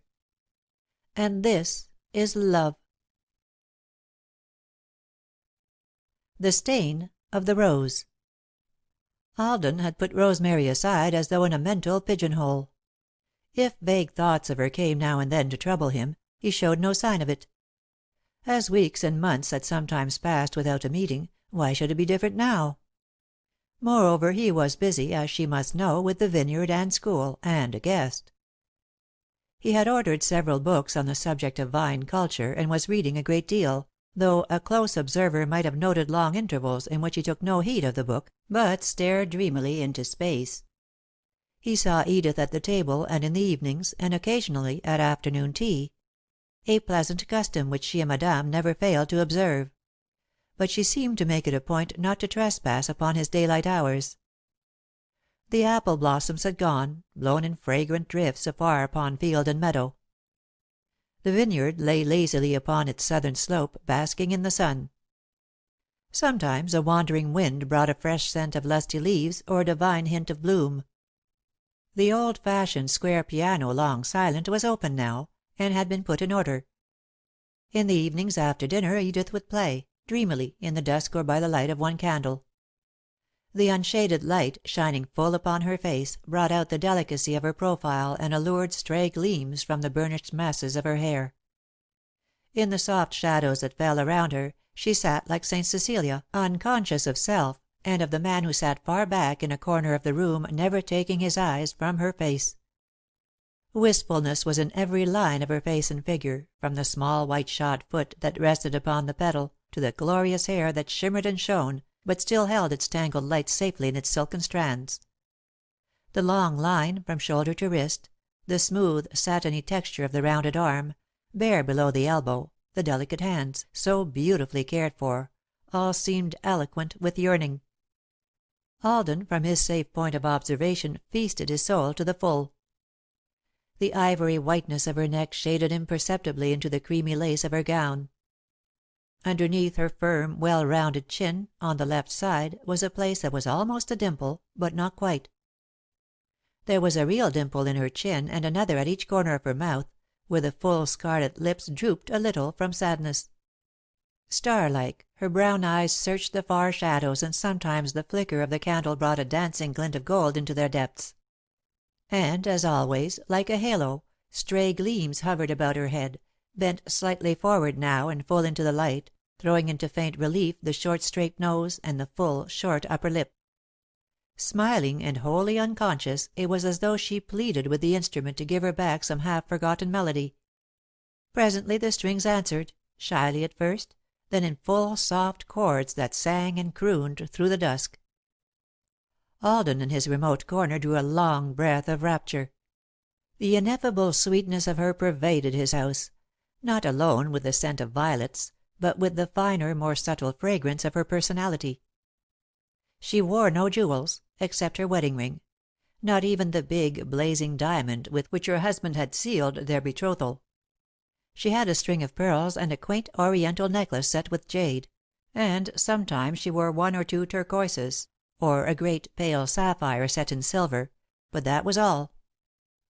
Out of the world of glitter and sparkle she had chosen these few things that suited her, and was content. From another corner came the sound of slow, deep breathing. Outside the circle of candlelight, Madame had fallen asleep in her chair. The full June moon had shadowed the net curtain upon the polished floor and laid upon it, in silhouette, an arabesque of oak leaves. It touched Madame's silvered hair to almost unearthly beauty as she leaned back with her eyes closed, and brought a memory of violets and sun from the gold tasselled amethyst that hung on her breast. The small, slender hands lay quietly, one on either arm of her chair. A white crepe shawl, heavy with Chinese embroidery, lay over her shoulders, a gift from Edith. A summer wind, like a playful child, stole into the room, lifted the deep silk fringe of the shawl, made merry with it for a moment, then tinkled the prisms on the chandelier and ran away again. The fairy-like sound of it, as though it were a far, sweet bell, chimed in with Edith's dreamy chords, and brought her to herself with a start. She turned quickly, saw that Madame was asleep, and stopped playing. "Go on," said Alden, in a low tone. "Please do." "I mustn't," she whispered, with her finger on her lips. "Your mother is asleep, and I don't want to disturb her." "Evidently you haven't," he laughed. "Hush!" Edith's full, deep contralto took on an affected sternness. "You mustn't talk." "But I've got to," he returned. "Shall we go outdoors?" "Yes, if you like." "Don't you want a wrap of some sort?" "Yes. Wait a moment and I'll get it." No, tell me where it is, and I'll go." "It's only a white chiffon scarf," she said. "I think you'll find it hanging from the back of that low rocker, near the dressing table." He went up stairs, silently and swiftly, and paused for a moment at Edith's door. It seemed strange to have her permission to turn the knob and go in. He hesitated upon the threshold, then entered the sweet darkness which, to him, would have meant Edith had been blown to him across the wastes of Sahara. How still it was! Only the cheery piping of a cricket broke the exquisite peace of the room.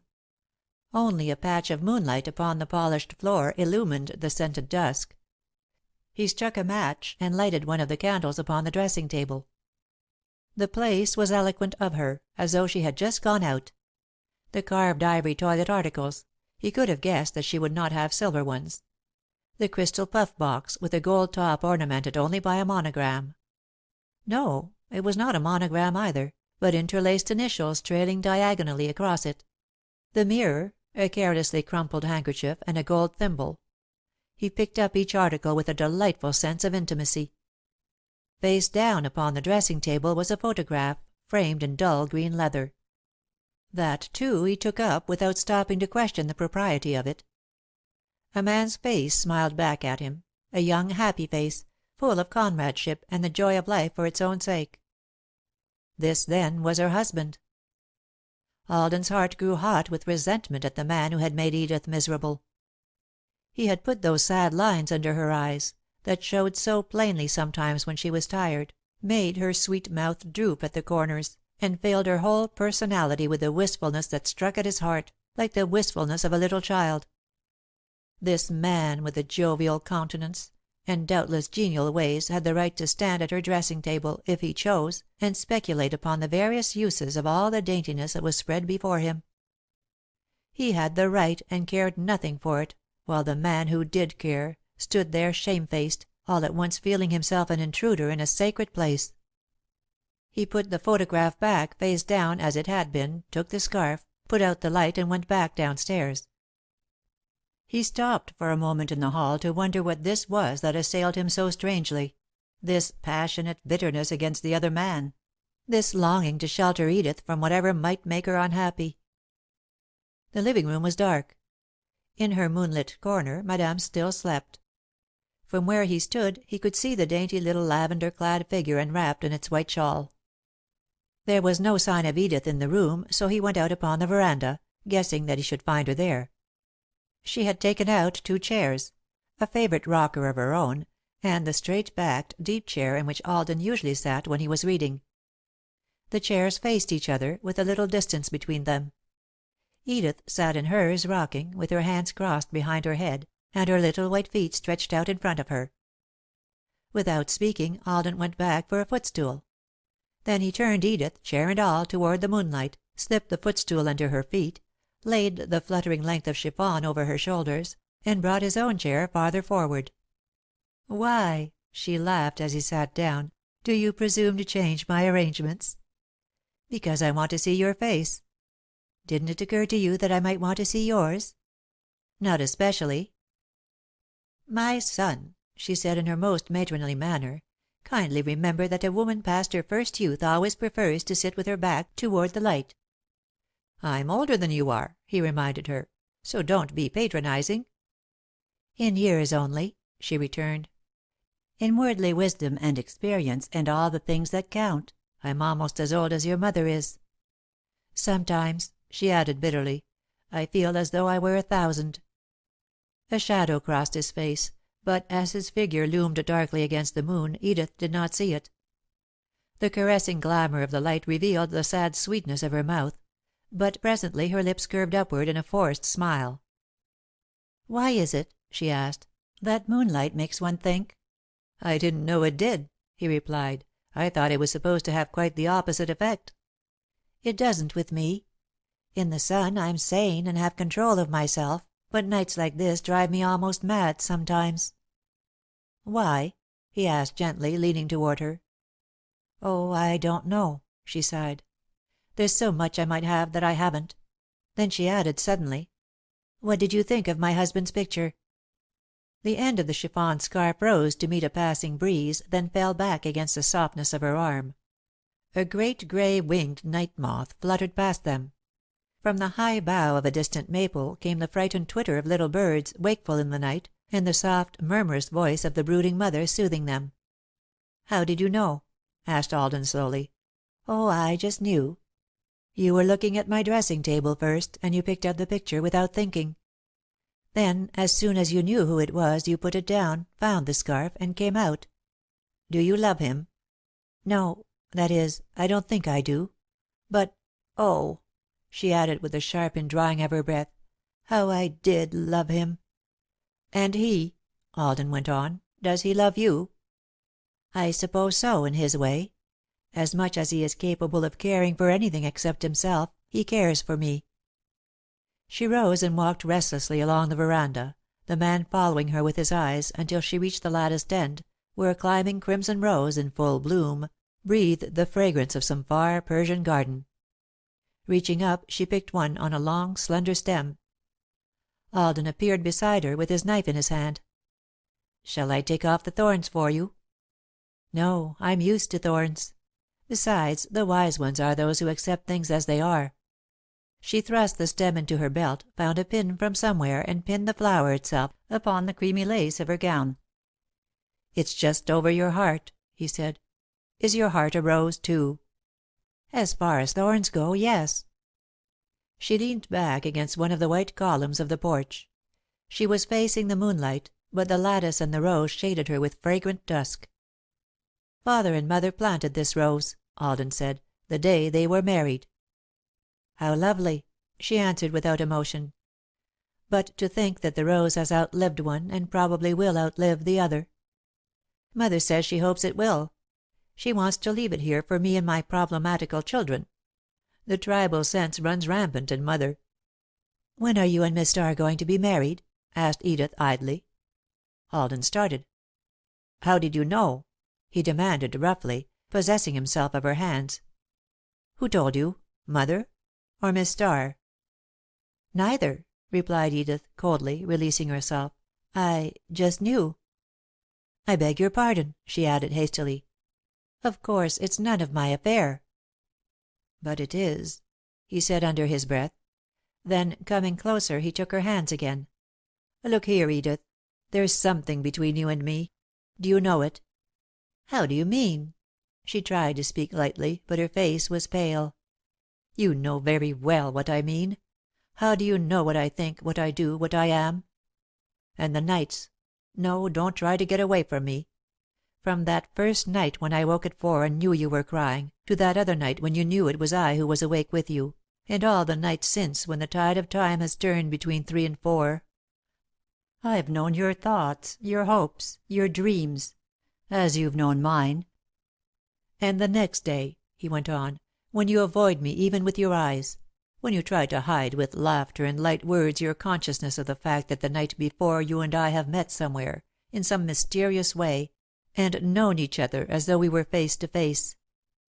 Can you be miserable and I not know it? Can I be tormented by 1,000 doubts and you not know it?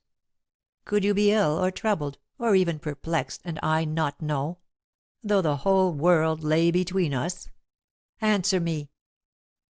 Edith's face was very white and her lips almost refused to move. "Oh, Boy," she whispered, brokenly, "what does it mean?" "This," he answered, imperiously. "It means this, and now." He took her into his arms, crushing her to him so tightly that she almost cried out with the delicious pain of it. In the rose-scented shadow, his mouth found hers. Time and space were no more. At the portal of the lips, soul met soul. The shaded veranda, and even the house itself, faded away. Only this new born ecstasy lived, like a flaming star suddenly come to earth. Madame stirred in her sleep. Then she called, drowsily: "Alden!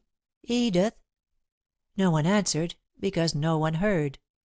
She got up, smothering a yawn behind her hand, wondered that there were no lights, waited a moment, heard nothing, and came to the window. The moon flooded the earth with enchantment, a silvery ocean of light breaking upon earth bound shores. A path of it lay along the veranda, opal and tourmaline and pearl, sharply turned aside by the shadow of the rose. Madame drew her breath quickly. There they stood, partly in the dusk and partly in the light, close in each other's arms, with the misty silver lying lovingly upon Edith's hair. She sank back into a chair, remembering with vague terror the vision she had seen in the crystal ball. So then it was true, as she might have known. Sorely troubled, and with her heart aching for them both, she crept upstairs. "Boy," whispered Edith, shrinking from him. "Oh, Boy! The whole world lies between you and me." His only answer was to hold her closer still, to turn her mouth again to his.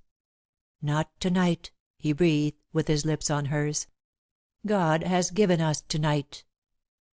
White and shaken, but with her eyes shining like stars, at last she broke away from him. She turned toward the house, but he caught her and held her back. "Say it," he pleaded. "Say you love me." "I do," she whispered. "Oh, have pity and let me go." "And I," he answered, with his face illumined, "love you with all my heart and soul and strength and will, with every fibre of my being, for now and forever. I am yours absolutely, while earth holds me, and even beyond that." Edith looked up quickly, half afraid. His eyes were glowing with strange, sweet fires. "Say it," he commanded. "Tell me you are mine." "I am," she breathed. "God knows I am, but no. I had forgotten for the moment." She broke into wild sobbing, and he put his arm around her with infinite tenderness.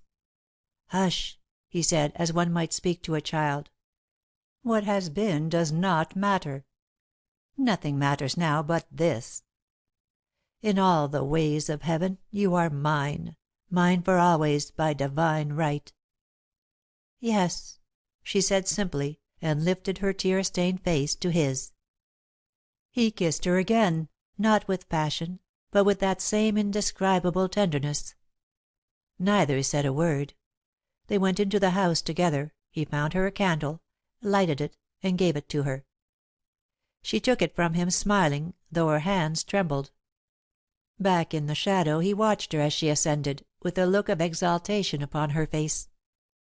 Crimson petals were falling all around her, and he saw the stain of the rose upon her white gown, where he had crushed it against her heart. Neither slept until the tide of the night began to turn.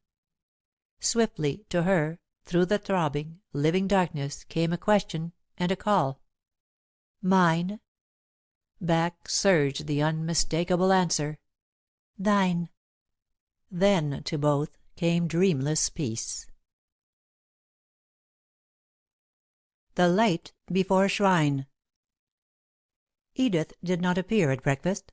Alden seemed preoccupied, ate but little, and Madame, pale after a sleepless night, ate nothing at all.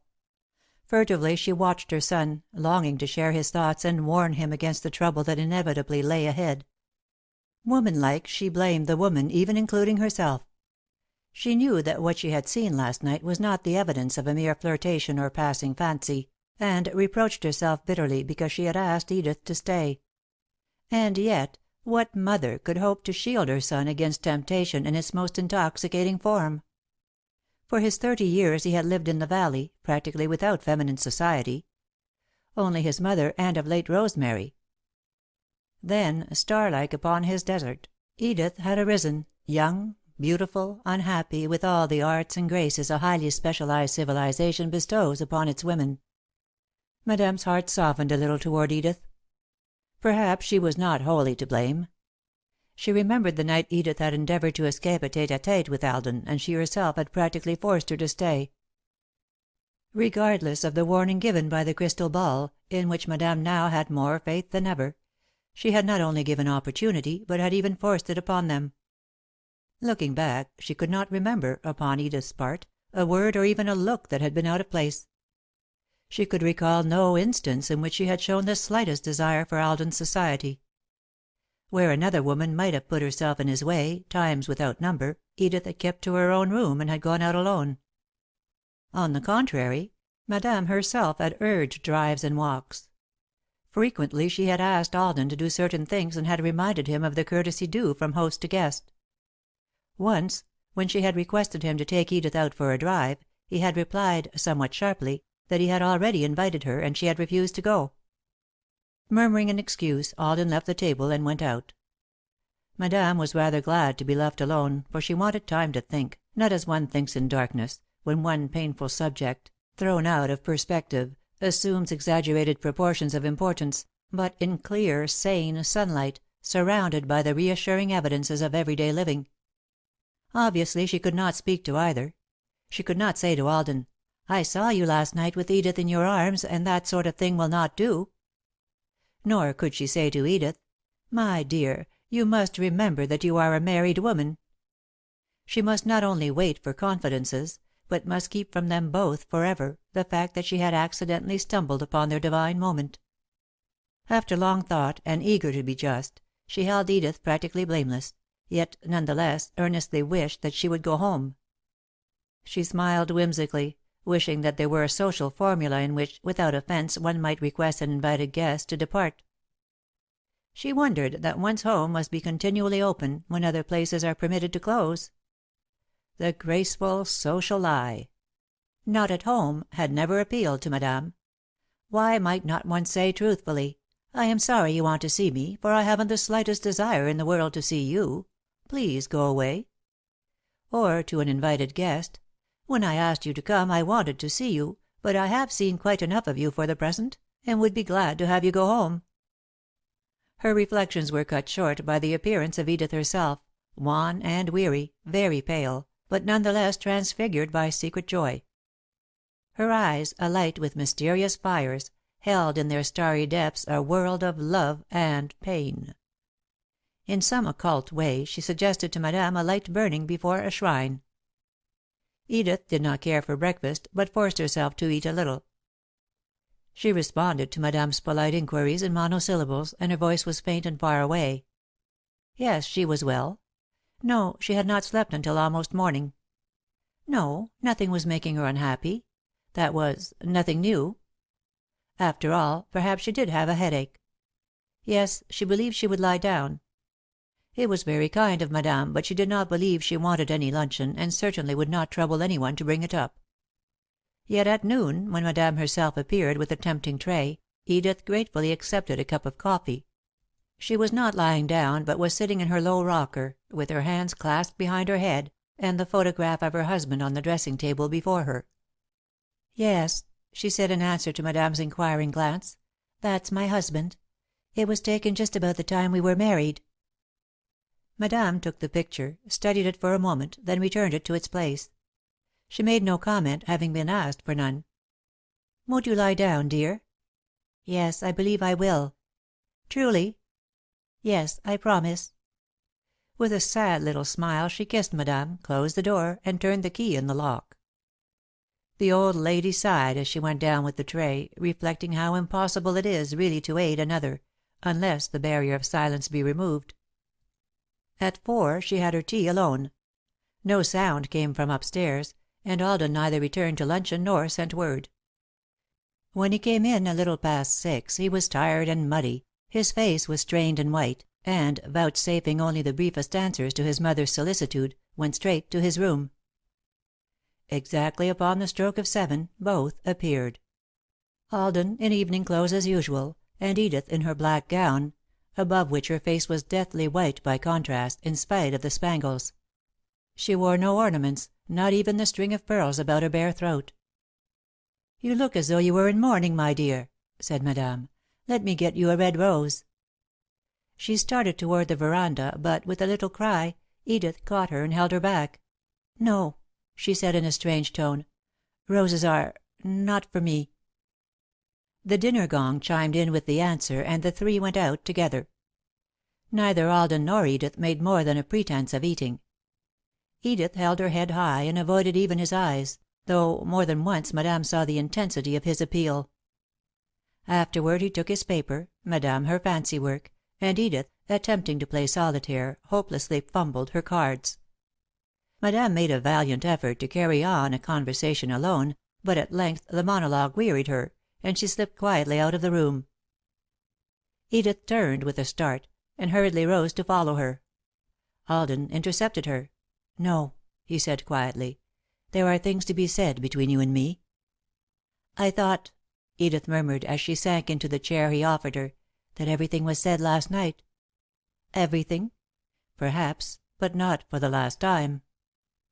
She leaned forward into the light, put her elbows upon the table, and rested her head upon her clasped hands, as though to shade her eyes. "Well?" she said wearily. "Look at me." Her hands trembled, but she did not move. He leaned across the table, unclasped her hands gently, and forced her to look at him. Her eyes were swimming with unshed tears. "Darling, my darling, have I made you unhappy?" "No," she faltered. "How could you?" He came to her, sat down on the arm of her chair, slipped his arm round her, and held her close against his shoulder. "Listen," he said. "You belong to me, don't you?" "Absolutely." "Could you make yourself free?" "Yes, as you mean it, I could." "Then when?" "Never." The word rang clear, tensely vibrant with denial. "Edith, what do you mean?" Releasing herself, she stood and faced him. "This," she said. "At the altar I pledged myself in these words: 'Until death do us part,' and, 'Forsaking all others, keep thee only unto me so long as we both shall live.' Isn't that plain?" "The law " he began. "Law," repeated Edith. "Why don't you say perjury and be done with it?" "Dearest, you don't understand. You " "I know what I said," she reminded him grimly. "I said, 'for better or worse, not for better only.'" "You promised to love and to honour also, didn't you?" Edith bowed her head. "I did," she answered, in a low tone. "And I have. And, God helping me, I shall do so again." "Have I no rights?" he asked, with a sigh. He could scarcely hear the murmured answer: "None." "Nor you?" She shook her head sadly, avoiding his eyes, then suddenly turned and faced him. "What of your own honour?" she demanded. "What of Miss Starr?" "I have thought of that," he replied miserably. "I have thought of nothing else all day." Edith leaned back against the table. "What," she asked curiously, "were you planning to do?" The dull colour rose to his temples. "Go to her," he said, with his face averted. "Tell her the truth, like a man, and ask for freedom." She laughed, the sort of laugh one hears from a woman tossing in delirium. Madame heard it, up stairs, and shuddered. "Like a man," Edith repeated, scornfully. "Say it," he said, roughly. "Like a cad, if that's what you mean." She laughed again, but with a different cadence. "Ask yourself first," she continued, "and then be honest with me. How would you feel?" He shrugged his shoulders uneasily. "I admit it, but I'm willing to pay the price. I'll feel like a cad all the rest of my life, if I must, in order to have you." "If a man has no self respect," she retorted, "what can he expect from his " "Wife," breathed Alden, in a rapturous whisper. "Oh, Edith, say you will." She turned away, for she could not force herself to meet his eyes. Her little white hands clasped the edge of the table tightly. "Have you thought of this?" he continued. "Suppose, for him, there is another woman." "There isn't," she denied. "I know that." "Perhaps not in the sense you mean, but if he were free?" Edith drew a long breath. "I never thought of that." Steadily the man pursued his advantage. "There must be some reason for his treating you as he does, for making you miserable. If, for any cause whatever, he wanted his freedom, would it make any difference to you?" She tapped her foot restlessly upon the floor. The atmosphere was surcharged with expectancy, then grew tense with waiting. Alden's eyes never swerved from her face. "Have you any right, through principles of your own, which I thoroughly understand and respect, to keep a man bound who desires to be free?" She swayed back and forth unsteadily. Alden assisted her to her chair, and stood before her as she sat with her elbows upon her knees, her face hidden in her hands. With the precise observation one accords to trifles in moments of unendurable stress, he noted that 2 of the hooks which fastened her gown at the back of her neck had become unfastened, and that the white flesh showed through the opening. "If," said Alden, mercilessly, "he longs for his freedom, and the law permits him to take it, have you the right to force your principles upon him? And thus keep him miserable when he might otherwise be happy?" The clock in the hall struck 10. The sound died into silence, and the remorseless tick tick went on. Outside a belated cricket fiddled bravely as he fared upon his way. The late moon flooded the room with light. "Have you?" demanded Alden. He endeavoured to speak calmly, but his voice shook. "Answer me." Edith leaned back in her chair, white and troubled. "I don't know," she murmured, with lips that scarcely moved. "Before God, I don't know." The man went on pitilessly. "Don't you think you might find out? Before you condemn yourself and me to everlasting separation, don't you think you might at least ask him?" "Yes," said Edith, slowly, "I might ask him. I'll go." "No, you needn't go. Can't you write?" "Yes," she returned, "I can write." All the emotion had gone from her voice. She said the words as meaninglessly as a parrot might. "A letter has distinct advantages," remarked Alden, trying to speak lightly. "You can say all you want to say before the other person has a chance to put in a word." "Yes," she agreed, in the same meaningless tone, "that is true." "When," queried Alden, after a pause, "will you write?" "To morrow." He nodded his satisfaction. "Tell him," he suggested, "that you love another man, and " "No," she interrupted, "I won't tell him that. I'll say that I've tried my best to be a good wife, and I've tried as best I knew to make him happy. I'll say I've " she choked on the word, "I'll say I've failed. I'll tell him I can do no more, that I do not believe I can ever do any better than I have done, and ask him to tell me frankly whether or not he prefers to be free. That's all." "That isn't enough. You have rights." "We're not speaking of my rights," she said, coldly. "We're speaking of his." A silence fell between them, tense and awkward. The open gate between them had turned gently upon its hinges, then closed, with a suggestion of finality. The clock struck the half hour. Outside, the cricket still chirped cheerily, regardless of the great issues of life and love. "Come outside," Alden pleaded, taking her hand in his. "No," she said, but she did not withdraw her hand. "Come, dear, come." He led her out upon the veranda, where the moon made far reaching shadows with the lattice and the climbing rose, then returned for chairs, the same 2 in which they had sat the night before. She was the first to break the pause. "How different it all is," she sighed. "Last night we sat here in the moonlight, just where we are now. In 24 hours everything has changed." "The face of all the world is changed, I think, since first I heard the footsteps of thy soul," he quoted, softly. "When did you know?" she asked. "The night I read Rossetti to you, and kissed your arm. Do you remember? It rushed upon me like an overwhelming flood. When did you know?" "I think I've always known. Not the fact, exactly, but the possibility of it. The first night I came, I knew that you and I could care a great deal for each other. Not that we ever would, but merely that we might, under different circumstances. In a way, it was as though a set of familiar conditions might be seen in a different aspect, or in a different light.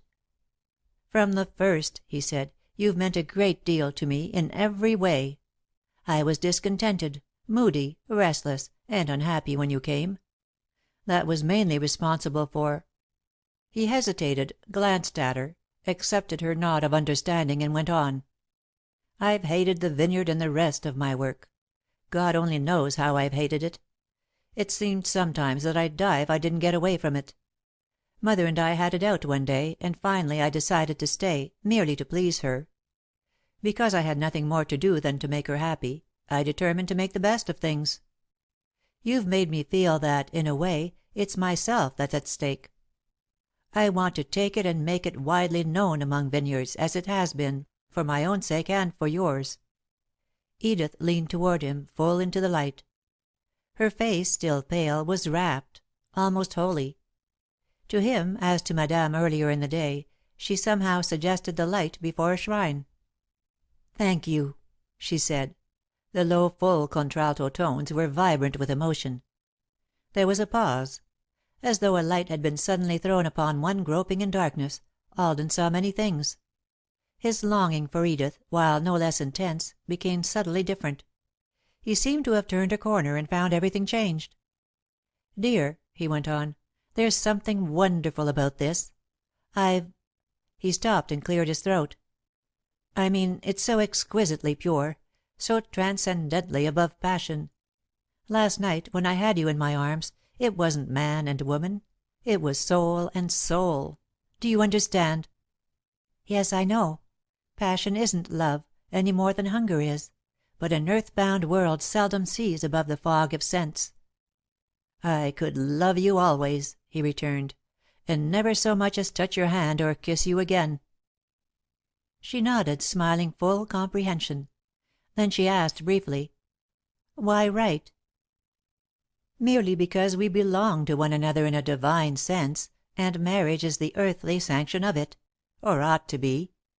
If you and I were both free, and I thought marriage would in any way change this, I wouldn't ask you to marry me." Rising from her chair, she bent over, kissed him on the forehead, went to the lattice, picked another rose and came back. "See," she said, standing in the light, "life and beauty and joy, all in a rose." "And love," he added. "And love." She held it at arm's length. Sharply defined, the shadow fell upon the white floor of the veranda, perfect in line. "And there," she continued, "is the same thing in another form. It is still a rose anyone can see that only the colour and fragrance are gone, but one can remember both. To morrow I'll write, and find out which we're to have, the rose or the shadow of the rose." "It's chance," he said, "like the tossing of a coin." "Most things are," she reminded him. "Did you ever stop to think what destinies attend the opening or closing of a door?" He made no answer. "Good night," she said, with a smile. "Good night, my beloved." His face was illumined with the light that never was on sea or land. But he did not even attempt to touch her hand. The Inlaid Box. "Beauty," read Grandmother Starr, with due emphasis upon every word, "is the birthright of every woman." She looked up from the pages of the Household Guardian as she made this impressive announcement. Rosemary was busy in the kitchen, and Miss Matilda sat at the other window mending a three-cornered tear in her last year's brown alpaca. "The first necessity of beauty is an erect carriage," she continued. "That lets us out," commented Matilda, "not havin' any carriage at all." "Frank used to say," said Grandmother, irrelevantly, "that he always had his own carriage until his pa and me got tired of pushin' it." "What kind of a carriage is an erect carriage?" queried Matilda, biting off her thread. "I ain't never heard tell of 'em," replied Grandmother, cautiously, "but I should think, from the sound of it, that it was some kind that was to be driv standin' up." "Then I've seen 'em." "Where?" Grandmother lowered her spectacles to the point where they rested upon the ward and peered disconcertingly at Matilda. The upper part of the steel frames crossed her eyeballs horizontally, giving her an uncanny appearance. "At the circus, when Pa took us. After the whole show was over they had what they called a chariot race, and women driv around the tent in little two-wheeled carts, standin' up." "Matilda Starr, 'tain't no such thing." Matilda shrugged her shoulders with an air of finality. "All right," she returned, with cold sarcasm, "as long as you see it and I didn't." "Beauty has been the power of the ages," Grandmother continued, taking refuge once more in the Household Guardian. "Cleopatra and Helen of Troy changed the map of the world by their imperial loveliness." "I didn't know imps was lovely," Matilda remarked, frowning at the result of her labours. "I reckon I'll have to set a piece in at the corner where it's puckerin'." "Ain't I always told you that the only way to mend a three-cornered tear was to set a piece in? Some folks never get old enough to learn anything. Even Frank's wife would have known better than that." "Never mind Frank's wife," returned Matilda, somewhat hurriedly. "Let her rest in her grave and go on readin' about the lovely imps." "It doesn't say imps is lovely. It says imperial loveliness." "Well, ain't that the same thing?" "No, it ain't. Imperial means empire." "Then why ain't it spelled so? Imperial begins with an I, and so does imp, and accordin' to what I learned when I went to school empire begins with an E." There seemed to be no adequate reply to this, so Grandmother went on. "If Cleopatra's nose had been an inch longer, where would Egypt have been now?" "Where 'tis, I reckon," Matilda returned, seeing that an answer was expected. "No, it wouldn't." "Why not?" "I don't know why not. But if it wouldn't have made no difference, the man that wrote the piece wouldn't have asked about it." "Well, then, let him answer it himself, as long as he knows." "Wars have been fought over beautiful women," Grandmother resumed, "and will continue to be till the end of time." "What about Egypt?" interrupted Matilda. "I ain't come to that yet. Let me alone, can't you? Every mother should begin with her child almost from the moment of birth. Projecting ears can be corrected by the wearing of a simple cap, and a little daily attention to the nose in the way of gentle pinching with the fingers will ensure the proper shape. This, of course, must be done while the cartilage is easily pushed into the proper position." "While the what?" Matilda demanded. "Cart—i—lage. It means before the child has outgrown its buggy. Teeth and complexion are to be considered later, but must be looked after carefully. Every woman should bear in mind the fact that a good complexion comes from the inside." "The man what wrote that piece ain't got the slightest idea of what he's talkin' about." Grandmother transfixed Matilda with an icy stare. Then, turning to the last page of the paper, she read, with due attention to emphasis: "The Household Guardian is read every week in more than 1,000,000 homes. Averaging 5 people to each family, this means that 5,000,000 people every Thursday are eagerly watching for the regular issue of the Household Guardian. If he don't know what he's talkin' about, why are 5,000,000 people waitin' for the paper? Answer me that, Matilda Starr, if you can." "There ain't 5 in every family," Matilda objected. "That means the Pa and Ma and 3 children." "Maybe not. Maybe it's the Ma and Pa and 2 children, and an aunt or an uncle, or some other of the family connection." "Well, even if there's only 2 children, if their Ma is makin' 'em caps to hold back their ears and pinchin' their nose regular, she ain't got no time to have her own nose flattened out against the glass lookin' for the Household Guardian. If, however, through ignorance or the press of other occupations," Grandmother resumed, clearing her throat, "this early care has not been given, every woman, no matter what her circumstances are, may at least be well groomed." Matilda giggled hysterically. "What's the matter now?" queried Grandmother, with interest. "I was just thinking about the erect carriage and the groomin'. The man what wrote that piece seems to think a woman is a horse. Reckon I'll get myself a currycomb." "It might improve the looks of your hair some if you did," the old lady observed, caustically. "No woman is so poor that she cannot take the time to attend to her personal appearance, nor so rich that she can afford to neglect it. The hair should be shampooed at. Continued on page 67. The hair should be what? Shampooed at least once a month. What's that? Don't interrupt," commanded the old lady, with the dull red burning on her withered cheeks. "Here I am readin' to you and tryin' to improve your mind, and all the time you're interruptin' me." "Only to ask questions," Matilda returned, with affected submission. "If I'm to have my mind improved I want it well done." "In the intervals it should be frequently brushed. And the regular weekly face massage that's printed wrong. The regular weekly face message should not be neglected." "What's a face message?" asked Matilda, curiosity overcoming prudence. "Anything that's said to anybody, I suppose. Now don't speak to me again. The nails must also be taken care of, and 1 or 2 visits to a good manicure will show any woman how it is to be done. The implements are not expensive, and will last." "What's a manicure?" "Some kind of a doctor, I reckon, and will last a long time. A few simple exercises should be taken every night and morning to preserve the fig." Continued on page 70. "Preservin' figs ain't any particular exercise," Matilda observed, shaking out the mended skirt. "You can do most of it settin' down." "Preserve the figure," Grandmother continued with emphasis.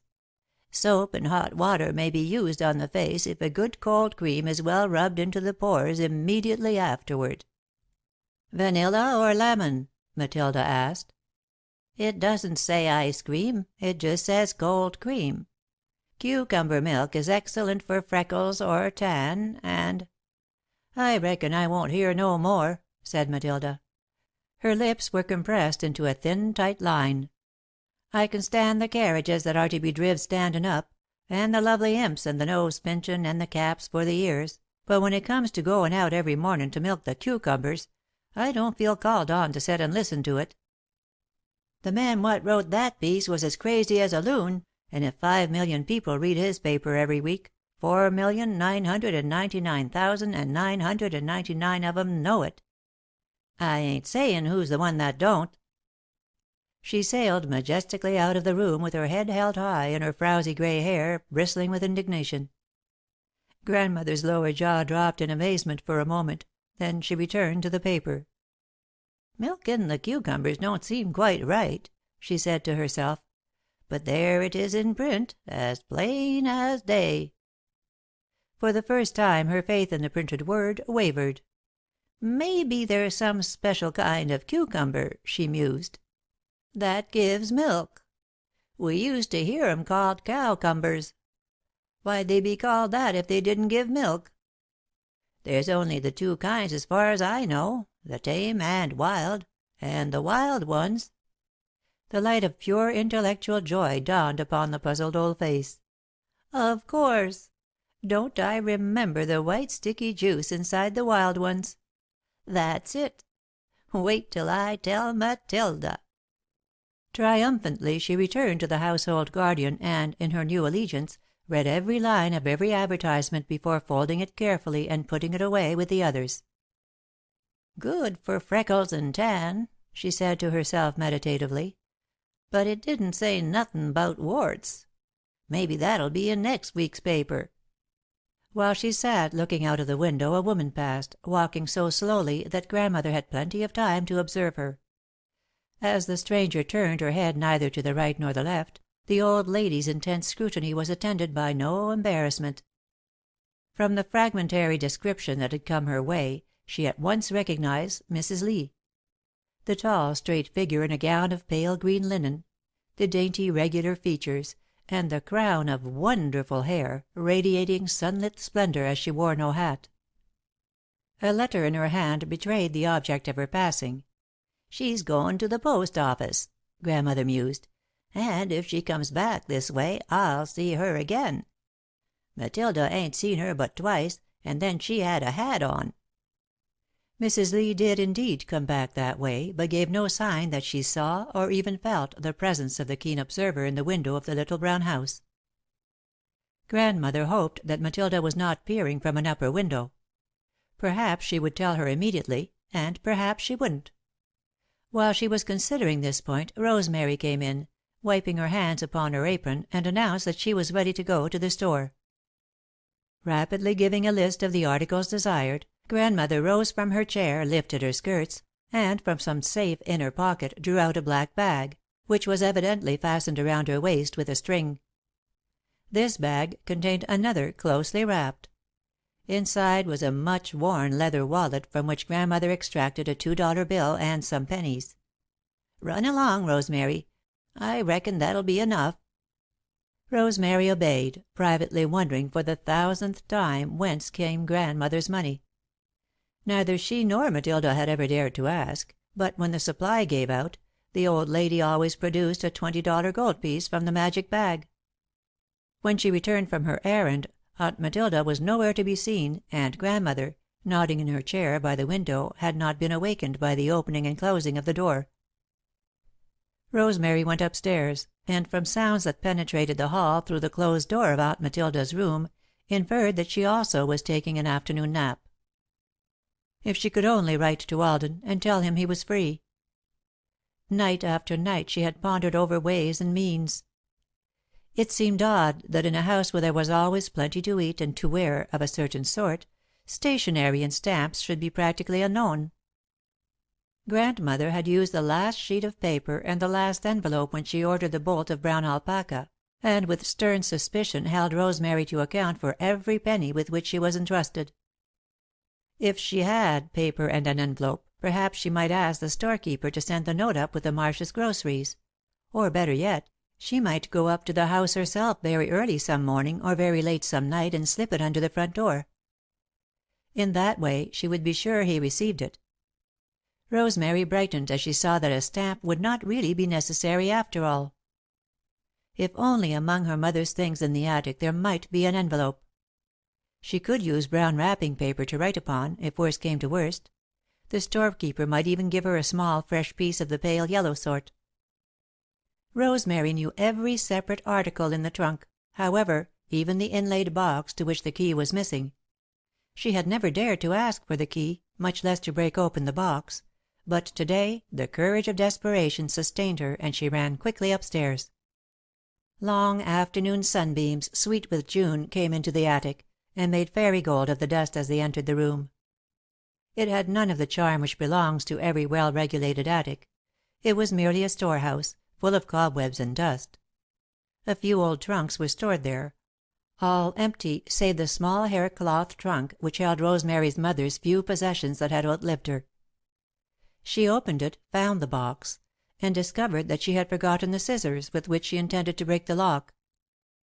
She wondered whether she might safely risk the trip downstairs after the scissors, or whether it would be better to take the box with her and hide it in her room. Before she had made up her mind, she heard a slow, heavy tread upon the stair. She could not go down, and she did not wish to be found with the box. Indeed, she dared not. She cowered back under the eaves and lay flat on the floor behind the trunk, just as Grandmother came into the attic.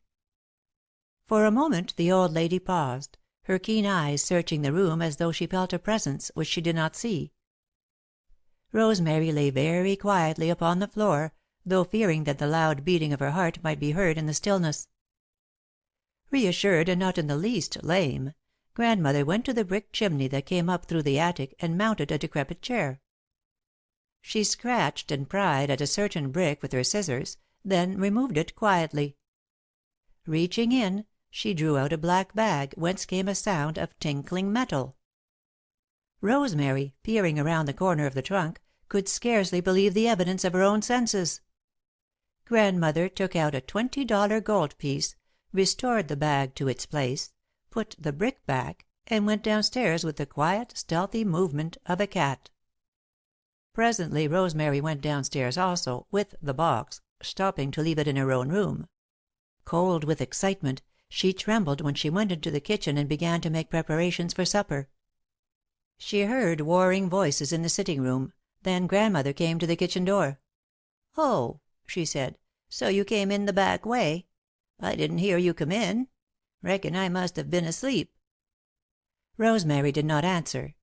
She longed to be alone in her own room with the inlaid box, which now assumed a mystery and portent it had never had before, but it was almost midnight before, by the flickering light of a candle end, she broke it open, smothering the slight sound with the patchwork quilt.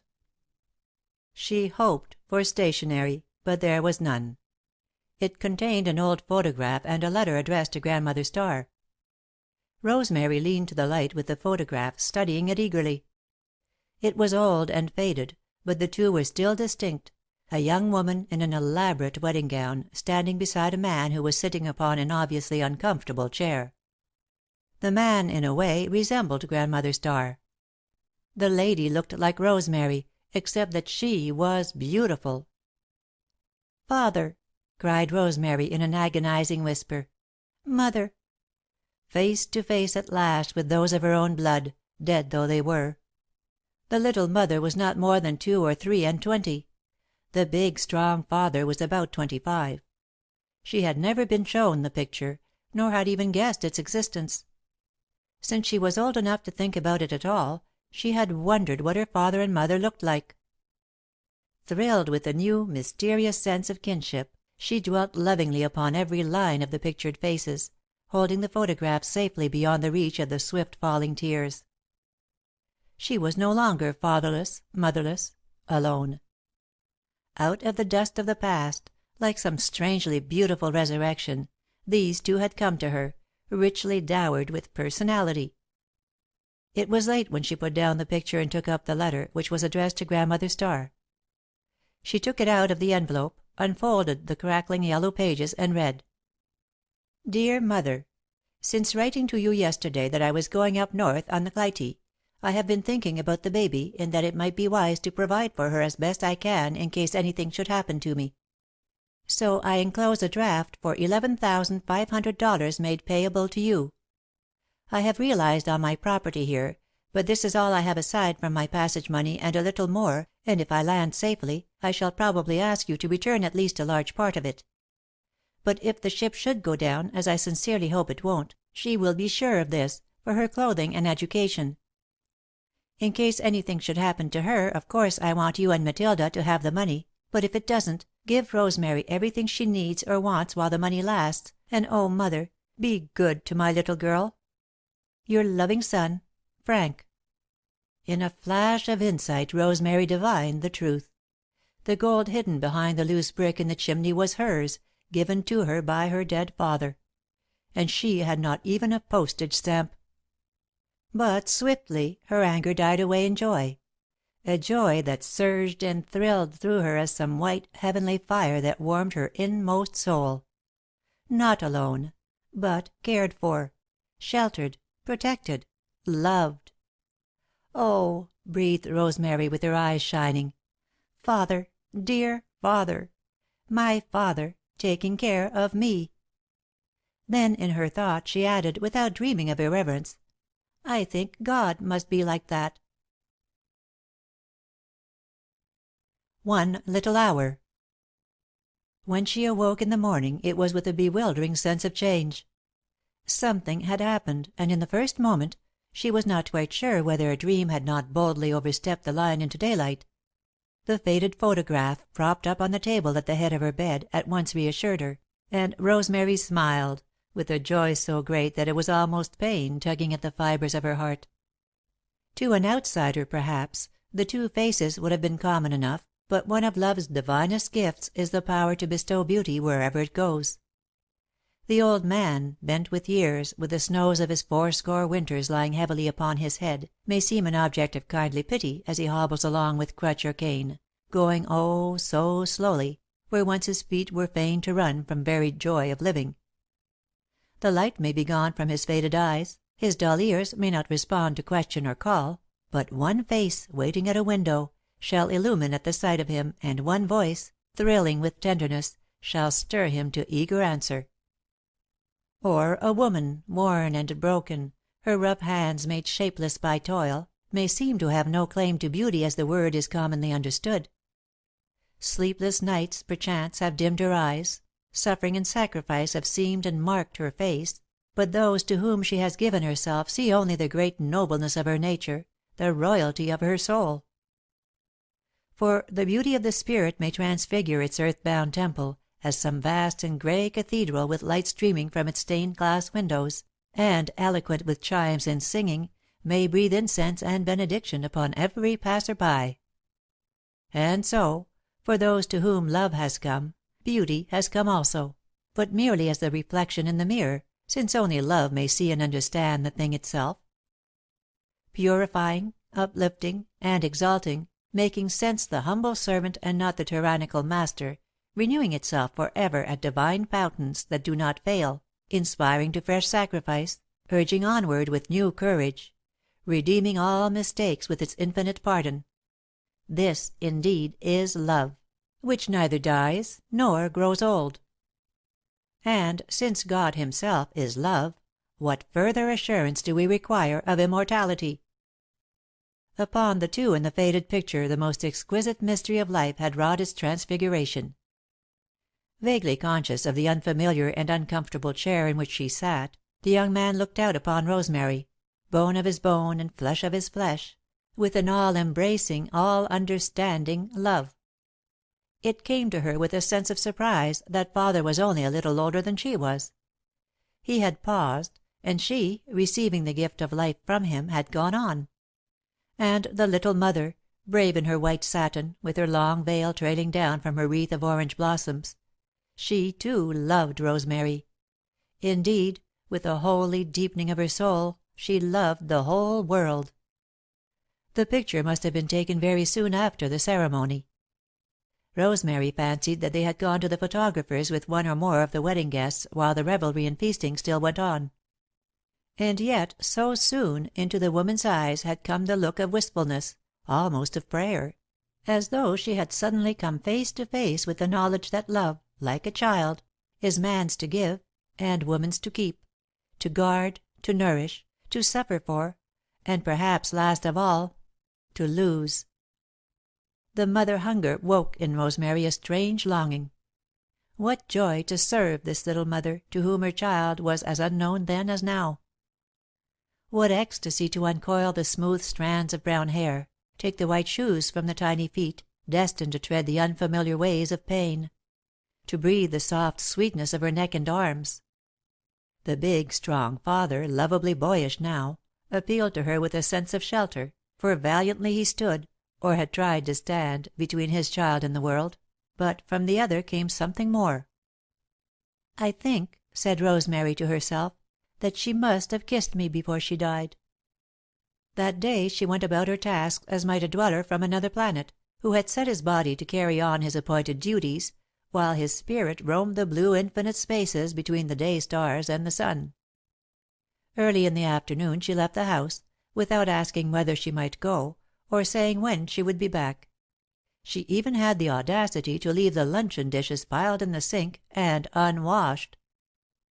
At the foot of the Hill of the Muses she paused, then shook her head. She could never go there again, though the thought of Alden now brought no anguish, only a great sadness. A mocking smile curled her lips at the memory of her futile struggles towards stationery and a stamp, that she might set him free. How could he be more free than he was, untroubled, doubtless, by even the thought of her? She began to perceive, though dimly, the divinity that shapes our humblest affairs. In the search for an envelope, she had found her father and mother, as was doubtless meant from the beginning. Surely she had never needed them more than she did now. If it had meant for her to have stationery, and to set Alden free in that way, it would have been mysteriously provided. She was certain of that. She saw, too, that the way upon which we are meant to go is always clear, or at least indicated at the time we are meant to take it. That guidance is definitely felt through the soul's own overpowering conviction. The struggle and the terror fell away from her like a garment she had cast aside, and for the moment she emerged into freedom as before she had come into love. Deep in her heart she still loved Alden, but unselfishly. This new Rosemary asked nothing for herself, she only longed to give, though freedom might be her best gift to him. Harm could come to her only through herself. The burning heart and the racked soul had been under the dominion of fear. She took the path up along the river, that lay half asleep and crooning drowsily to the little clouds that were mirrored upon its tranquil breast. Tiny blue pools among the rushes at the bend in the stream gave back glints of sapphire and turquoise, with now and then a shimmer of gold. Sometimes, upon a hidden rock, the river swirled and rippled, breaking murmurously into silver and pearl, but steadily beneath, in spite of all outward seeming, the current moved endlessly toward its sea-born destiny, as man himself unto the everlasting. Singing among the far hills, and rushing downward in a torrent of ecstatic life, the river had paused in the valley to rest, dreaming, perchance, of the long cool shadows in the uplands, the far altar fires of daybreak. There were pleasant things to do in the valley, to lie at full length, basking in the sun, to hum a bit of the old music, to touch gently the harp strings of the marsh grass and rushes, dimpling with pleasure at the faint answer, to reflect every passing mood of cloud and sky, even to hold the little clouds, as a mother might, upon its deep and tender bosom. There were lily pads to look after, too, bird shadows and iridescent dragonflies, sunset lights to deepen and spread afar, and at night all the starry hosts of heaven to receive and give back, in luminous mist, to the waiting dusk. Dawn came to the river while the earth still slept. It was day upon the waters while night lingered upon the shore. And, too, long after the abundant life of field and meadow was stilled in dreamless peace, past the power of the fairy lamp bearers to stir or to annoy, the river lay awake and watchful, as some divinely appointed guardian of the soul of things. The peace of it came to Rosemary, as she walked, with a sense of healing, of balm. She saw plainly how Grandmother had wronged her, every day of her life, but set resentment aside, simply as something that did not belong to her. The appointed thing came at the appointed time, in the appointed way. There was no terror save her own fear. Outside herself was a mass of circumstance beyond her control, but, within herself, was the power of adjustment, as, when two dominant notes are given, the choice of the third makes either dissonance or harmony. Tired at last, for she had walked far upstream into the hills, Rosemary sat down upon a convenient rock to rest. The shores were steep now, but just beyond her was a little cleft between two hills, a pleasant, sunny space with 2 or 3 trees and a great rock, narrowing back into a thicket. She went on, after a few moments, down the slope to the level place, lay at full length upon the thick turf, and drank thirstily from the river. In a moment she heard the slow splash of oars, and the murmur of voices, both low and deep, though one evidently belonged to a man and one to a woman. Boats were infrequent upon the river, and, not caring to be seen, she stepped back into the thicket until it should pass. The voices came nearer and nearer, the man's full-toned and vaguely familiar, the woman's musical, vibrant, and, in a way, familiar too. A single powerful stroke brought the boat into view as it rounded the curve. It was Alden and Edith. The girl stepped back still farther into the sheltering thicket, repressing the cry of astonishment that rose to her lips. Acutely self-conscious, it seemed that the leaves were no protection, that she stood before them helpless, unconcealed. Trembling, she sat down on a low, flat stone, for she had suddenly become too weak to stand. Much to her dismay, Alden swung the head of the boat toward the shore. They were going to land. Mute and frightened, she watched him as he assisted her to the shore, saw him return to the boat for a basket covered with a white cloth and draw the oars up to the bank. Rosemary instantly comprehended the emotions of an animal in a trap. She scarcely dared to breathe, much less move. Unwilling to listen, she put her fingers in her ears and turned her head away, but presently the position became so strained and uncomfortable that she had to give it up. Their voices were plainly audible. "I thought I heard a rustle behind that thicket," said Edith. She was lovely in her gown of pale green linen, and carried a white linen parasol instead of wearing a hat. "It's a bird or a squirrel," he assured her. "Nobody ever comes here." "Are we nobody?" "Indeed not. We're everybody. The world was made just for us two." "I wish I could believe you," Edith returned, sadly. Then she added, with swift irrelevance, "Why do people always take hard-boiled eggs to picnics?" "To mitigate the pickles," he responded. "There always are pickles. See? I knew Mother would put some in." "Wine, too," commented Edith, peering into the basket. "Why, it's almost a party." Alden's face took on a grave, sweet boyishness. "I did that myself," he said. "Mother didn't know. Wait until I tell you. The day I was born, my father set aside all the wine that was that day ready for bottling. There wasn't much of it. All these years it's been untouched on one particular shelf in the storeroom, waiting, in dust and cobwebs. At sunset he went to Mother and told her what he had done. 'It's for the boy,' he said. 'It's to be opened the day he finds the woman he loves, as I love you.'" "And?" Edith's voice was almost a whisper. "The time has come. I may have found her only to lose her again, but she's mine for to day." He filled 2 small glasses, and solemnly they drank. The light mood vanished as surely as though they had been in a church, at some unwonted communion. Behind the leafy screen, Rosemary trembled and shook. She felt herself sharply divided into a dual personality. One of her was serene and calm, able to survey the situation unemotionally, as though it were something that did not concern her at all. The other was a deeply passionate, loving woman, who had just seen her life's joy taken from her forever. Alden, leaning back against the rock near which they sat, was looking at Edith as a man looks at but one woman in all his life. To Rosemary, trembling and cold, it somewhat brought a memory of her father's face, in the faded picture. At the thought, she clenched her hands tightly and compressed her lips. So much she had, made hers eternally by a grave. No one could take from her the thrilling sense of kinship with those who had given her life. Edith looked out upon the river.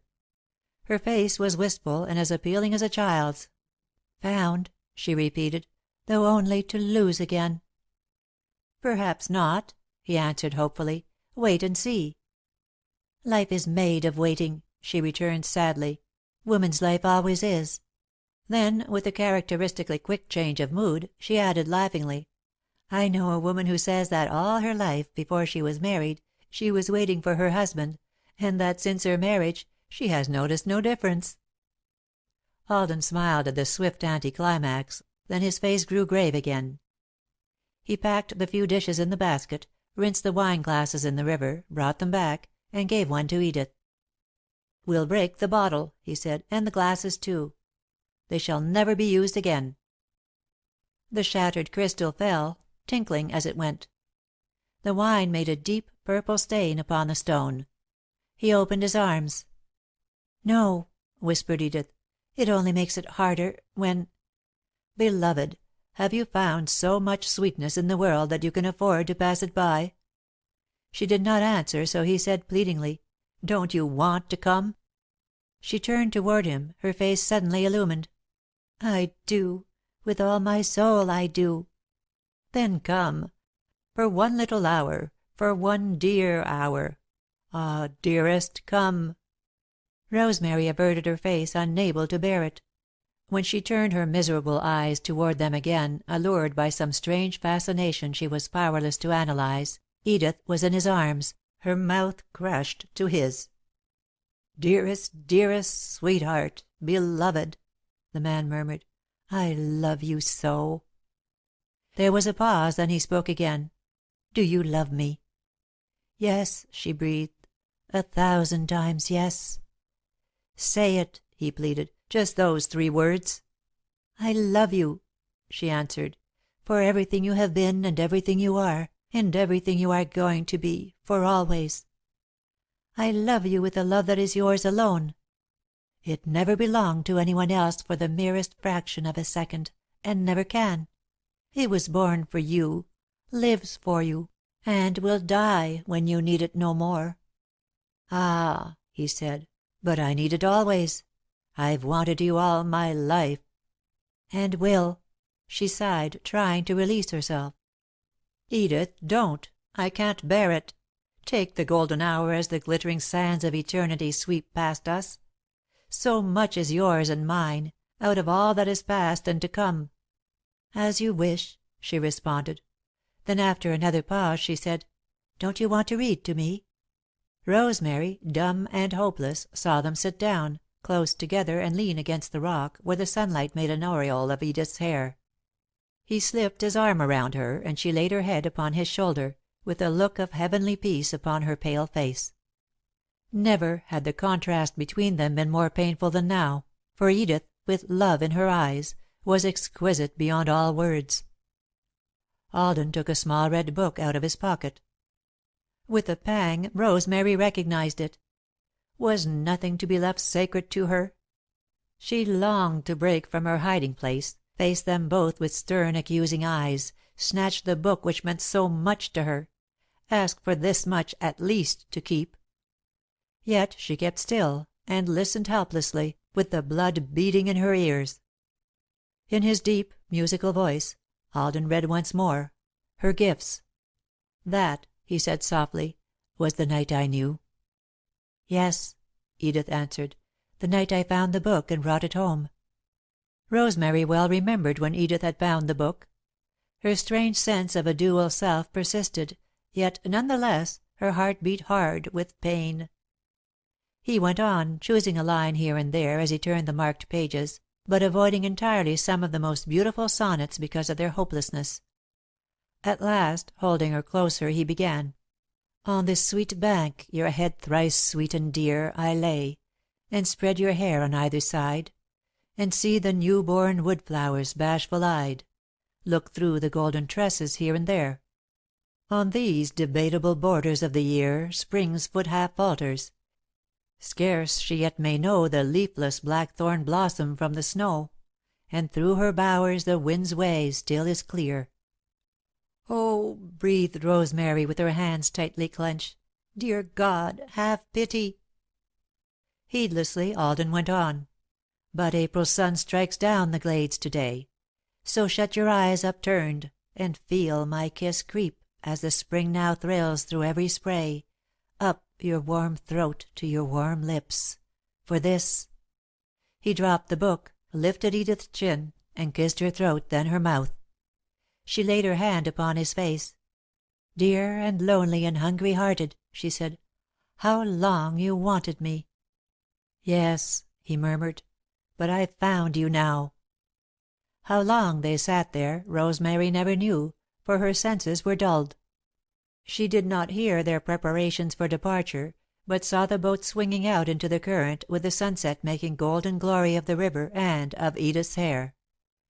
When the sound of the oars ceased, she rose, numb and cold, and came out into the open space. She steadied herself for a moment upon the rocks against which they had leaned. "Service," she said to herself, "and sacrifice. Giving and not receiving. Asking, not answer." Yet she saw that, even now, this could be neither sacrifice nor denial, because it was something she had never had. She laughed, a trifle bitterly, and went on home, another thought keeping time with her footsteps. "The appointed thing comes at the appointed time, in the appointed way. There is no terror save my own fear." The Last Tryst. The shrill voices in the sitting room rose higher and higher.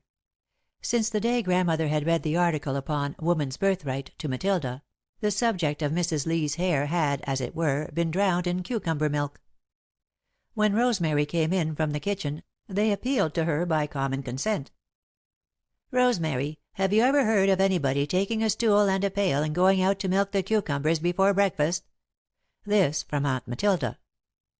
"Rosemary, ain't you seen the juice of wild cucumbers when they spit their seeds out and ate it just like milk, only some thicker?" This from Grandmother. "I don't know," Rosemary answered, mechanically. The queer sense of a double self persisted. One of her was calm and content, the other was rebellious and hurt. "Humph!" snorted Grandmother. "Humph!" echoed Aunt Matilda. "It's Thursday," Grandmother reminded her, "and I heard the mail train come in some time ago." "You'd better leave the sweepin' and go and get my paper." "Yes, do," Aunt Matilda chimed in, with a sneer. "I can't hardly wait for this week's paper, more than the other sufferin' 5,000,000 can. Maybe there'll be a pattern for a cucumber milkin' stool in this week's paper, somethin' made out of a soap box, with cucumber leaves and blossoms painted on it with some green and yellow house paint that happens to be left over. And," she continued, "there ought to be a pail, too, but I reckon a tin can'll do, for the cucumbers I've seen so far don't look as if they'd be likely to give much milk. We can paint the can green and paste a picture of a cucumber on the outside from the seed catalogue. Of course I ain't got any freckles, but there's nothin' like havin' plenty of cucumber milk in the house, with hot weather comin' on." Grandmother surveyed Matilda with a penetrating, icy stare. "You've got freckles on your mind," she said. "Rosemary, will you go to the post office and not keep me waiting?" The girl glanced down at her brown gingham dress and hesitated. "You're clean enough," Grandmother observed, tartly. "Anybody'd think you had a beau waitin' for you somewheres." She flushed to her temples, but did not speak. Her face was still red when she went out, wearing a brown straw hat 3 summers old. "The paper says," Grandmother continued, that a blush is becomin' to some women, but Rosemary ain't one that looks well with a red face. Do you suppose she has got a beau?" "Can't prove it by me," Matilda sighed, looking pensively out of the window. "That Marsh boy came to see her once, though." "He didn't come again, I notice, no more'n the minister did." "No," Matilda rejoined pointedly, with a searching glance at Grandmother, "and I reckon it was for the same reason. When young folks comes to see young folks, they don't want old folks settin' in the room with 'em all the time, talkin' about things they ain't interested in." "Young folks!" snorted Grandmother. "You was 30. That ought to be old enough to set alone with a man for a spell, especially if he's a minister." "I suppose you think," the old lady returned, swiftly gathering her ammunition for a final shot, "that the minister was minded to marry you? I've told you more'n once that you're better off the way you are. Marriage ain't much. I've been through it, and I know." With that she sailed triumphantly out of the room, closing the door with a bang which had in it the sound of finality. Poor Miss Matilda gazed dreamily out of the window, treasuring the faint, fragrant memory of her lost romance. "If Rosemary has got a beau," she said to herself, "I hope she won't let Ma scare him away from her." At the post office, Rosemary met Alden face to face. She blushed and stammered when he spoke to her, answered his kindly questions in monosyllables, and, snatching the household guardian from the outstretched hand of the postmaster, hurried away. Presently he overtook her. "Please, Rosemary," he said, "give me just a minute. I want to talk to you. I haven't seen you for a long time." "Yes?" She stopped, but could not raise her eyes to his face. "I can't talk to you here. Come up on the hill." "When?" The girl's lips scarcely moved as she asked the question. "Now. Please come." "I'll have to go home first, with this," she replied, indicating the paper. "Then I'll come." "All right. I'll go on ahead and wait for you. Shall I tie the red ribbon to the tree?" He spoke thoughtlessly, meaning only to be pleasant, but the girl's eyes filled. She shook her head decisively and neither of them spoke until they reached the corner where she must turn. "Good bye," she said. "Auf Wiedersehen," he replied, lifting his hat. "Don't be long." Always before, it had been Rosemary who waited for him. Now he sat upon the log, leaning back against the tree, listening to the chatter of the squirrels and the twitter of little birds in the boughs above him. It was not yet noon, and the sunlight made little dancing gleams of silver gilt on the ground between the faint shadows of the leaves. He waited for her in a fever of impatience, for in his pocket he had a letter for Edith, addressed in a dashing masculine hand. Not so long ago, in this same place, he had asked Rosemary to marry him. Now he must ask her to release him, to set him free from the bondage he had persisted in making for himself. He made a wry face at the thought, unspeakably dreading the coming interview, and in his heart despising himself. Rosemary did not keep him waiting long. When she came she was flushed and breathless from the long climb, and something more. She sank down upon the seat he indicated, her old place. "It's been a long time since we were here last," Alden observed, awkwardly. "Has it?" The grey eyes glanced at him keenly for a moment, then swiftly turned away. I've wanted to see you," Alden lied. "I've wanted to see you," she flashed back, telling the literal truth. Alden sighed, for there was tremulous passion in her tone, almost resentment. He had treated her badly, considering that she was his promised wife. She had been shamefully neglected, and she knew it, and the hour of reckoning had come. For the moment he caught at the straw the situation seemed to offer him. If they should quarrel, if he could make her say harsh things, it might be easier. Instantly his better self revolted. "Coward," he thought. "Cad." "I've wanted to see you," Rosemary was saying, with forced calmness, "to tell you something. I can't marry you ever." "Why, Rosemary?" he returned, surprised beyond measure. "What do you mean?" The girl rose and faced him. He rose, too, awkwardly stretching out his hand for hers. She swerved aside, and clasped her hands behind her back. "I mean what I said. It's plain enough, isn't it?" "Yes. he answered, putting his hands in his pockets. "It's perfectly plain. If I've done anything to hurt or offend you in any way, I'm sorry." So much was true. He was sorry for Rosemary, and had never been more so than at that very moment. "You'll give me a reason, won't you?" he continued. "Reason?" she repeated, with a bitter laugh. "Oh, I have plenty of reasons." His heart sank for a moment, then went on, evenly. "It's all a mistake. It's never been anything but a mistake. I couldn't leave Grandmother and Aunt Matilda, you know. They need me, and I shouldn't have allowed myself to forget it." "Yes," Alden agreed, quickly. "I suppose they do need you. I was selfish, perhaps." Hot words came to her lips, but she choked them back. For an instant she was tempted to tell him all she had seen and heard a few days before, to accuse him of his disloyalty and then prove it. Her face betrayed her agitation, but Alden was looking out across the valley, and did not see. In his pocket the letter for Edith lay consciously, as though it were alive. "It isn't that you don't love me, is it?" he asked, curiously. His masculine vanity had been subtly aroused. Rosemary looked him straight in the face. She was white now, to the lips. "Yes," she lied.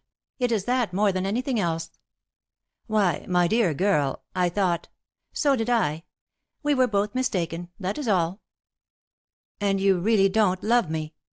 "Not in the least." Alden laughed, a little mirthless, mocking laugh.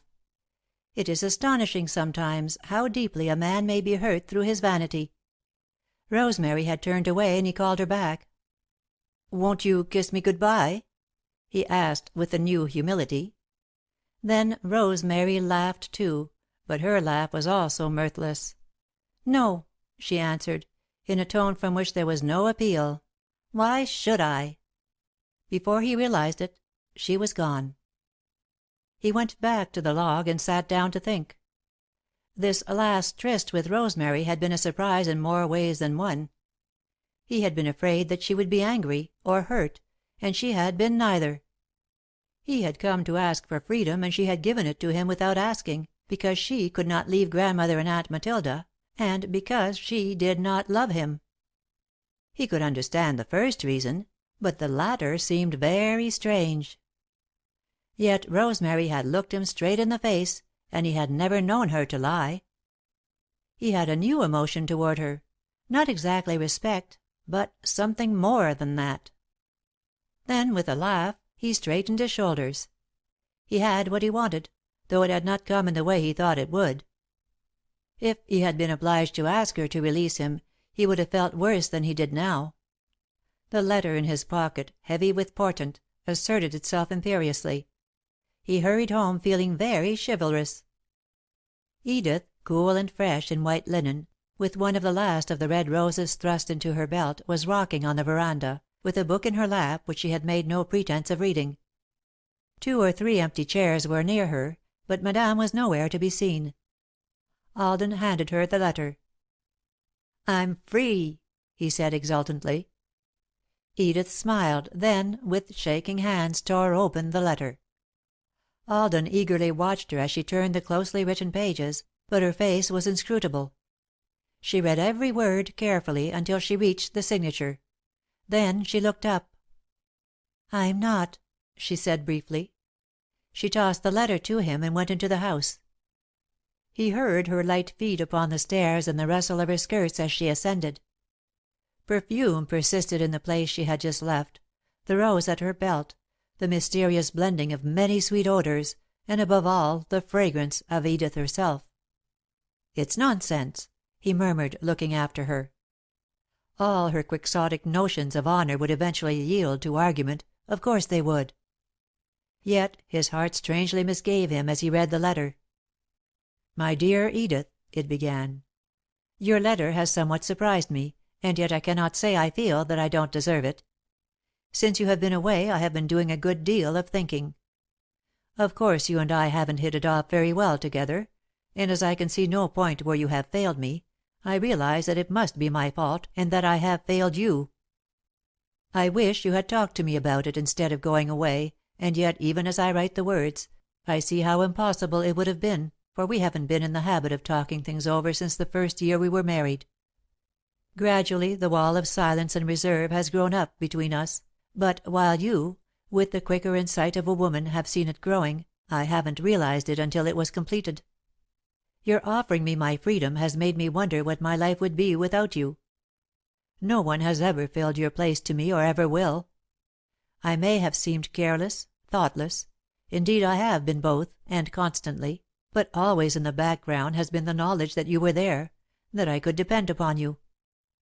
It may seem like a trite and commonplace thing to say, but upon my word and honour, Edith, I haven't meant to fail you, as I see I have in 1,000 ways. I'm sorry, deeply sorry, but I know that the words will not mean much to you. Since I first saw you, there's never been any woman in the world for me but you, and there never will be, even though you should cast me off as I deserve. If you can make up your mind to come back to me and let me try again, I'll do my best to make you happy, to consider you instead of myself. Men are selfish brutes at the best, and I don't claim to be any better than the average, but all I'm asking for now is a chance to make myself worthy of you, to be the sort of husband a woman like you should have. Please let me hear from you very soon. Your loving husband, W.G.L. Alden read it again, though he did not need to. He had understood every word of it the first time. Then he folded it, slowly and precisely, and put it into the torn envelope. He tapped on the arm of the chair for a moment with the edge of the envelope, then mechanically put it into his pocket. A robin, in a maple tree beyond him, piped his few notes with unbearable intensity. Discordant chirps assailed his ears from the lattice where the climbing rose put forth its few last blooms. Swaying giddily in a crazy pattern upon the white floor of the veranda was the shadow of the rose, the plaything of every passing wind. He remembered the moonlight night which might have been either yesterday or in some previous life, as far as his confused perceptions went, when Edith had stood with the rose in her hand, and the clear, sharply defined shadow of it had been silhouetted at her feet. All his senses seemed mercilessly acute. Some of the roses were almost dead, and the sickening scent of them mingled with the fragrance of those that had just bloomed. It made him dizzy, almost faint. The maid announced luncheon, but food or the sight of his mother were among the last things he desired just then. Affecting not to hear, he went out, got a boat, and rowed far up the river alone. When he was utterly exhausted, he shipped the oars and let himself drift back, pushing out from shore now and then when the current brought him too near. He knew, with crushing certainty, that Edith would not be swerved from her chosen path by argument, but he could at least try. White-faced and weary, he went to his room when he reached home, lay down, and tried to sleep, but sleep would not come. He seemed to have come to a point of absolute bodily suspension, neither to hunger nor thirst, nor sleep again. It was in a way like a clock, that ticks steadily, though the hands are definitely fixed at a certain hour and will not move. He forced himself to dress for dinner and to go down at the proper time. Madame was waiting, but Edith was late. When she appeared, she was in the white linen gown she had worn all day, with the withered rose in her belt. It was the first evening she had not dressed for dinner, and she at once apologized to Madame. "I'm sorry," she said, "but it seemed impossible to make the effort to night. You'll forgive me, won't you?" "Of course," Madame returned sweetly. "Of course," Alden echoed. His voice sounded distant, and his eyes were dull. As dinner bade fair to be a silent function, Madame turned to Edith with the first question that came into her mind. "What have you been doing all the afternoon?" "Packing," replied Edith, with dry lips. "Or rather, getting ready to pack." She did not look at Alden, but at Madame, with a wan little smile that made the old lady's heart suddenly very tender toward her. "My dear, we'll miss you so." "I know," Edith murmured, "and I shall miss you more than words may say, but I have to go." She drained the glass of water at her plate, then added, "My husband wants me to come back. He has written to say so." "Then," said Madame, "I suppose you will have to go." "I suppose so," repeated Edith, parrot-like. Alden's eyes never swerved from Edith's white face. In their depths was the world-old longing, the world-old appeal, but never, for the fraction of an instant, did Edith trust herself to look at him. When they rose from the table, Edith went back to her room immediately, murmuring an excuse. Alden watched her despairingly until the hem of her white gown was lost at the turn of the stairs. Then he sat down with the paper, but he could not read, for the words zigzagged crazily along the page. Madame understood and sincerely pitied them both, but there seemed to be nothing to say. She leaned back in her chair with her eyes closed, pretending to be asleep, but in reality watching Alden as he stared vacantly at the paper he held in his shaking hands. At last he rose and went out upon the veranda. Madame started from her chair, then forced herself to lean back again, calmly. She heard the scraping of his chair as he moved it along the veranda, out of the way of the light that came through the open window. For a long time there was silence. Longing to comfort him and unable to endure it longer, Madame went out softly. He did not hear her step, for his head was bowed upon his hands. From a room above, Edith's light streamed out afar into the sweet darkness, drawing toward it all the winged wayfarers of the night. Madame slipped her arm around his shoulders and bent down to him. "Dear," she said brokenly, "she's married." Alden drew a quick, shuddering breath and freed himself roughly from the tender clasp. "I know it, Mother," he cried in a voice vibrant with pain. "For God's sake, don't remind me of that." Starbreak. Through the long night Edith lay awake, thinking. Her senses were blindly merged into one comprehensive hurt. She was as one who fares forth in darkness, knowing well the way upon which he must go, yet longing vainly for light. Her path lay before her, mercilessly clear and distinct. A trick of memory took her back to what Madame had said, the day after she came. The old way would have been to have waited, done the best one could, and trusted God to make it right in His own good time. She remembered, too, her bitter answer: "I've waited and I've done the best I could, and I've trusted, but I've failed." Keenly she perceived the subtlety of her punishment. Attempting to bind the everlasting with her own personal limitations, her own desires, she had failed to see that at least half of her rightful prayer must deal with herself. She had asked only that her husband might love her, not that she might continue to love him. Now, with her heart and soul wholly in the keeping of another man, the boon had been granted her, in bitterness and ashes and desolation. He had said in his letter that her coming away had made him think. Through her absence he had seen the true state of affairs between them, as she could never have made him see it if she had remained at home. This, then, was God's way of revelation to him. But to her? The truth broke upon her with the vividness of a lightning flash. It was the way of revelation to her also, but how? She sat up in bed, propping herself back against the pillows, her mind groping eagerly for the clue. During the past 6 years she had endeavoured constantly for a certain adjustment.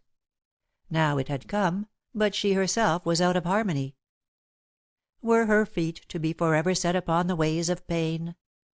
Was there nothing at all in the world for her? Alden, too, was awake and thinking.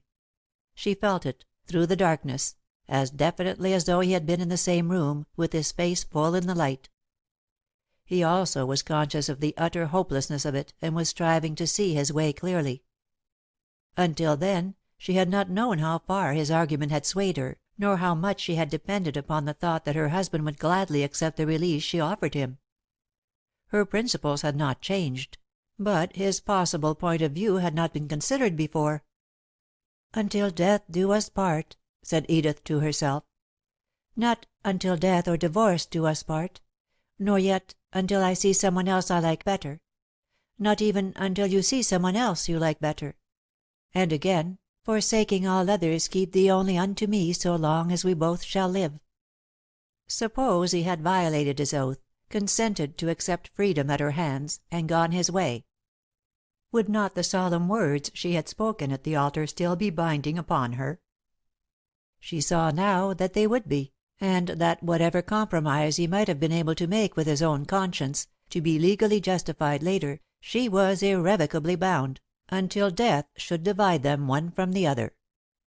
She smiled sadly, for it was, indeed, a confused and muddled world. Things moved crazily, depending wholly upon blind chance. One works steadily, even for years, bending all his energies to one single point, and what is the result? Nothing. Another turns the knob of a door, walks into a strange room, or perhaps writes a letter, and from that moment his whole life is changed, for destiny lurks in hinges and abides upon the written page. For days, for months even, no single action may be significant, and again, upon another day, a thoughtless word, or even a look, may be as a pebble cast into deep waters, to reach, by means of ever widening circles, some distant, unseen shore. All this had come from a single sentence. Louise Archer, upon her deathbed, had harked back to her school days, and, thinking fondly of Virginia Marsh, had bade her daughter to go to her if she felt the need of a mother's counsel when her own mother was past the power of giving it. Years afterward, during a day of despondency, Edith had remembered. The pebble had fallen deep and far and had become still again, but its final circle had that day touched the ultimate boundary made by 3 lives. It had, of course, made no difference to Madame, but 2 men and a woman who had been profoundly shaken by it, though not moved from their original position. They would all stay where they were, of course. Alden with his mother, and Edith with her husband. Then, with a shock, Edith remembered Rosemary. She was the one who had been swept aside as though by a tidal wave. Poor Rosemary! Edith's heart throbbed with understanding pity for the girl who had lost all. She had not asked how it had happened, merely accepting Alden's exultant announcement. Now she hoped that it might have been done delicately, so that Alden did not feel himself a brute, nor Rosemary's pride be hurt. Then, through the night, came a definite perception, as though Alden himself had given her assurance. Rosemary had done it herself, had she? Very well. That was as it should be. For a moment she dwelt upon the fact with satisfaction, then, a little frightened, began to speculate upon this mysterious tie between herself and Alden. The thing was absurd, impossible. She curled her short upper lip scornfully in the darkness. "You know it is," she said imperiously, in her thought, as though in answer to a mocking question from somewhere. "Is it?" She turned restlessly. All at once her position became tiresome, unbearable. She wanted to go to sleep. Indeed, she must sleep, for she had a long, hard day before her to morrow, putting her things into her trunks. Perhaps if she rose and walked around her room a little. One small, pink foot was on the floor, and the other almost beside it, when a caution came to her from some external source. "Don't. You'll take cold." She got back into bed, shivering a little. Yes, the polished floor was cold. Then she became furious with Alden and with herself. Why couldn't the man go to sleep? It must be past midnight now, and she would walk, if she wanted to. Defiantly, and in a triumph of self-assertion, she went to the open window and peered out into the stillness, illumined by neither moon nor stars. The night had the suffocating quality of hangings of black velvet. She lighted a candle, found her kimono and slippers, wrapped herself in a heavy blanket, and drew up a low rocker to the open window. Then she put out the light and settled herself to wait until she was sleepy. The darkness that clung around her so closely seemed alive, almost thrilling, as it did, with fibres of communication perceptible only to a sixth sense. She marveled at the strangeness of it, but was no longer afraid. Her fear had vanished at the bidding of someone else. Why was it, she asked herself for the 100th time, and almost immediately the answer came. Why not? Why not, indeed? If a wireless telegraph instrument, sending its call into space, may be answered with lightning-like swiftness by another 1,000 miles away, why should not a thought, without the clumsy medium of speech, instantly respond to another thought from a mind in harmony with it? A subtle analogy appeared between the earth and the body, the tower from which the wireless signalled and the thought which called to another. When the physical forces were at their lowest ebb, and the powers of the spirit had risen to keep the balance true, why was not communication possible always between soul and soul? And if one lived always above the fog of sense, as far as the earth-bound may, what would be the need of speech or touch between those who belonged to one another? She and Alden belonged, there was no doubt of that. She had, for him, the woman's recognition of her mate, which is never to be mistaken or denied when once it has asserted itself. Why, she thought, will people marry without it? The other mind responded instantly, because they don't know. Marriage presented itself before her in two phases, the one sordid and unworthy, as it so often is, the other as it might be, the earthly seal upon a heavenly bond. But if the heavenly relationship existed, was the other essential? Her heart answered no. Slowly she began to see her way through the maze of things. Dust to dust, earth to earth, ashes to ashes. Then she laughed outright, for that was part of the burial service, and she had been thinking of something else. And yet, earth to earth meant only things that belonged together. Why not soul to soul? Warm tides of assurance and love flowed through her heart, cleansing, strengthening, sweeping barriers aside in a mighty rush of joy. What barriers could earth interpose, when two belonged to each other in such heavenly ways as this? Step by step her soul mounted upward to the heights, keeping pace with another in the room beyond. Out of sound and sight and touch, with darkened spaces and closed doors between, they two faced the world together as surely as though they were hand in hand. Even death could make no difference. Need life deny them more? Then, with a blinding flash of insight, the revelation came to her. There was no denial, since they loved. Sense, indeed, was wholly put aside, but love has nothing to do with sense, being wholly of the soul. Shaken with wonder, she trembled as she sat in her chair, staring out into the starless night. No denial. All that love might give was theirs, not only for the moment, but for all the years to come. Love! Neither hunger, nor thirst, nor passion, nor the need of sleep. Neither a perception of the senses nor a physical demand, yet streaming divinely through any or all of these as only light may stream. The heavenly signal of a star to earth, through infinite darkness, illimitable space. By tortuous paths and devious passages, she had come out upon the heights, into the clear upper air of freedom and of love. Exquisitely, through the love of the one had come the love of the many. The complete mastery of self had been gained by the surrender of self. Triumph had rewarded sacrifice. Nothing was difficult now. Nothing would ever be hard again.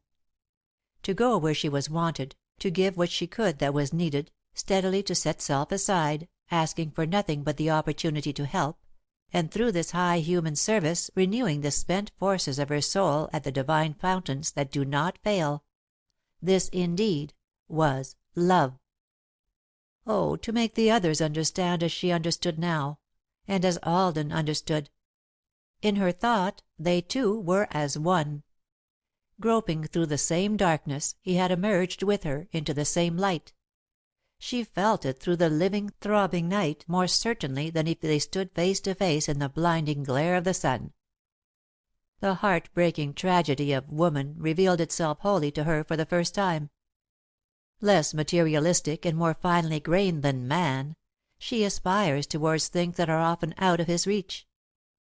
Failing in her aspiration, confused by the effort to distinguish the false from the true, she blindly clutches at the counterfeit and so loses the genuine forever. Longing from the day of her birth for love, she spends herself prodigally in the endless effort to find it, little guessing, sometimes, that it is not the most obvious thing man has to offer. With colour and scent and silken sheen, she makes a lure of her body, with cunning artifice she makes temptation of her hands and face and weaves it with her hair. She flatters, pleads, cajoles, denies only that she may yield, sets free in order to summon back, and calls, so that when he has answered she may preserve a mystifying silence. She affects 1,000 arts that in her heart she despises, pretends to housewifery that she hates, forces herself to play tunes though she has no gift for music, and chatters glibly of independence when she has none at all. In making herself all things to all men, she loses her own individuality, and becomes no more than a harp which any passing hand may strike to quick response. To one man she is a sage, to another an incarnate temptation, to another a sensible, business-like person, to another a frothy bit of frivolity. To one man she is the guardian of his ideals, as Elaine in her high tower kept Launcelot's shield bright for him, to another she is what he very vaguely terms a good fellow, with a discriminating taste in cigarettes and champagne. Let man ask what he will, and woman will give it, praying only that somewhere she will come upon love. She adapts herself to him as water adapts itself to the shape of the vessel in which it is placed. She dare not assert herself or be herself, lest, in some way, she should lose her tentative grasp upon the counterfeit which largely takes the place of love. If he prefers it, she will expatiate upon her fondness for vaudeville and musical comedy until she herself begins to believe that she likes it. With tears in her eyes and her throat raw, she will choke upon the assertion that she likes the smell of smoke. She will assume passion when his slightest touch makes her shudder and turn cold. And, most pitiful of all, when blinded by her own senses, she will surrender the last citadel of her womanhood to him who comes a-wooing, undismayed by the weeping women around her whose sacred altars have been profaned and left bare. They may have told her that if it is love, the man will protect her even against himself, but why should she take account of the experience of others?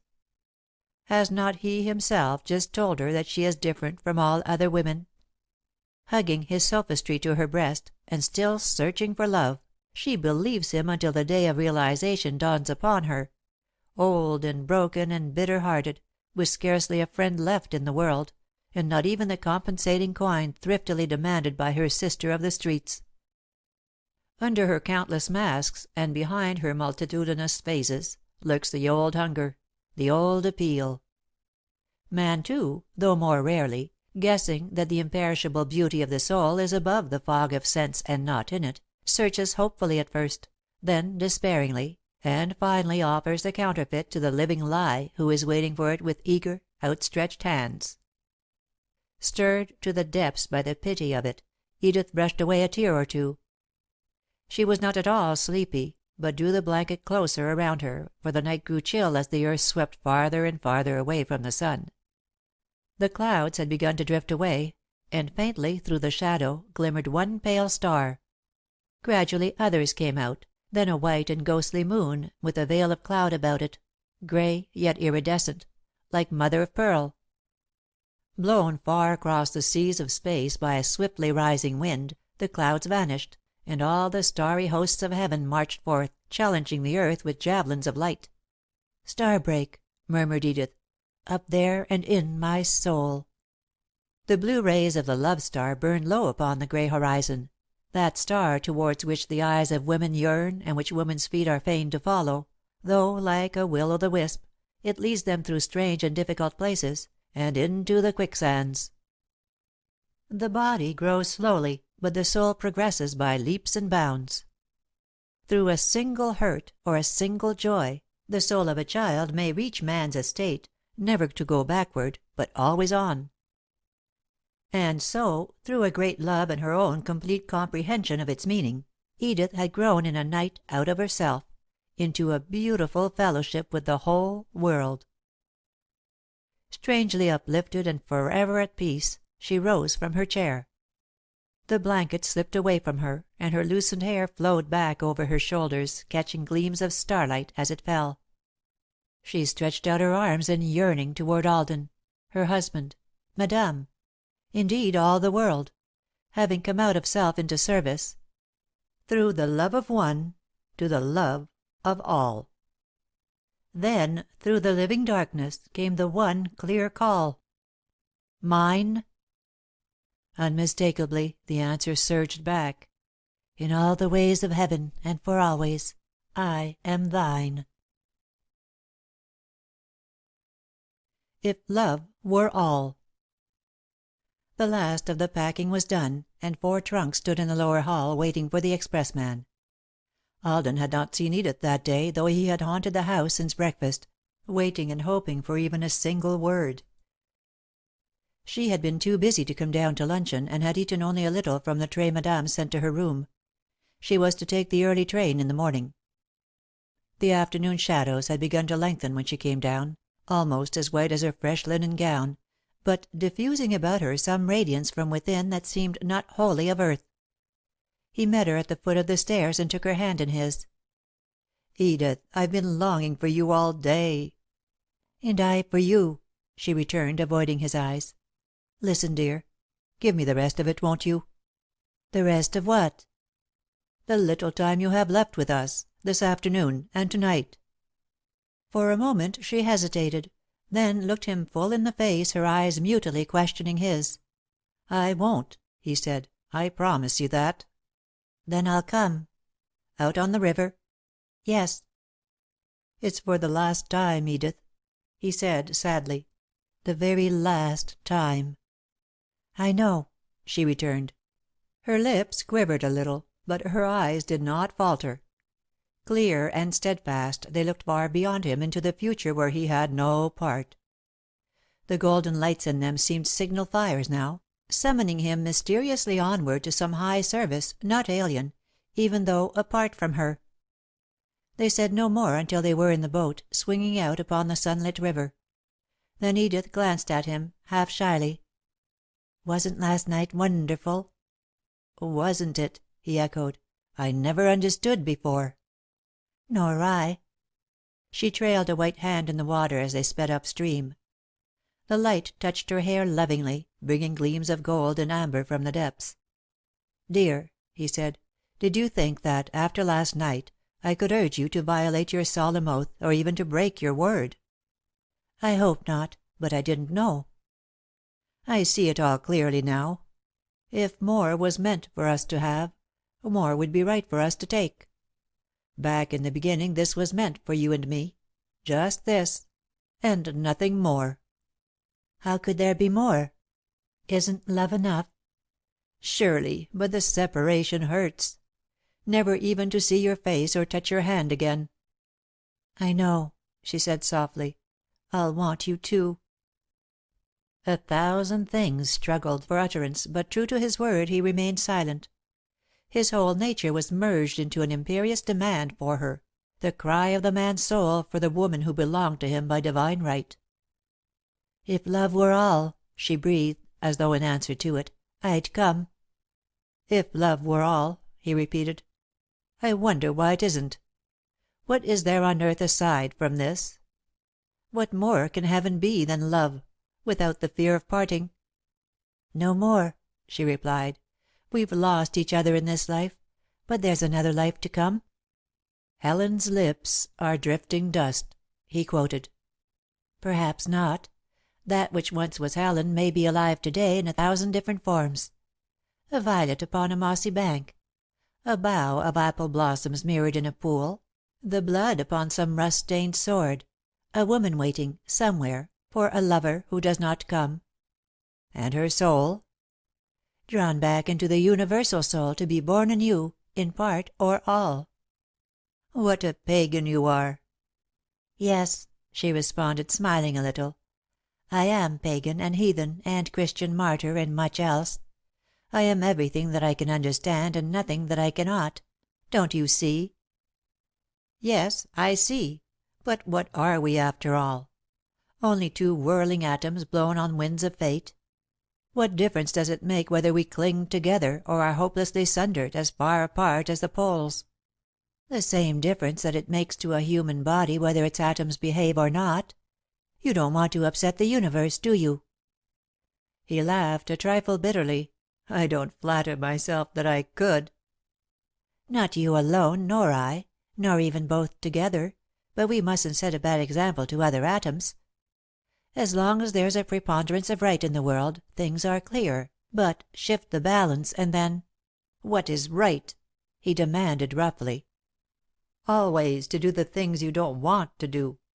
"That depends," she returned, shrugging her shoulders. "It is to do what you think is right, and trust that it may be so." Alden stopped rowing. He was interested in these vague abstractions. "And," he said, "if a woman thinks it is her duty to murder her husband, and does it, is she doing right?" "Possibly. I've seen lots of husbands who would make the world better by leaving it, even so well, abruptly, as you indicate.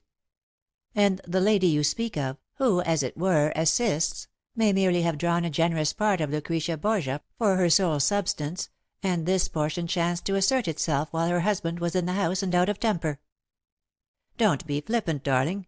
This is our last day together. Let's not play a waltz at an open grave."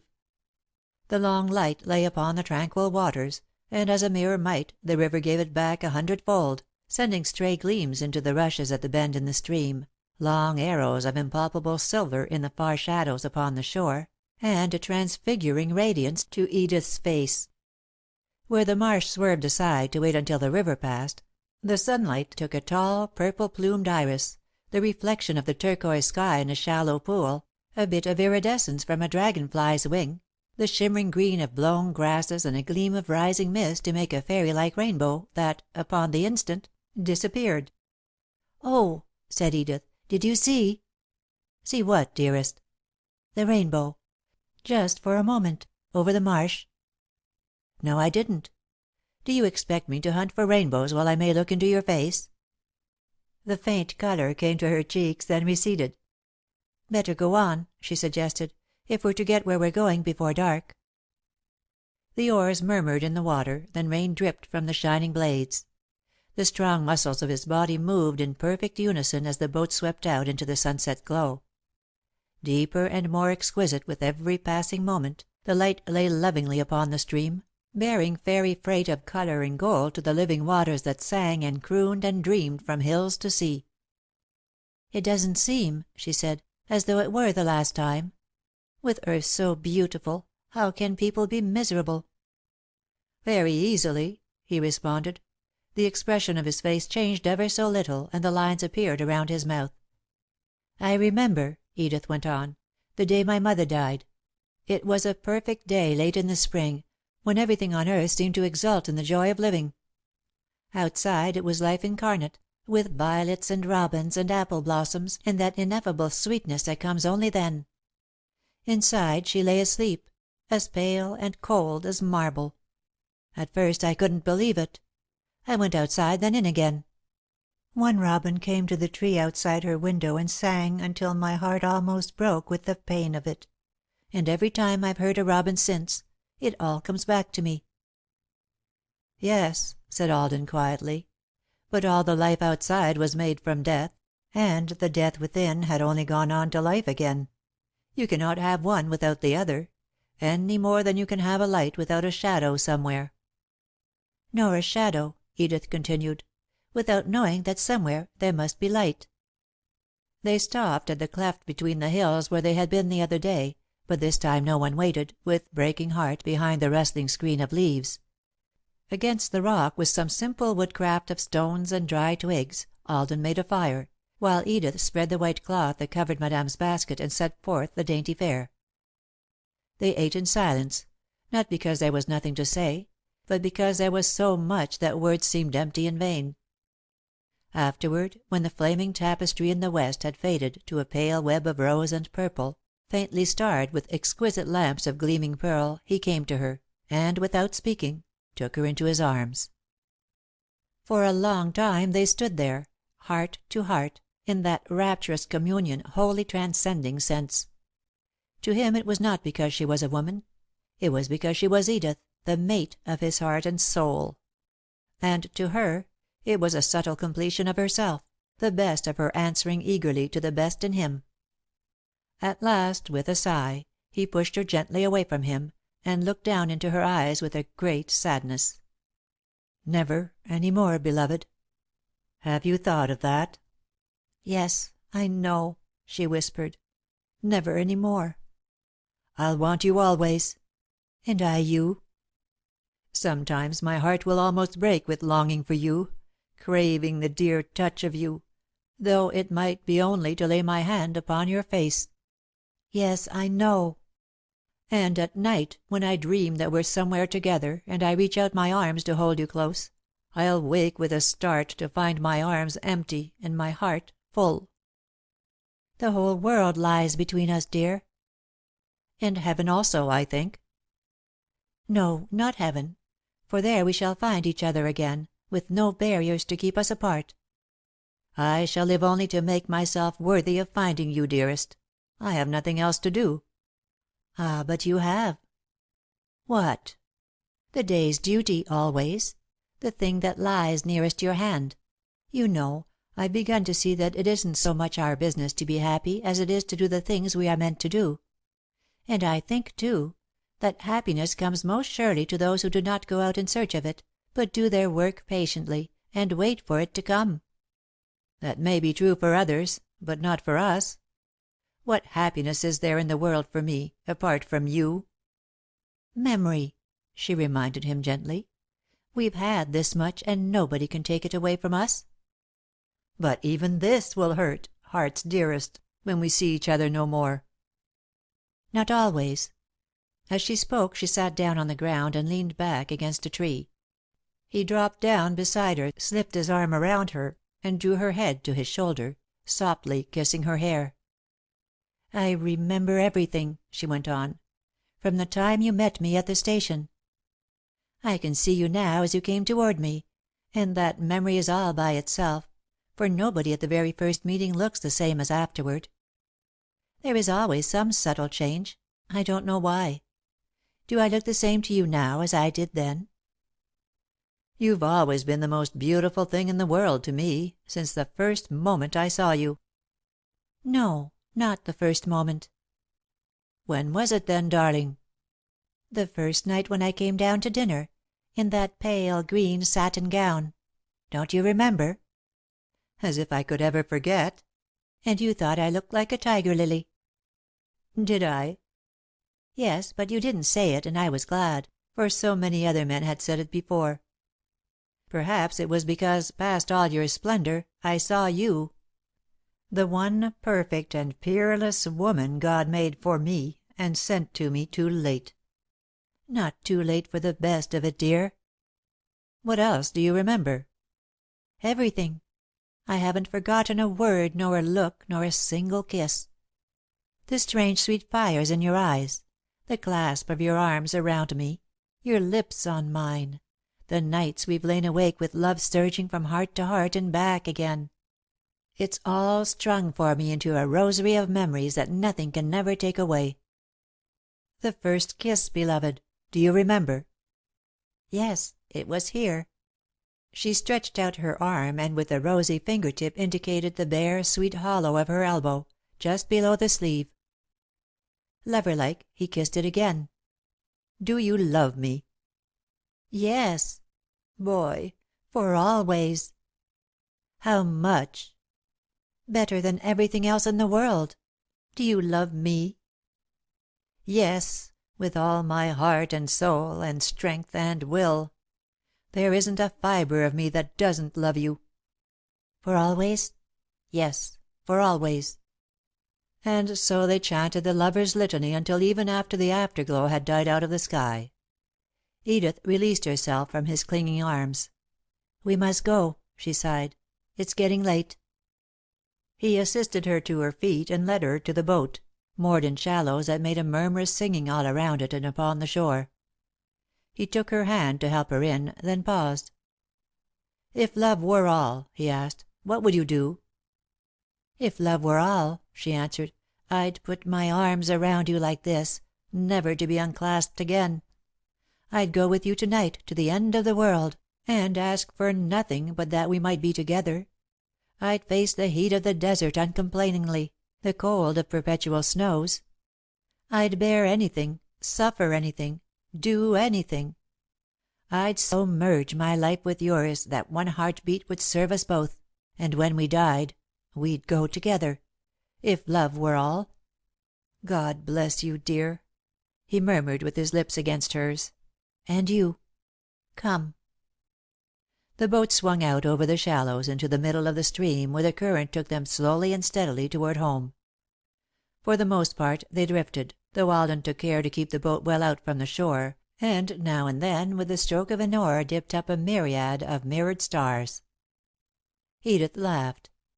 "Give me one, won't you, please?" "You shall have them all." "But I asked only for one." "Then choose." She leaned forward in the scented shadow, serious now, with a quick and characteristic change of mood. "The love star," she breathed. "Keep it burning for me, will you, in spite of clouds and darkness? For always?" "Yes, my queen, for always." When they reached the house, Madame was nowhere in sight. Divining their wish to be alone on this last evening together, she had long since gone to her own room. The candles on the mantel had been lighted and the reading lamp burned low. Near it was the little red book that Edith had found at the top of the Hill of the Muses. Sighing, she took it up. "How long ago it seems," she said, "and yet it wasn't. Life began for me that night." "And for me? I read to you, do you remember, just before I kissed you for the first time?" "Yes. Read to me again, just before you kiss me for the last time. Then give me the book to keep." "Which one? The same?" "No," cried Edith. "Anything but that." "Then choose. Close your eyes and choose." "It's like seeking for a message or a sign," she said, as she swiftly turned the pages. Then, with her eyes still closed, she offered him the book. "Here, read this. Is it a blank page?" There was a pause, then Edith opened her eyes. "It isn't the first one you read to me, is it? Don't tell me that it is." "No," said Alden, "it isn't, but it's a message. Listen." She sat down in her old place, but he stood at the table, bending toward the light. His boyish mouth trembled a little, his hands were unsteady, and there was a world of love and pain in his eyes. With his voice breaking upon the words, he read: "Two separate divided silences, which brought together would find loving voice. Two glances which together would rejoice in love, now lost like stars beyond dark trees. Two hands apart, whose touch alone gives ease. Two bosoms which, heart shrined with mutual flame, would, meeting in one clasp, be made the same. Two souls, the shores wave mocked of sundering seas. Such are we now. Ah, may our hope forecast indeed one hour again, when on this stream of darkened love once more the light shall gleam? An hour, how slow to come, how quickly past, which blooms and fades, and only leaves at last, faint as shed flowers, the attenuated dream." For a moment the silence was tense. Then the hall clock struck the hour of midnight. It beat upon their senses like a funeral knell. Then Edith, white faced and struggling valiantly for self control, reached out her hand for the book. "Good night, boy," she said, "for the last time." "Good night," he answered, gathering her into his arms. "And good bye, boy. Forever." "Forever," he echoed. "Good bye." He kissed her again, not with passion, but with the love that has risen above it. Then she released herself, and holding the little red book against her heart, ran quickly upstairs. He waited until the echo of her footsteps had died away, and her door had closed softly. Then he put out the lights and sat there for a long time in the darkness, thinking, before he went to his room. The Lady Traveller. They ain't on the bureau and they ain't on the washstand, and I disremember takin' 'em out last night when I went to bed, so I must have swallered 'em." Grandmother's speech was somewhat blurred, but her meaning was distinct. "Well," returned Matilda, with aggravating calmness, "if you have swallowed 'em, you have, so what of it?" "Matilda Starr, I should think you'd have some human feelin's about you somewheres. Here your mother's gone and swallered her false teeth, and you set there, not tryin' to do anything for her." "What can I do? I can't stand on a chair and swing you by your feet, same as Miss Bates did when her little Henry choked on a marble, can I? Besides, you couldn't have swallowed 'em. You'll find 'em somewheres." "Maybe I couldn't have swallered 'em, but I have," Grandmother mumbled. "What's more, I feel 'em workin' now inside me. They're chewin' on the linin' of my stomach, and it hurts." "I didn't know there was any linin' in your stomach." "There is. It said so in the paper." "Did it say anything about hooks and eyes and whalebones? What kind of a linin' is it? Cambric or drillin'?" "I don't see how you can set there, Matilda, and make fun of your poor old mother, when she's being eaten alive by her own teeth. I wouldn't treat a dog like that, much less my own flesh and blood." "I've never heard of dogs bein' et by their own teeth," commented Matilda, missing the point. Ostentatiously lame, Grandmother limped to the decrepit sofa and lay down with a groan. Rosemary came in from the kitchen with the oatmeal, and was about to go back for the coffee, when another groan arrested her attention. "What's the matter?" she asked. "I'm dyin', Rosemary," Grandmother mumbled, hoarsely. "I've swallered my teeth, and I'm dyin' in agony." "Nonsense! You couldn't have swallowed your teeth." "That's what I told her," said Miss Matilda, triumphantly. "But I have," Grandmother retorted, feebly. "I can feel 'em. Here." She placed her hand upon her ill defined waist line and groaned again. Rosemary ran up stairs, inspired to unusual speed by the heartrending sounds that came from below. When she returned, Grandmother seemed to be in a final spasm, and even Matilda was frightened, though she would not have admitted it. "Here," said Rosemary. "Now come to breakfast." Grandmother rolled her eyes helplessly toward Rosemary, then suddenly sat up. "Where'd you get 'em?" she demanded, in a different tone. "They were on the floor under the washstand." "Please come before everything gets cold." "I told you hadn't swallowed 'em," remarked Matilda, caustically. "Maybe I didn't, but I might have," rejoined Grandmother. "Anyhow, I've seen how you'd all act in case I had swallered 'em, and I know who to leave my money to when I die." She beamed kindly upon Rosemary, in whom the mention of money had produced mingled emotions of anger and resentment. "If you had swallowed 'em, Rosemary couldn't have got 'em," Matilda objected. "She'd have tried," said the old lady, sharply, "and that's more than can be said of some folks.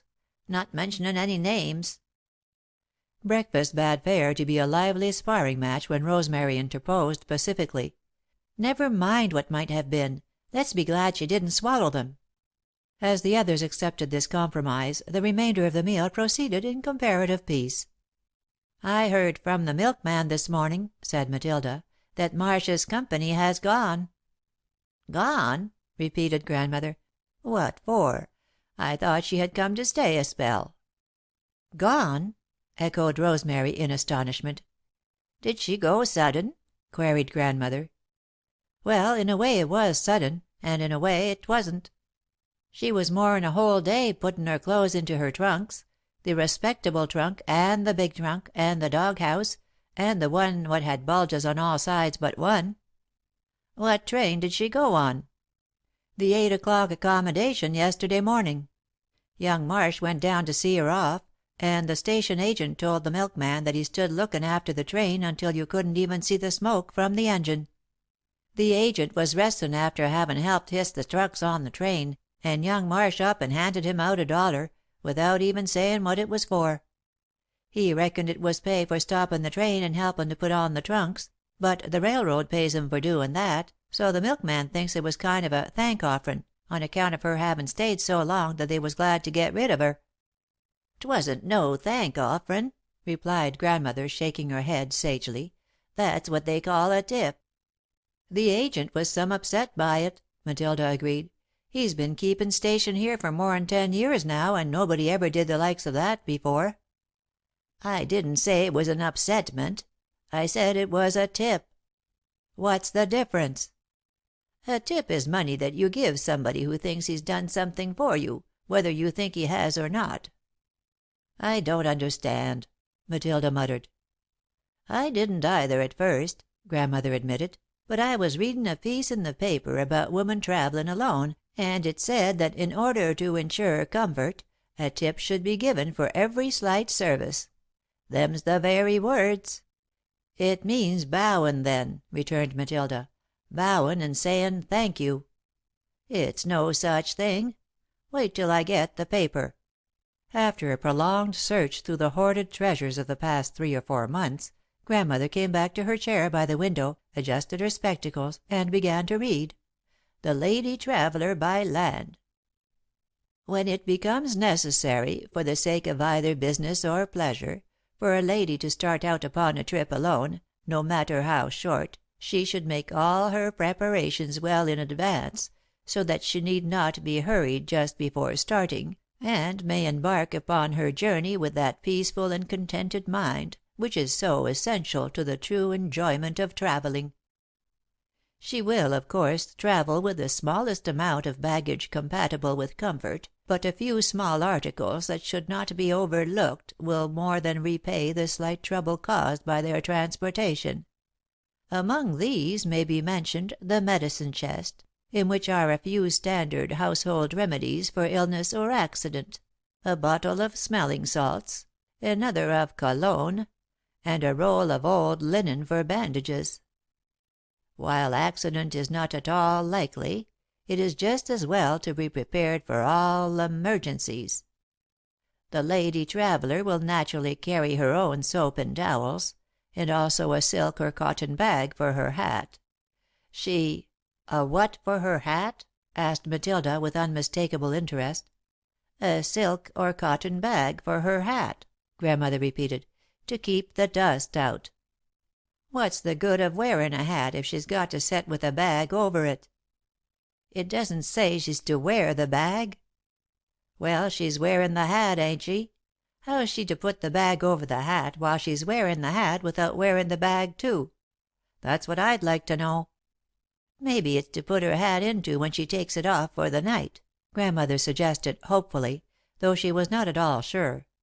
"A person ain't likely to get much sleep in a hat." "No, nor in a bag neither." "She should also carry her luncheon, as the meals supplied to travellers are either poor or expensive, or both. With a small spirit lamp she can very easily make coffee or tea for herself, or heat a cupful of milk should she be restless in the night. Care should be taken, however, not to set fire to the curtains surrounding the berth in this latter emergency." "The curtains surrounding the berth," Grandmother repeated in a wavering voice. "It's printed wrong. They've got it BERTH." "Seems to me," murmured Matilda, "that a woman who " "Matilda!" interrupted Grandmother imperiously. For a moment the silence was awkward. "Unmarried women ain't got any call to be thinkin' about such things, let alone speakin' of 'em. This piece is written to cover all possible emergencies of the lady traveller, but it ain't for such as you to be askin' questions about what don't concern you." "Go ahead," said Matilda, submissively. "Where was I? Oh, yes. The ladies' dressing room will always be found at one of the two ends of the car. Care should be taken early in the journey to ascertain which end. If there are many ladies in the car, one should rise early, to take advantage of the unoccupied room for a cooling and refreshing sponge bath. It will be necessary to carry a sponge for this, and a small bag of rubber or oiled silk should be made for it to prevent moistening the contents of the suit case after using." "Supposin' they all subscribed for this paper," Matilda objected, "and all should rise early for the cooling and refreshing sponge bath?" "'Tain't likely," Grandmother answered. "After the bath one should take plenty of time to dress, as nothing is less conducive to comfort in travelling than the feeling that one has been too hastily attired. By this time, the porter will have the berth in order, if he has been tipped the night before." Matilda murmured inarticulately, but was too wise to speak. "The usual tip," Grandmother continued, hastily, with her cheeks burning, "is 25 cents for each person every 24 hours. In order to insure comfort, a tip should be given for every slight service, but nothing smaller than 5 cents should ever be given at any one time. It has been said that a porter is a dark gentleman who has been employed to keep air out of the car, but the lady traveller will find it easy to induce him to open a ventilator or two, if he has been properly tipped. Fresh air is very essential for the true enjoyment of travelling. He can throw many little comforts in one's way.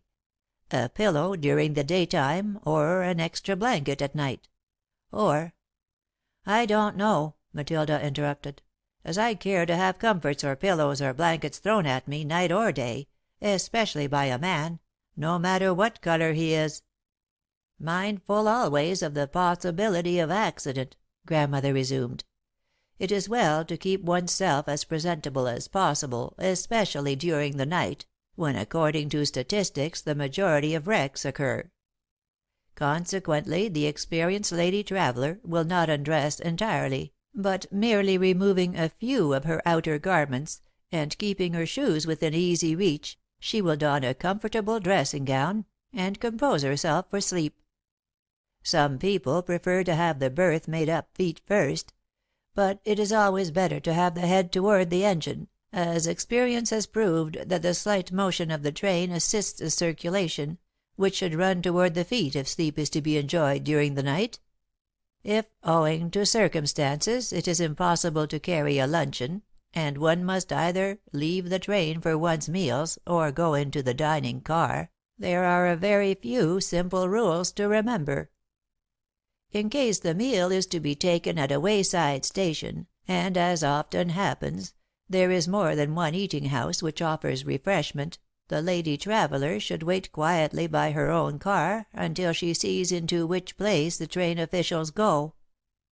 Remember that they have been over the road before, and know where the most comfortable and reasonable meal is to be had. Upon the other hand, if one goes into the dining car, the same rules apply as at any well-regulated hotel.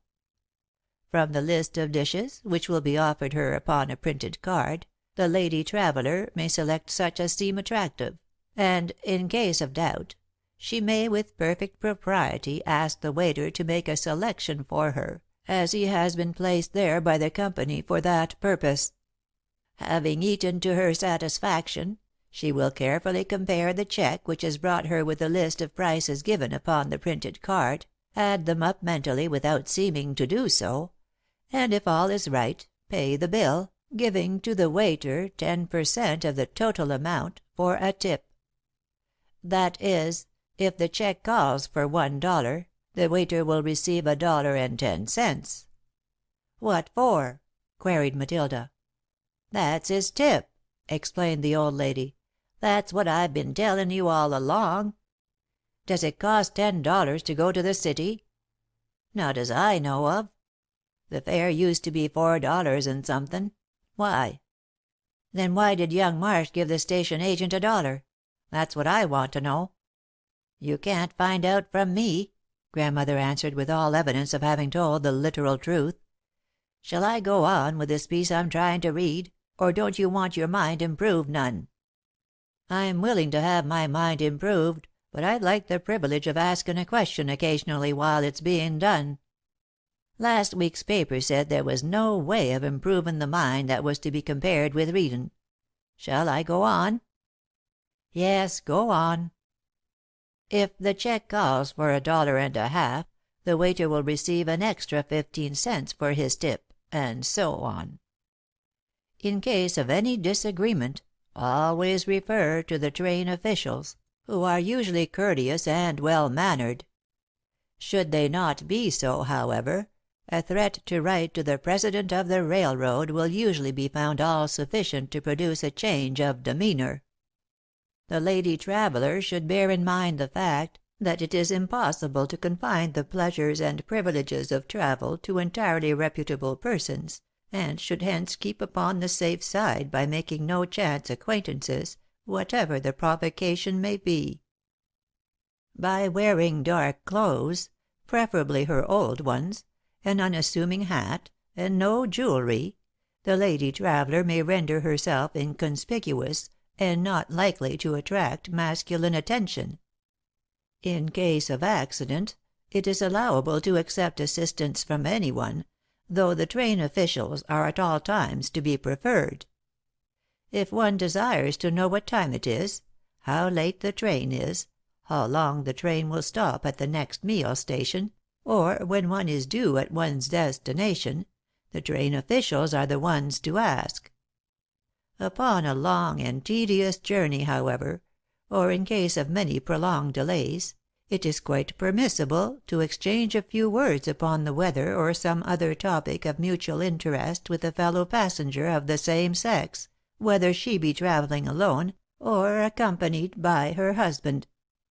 Pleasant acquaintances are sometimes formed in this way, and it may be entirely safe and proper, under certain circumstances, to accept small courtesies from a gentleman who is travelling with his wife, such as the brief loan of a newspaper or magazine, or information regarding the scenery through which the train is passing when none of the train officials are at hand. It is best, however, to be very careful, for it is much easier not to begin friendly relations with one's fellow passengers than it is to discontinue such relations after they have been once begun. It is seldom necessary, or even advisable, to give one's name to anyone except the officials of the train, but there can be no objection to showing a fellow passenger of the same sex one's name upon one's ticket, if polite relations have been established. This is better than speaking the name aloud, which might cause embarrassment if it were overheard, and carries with it no such social obligation as the exchange of cards would do. Arriving at her destination, the lady traveller should proceed at once to her hotel or lodging house, if no friend is to meet her, regardless of the plans of her fellow passengers. If one should chance to meet any of them afterward, a courteous inclination of the head, accompanied by a bright smile, is sufficient recognition, or if for any reason one prefers not to recognize those with whom one has travelled, all that is necessary is to appear not to see them. In case a gentleman should attempt to converse with the lady traveller while the train is in motion or at rest, this same conduct meets the exigencies of the situation admirably. Simply do not appear to see him.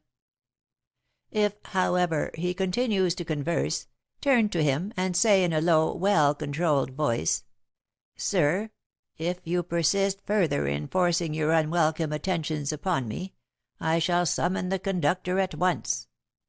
In most cases, the objectionable party will at once leave and the interference of the conductor will not be required. The next article in this series will deal with the "Lady Traveller by Water," where conditions are entirely different and require a different line of conduct. "There," said Grandmother, clearing her throat and folding up the paper. "I hope you understand now what a tip is." "It seems to be 1/10 of all you've got," observed Matilda, staring out of the window, "like those religious sects that believes in givin' 1/10 of everything to the church." "Travellin' must be terribly exciting," remarked Grandmother, pensively. "So 'tis," Matilda agreed, after a pause. "I reckon it's better to stay at home." The weaving of the tapestry. Alden threw himself into his work with feverish energy, instinctively relieving his mind by wearying his body. All day he toiled in the vineyard, returning at night white-faced and exhausted, but content. One morning when Madame came down to breakfast, she found at her plate a single bunch of grapes, wet with dew and still cool with the chill of the night. She took it up with an exclamation of pleasure, for never, within her memory, had such grapes as these come even from the Marsh vineyards. She held the heavy cluster to the sunlight, noting the perfect shape of the fruit, the purple goblets filled with sweetness, and the fairy-like bloom, more delicate even than the dust on the butterfly's wing.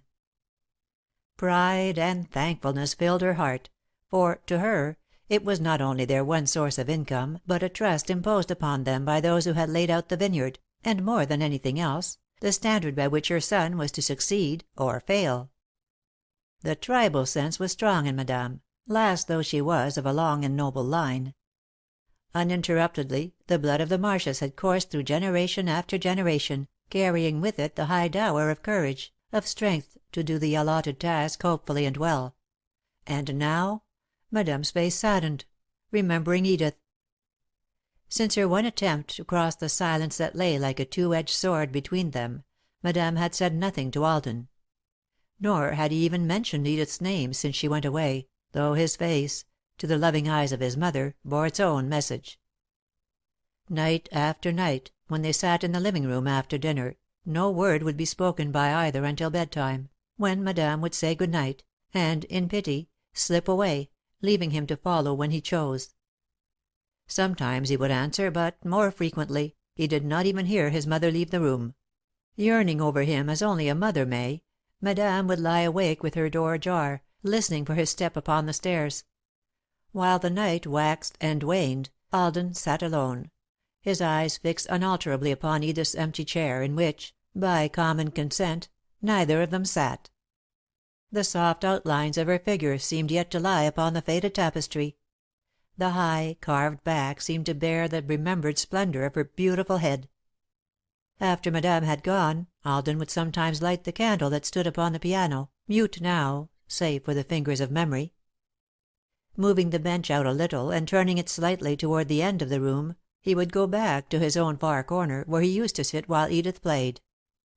Conjuring her gracious image out of the dreamy shadows, he found balm for his sore heart in the white gown that fell softly around her, the small white foot that now and then pressed the pedal, the long graceful line that swept from her shoulder to her finger tips, the faint hollow where her gown, with the softness of a caress, melted into the ivory whiteness of her neck, the thick, creamy skin, in some way suggesting white rose leaves, the scarlet, wistful mouth, the deep brown eyes reflecting golden lights, and the crown of wonderful hair that shimmered and shone and gleamed like burnished gold. The subtle sweetness of her filled the room. She had left behind her not only a memory but the enduring impress of personality. The house was full of Ediths. There was one at the table, another at the piano, one leaning against the mantel with hands clasped behind her, another in a high backed rocker, leaning back against a dull green cushion, and one upon the stairway, ascending with light steps that died away with the closing of a door, or descending with a quick rustle of silken skirts that presently merged into perfume, then into her. Every gown she had worn, every word she had said, every laugh that had wakened slumbering echoes with its low, vibrant contralto, came remorselessly back. Full tides of longing beat pitilessly upon his senses, never, it seemed, to ebb again. And yet, at times, when his whole soul so cried out for her that he stretched his arms, in yearning, toward the myriad phantom Ediths that peopled the room, mystical assurance would come from somewhere that she, too, was keeping the night watch. Through the tense and throbbing darkness, love sped from one to the other as though upon ghostly wings. Neither sight nor sound nor touch betrayed its coming, yet the call and the answer were always divinely sure. As though they two stood dumbly on either side of some mysterious portal, denied all things save longing, heart-beat answered unto heart-beat, in the stillness of the night. The experience invariably brought comfort and a certain release from pain. Denial seemed to be but another phase of fulfillment, since it opened the way for this exquisite belonging of one to the other. Beyond and above all lure of woman, wholly aside from the ecstasy of sight and touch, she was his as inseparably as perfume belongs to the rose that breathes it forth. While he worked in the vineyard it was consciously for her. For her sake he aspired to make the best of himself, to make this hillside yield its purple banners from the secret storehouses within. So he had struggled with soil and season, with suns that scorched and winds that chilled, with parching days that opened the earth in great crevices, and with torrents that made the paths between the vines impassable for days. From the wide windows that overlooked the valley, Madame watched the vineyard with an anxious heart. She, too, had toiled as far as a woman might, in the years that elapsed between the death of her husband and the maturity of her son. Sometimes all the powers and purposes of nature had apparently been arrayed against her, and, again, as at the touch of a magic wand, the earth had yielded up its fruit. Yet she had never lost her courage. Knowing that the logical strength of position lies nearly always with the pursuer, she would never own herself beaten, though there was a time of terror when the crop failed for 3 successive years. Now the tapestry lay before her, well on its way to completion. She had watched the great web spread upon the hillside, year by year, from snow to snow again. Surrounding it on 3 sides, like the frame upon which it was stretched, were the stalwart pines that protected it from the icy winds. Below, like a silver ribbon, the river irregularly bounded it, a shining line of demarcation between the valley and the opposite hills. When the snows were deep, There were only gentle undulations to mark the covered vines. Even the pines bent low with it, as though hoary with their weight of years. When the snows melted, tiny crystal rivulets ran down the tapestry, into the silver ribbon that was stretched across the foot, and upon a neutral background of earth the black, tangled threads showed dimly. In a night, almost, there would come a change. Where the threads had lain hopelessly matted appeared some semblance of order, as though the weaver had come. Then, as they became separate groups, a faint glow of green dawned above them, not so much colour as the promise of colour, not so much design as the planning of it. Through and through the web, like the weaver's shuttle, figures moved from one tangle of threads to another, setting all straight as they went. Swiftly then the colour came, green upon the black, with the neutral earth filling the background, gradually to be covered save for the long, regular lines that stretched from east to west, from north to south. All the beauty of spring and summer went to the making of the tapestry. The first robin's cheery call, the shimmer of blue wings speeding across it, the golden glow from an oriole's breast, and the silver rain of melody dripping from the throat of a meadow lark as he swept through the infinite spaces above. Up into the threads came the thousand stored sweetnesses of the earth, aspiring surely upward through devious winding ways. The softness of leaves that had gone back to dust, the wine from fallen grapes that had dripped through the sand into the dark storehouse beneath, were only to be taken up again, for sap or fibre or bloom. Blown perfumes came from distant orchards, mysteriously to become a part of the tapestry. Purple dawns and prismatic sunsets, crystalline noons and starry midnights slowly but surely were woven in. The new leaves shone afar, surrounding the vineyard with a faint, iridescent sheen through which tiny wings moved ceaselessly with a far-off, sleepy sound. Weary winds came to the vineyard, and, for the moment, lay at peace upon the web, drinking the exquisite fragrance of leaf and blossom. Then, rising slowly, as though still intoxicated with that more than mortal sweetness, they bore it afar to the four corners of the earth. Some of it sank into the valley, and the river turned in its sleep to dimple with smiles, ripple with silvery laughter, and drop to sleep again. The scent of it rose to the hills like heavenly incense from earthly altars, and the little people in feathers and fur breathed deeply of it and were glad. Wild bees hummed through the web, and left it, heavy laden with the sweet essence distilled from the dust by the subtle chemistry of sun and rain. And the weaver only smiled at the golden-winged army of plunderers, for secretly they ministered unto the vineyard in ways of love. Then the weaver paused to rest, for the pattern was made and there was only the colour to be put in. The fragrance died, the blossoms fell, and the miracle of the tapestry began. Where there had been scent, came substance. Where there had been promise, came fulfilment. With a single mighty impulse, the vines took deep hold of the treasure in the storehouse beneath, spending it prodigally for sap to be poured into these waiting goblets of emerald and pearl. All the hoarded strength of leaf and tendril was caught up by the current, and swept blindly onward to its fruitful destiny. And so the first faint hints of purple came into the tapestry, to spread and deepen and divide and spread again until, in certain lights, the vineyard lay transfigured in an amethystine glow.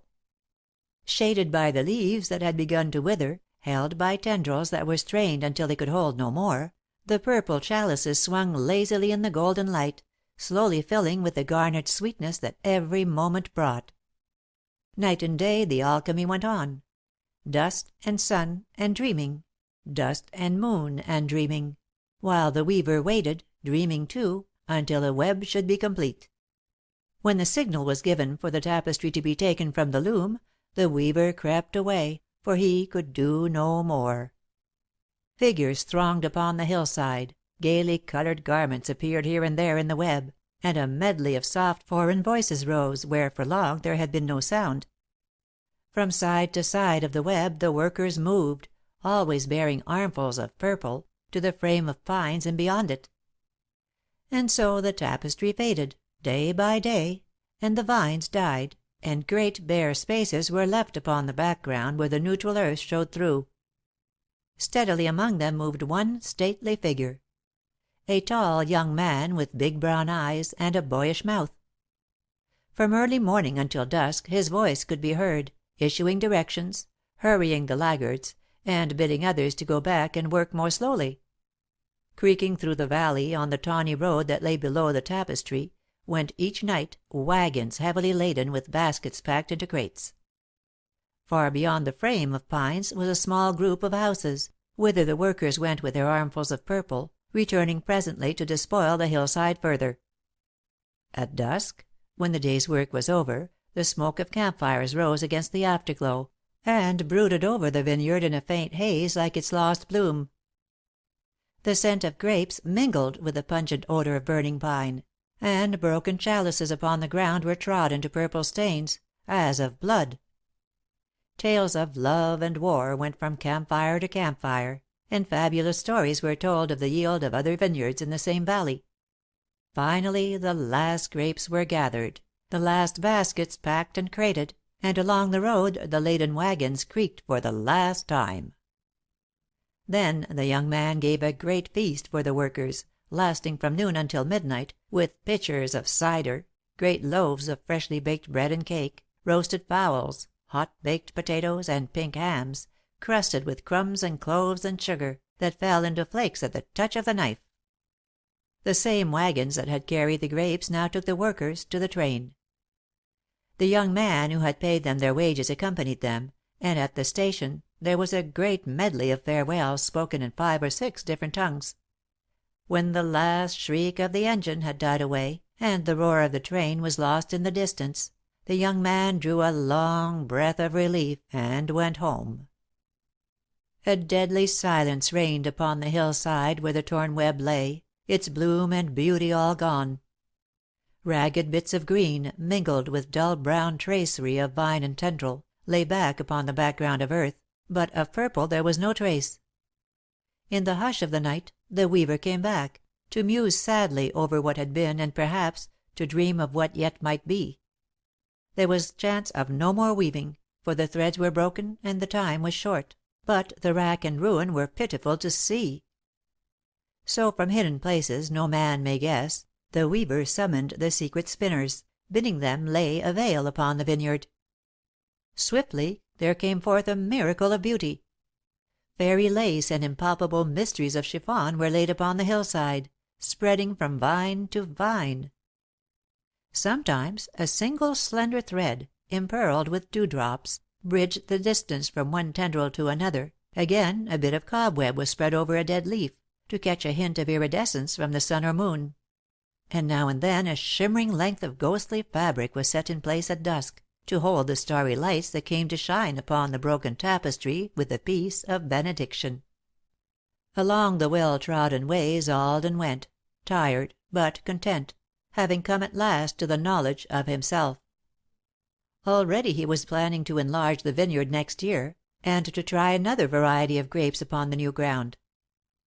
He considered one plan to hurry the packing, another to hasten the crop, and studied the problem of housing the workers from their standpoint, not from his. For the first time he was thinking of his work as something other than a necessary evil. It had become, in a sense, a means of grace, for he had discovered that the spirit in which one earns his daily bread means as much to his soul as the bread itself may mean to his body. The light from the low reading lamp lay softly upon Madame's silvered hair, as she bent over her bit of fancy work, silent as usual, since the spell of Edith's presence had come into the house. Alden was not even pretending to read the paper. He sat staring into the shadows before him at Edith's empty chair, but as he looked, he smiled. With a little lump in her throat, Madame bent over her work again, having looked up to thread her needle, and having seen his face. For a moment she waited, hoping for a confidence, but there was none. Alden took a letter from his pocket and tossed it into her lap. It announced the sale of the crop at a larger price than ever before, and requested the first chance upon the yield of the following year. Madame folded it up and gave it back to him, then their eyes met. Young and strong and hopeful, radiating the consciousness of good work well done, her son smiled back at her. Her face illumined with joy. "Master of the vineyard at last, my son," she said.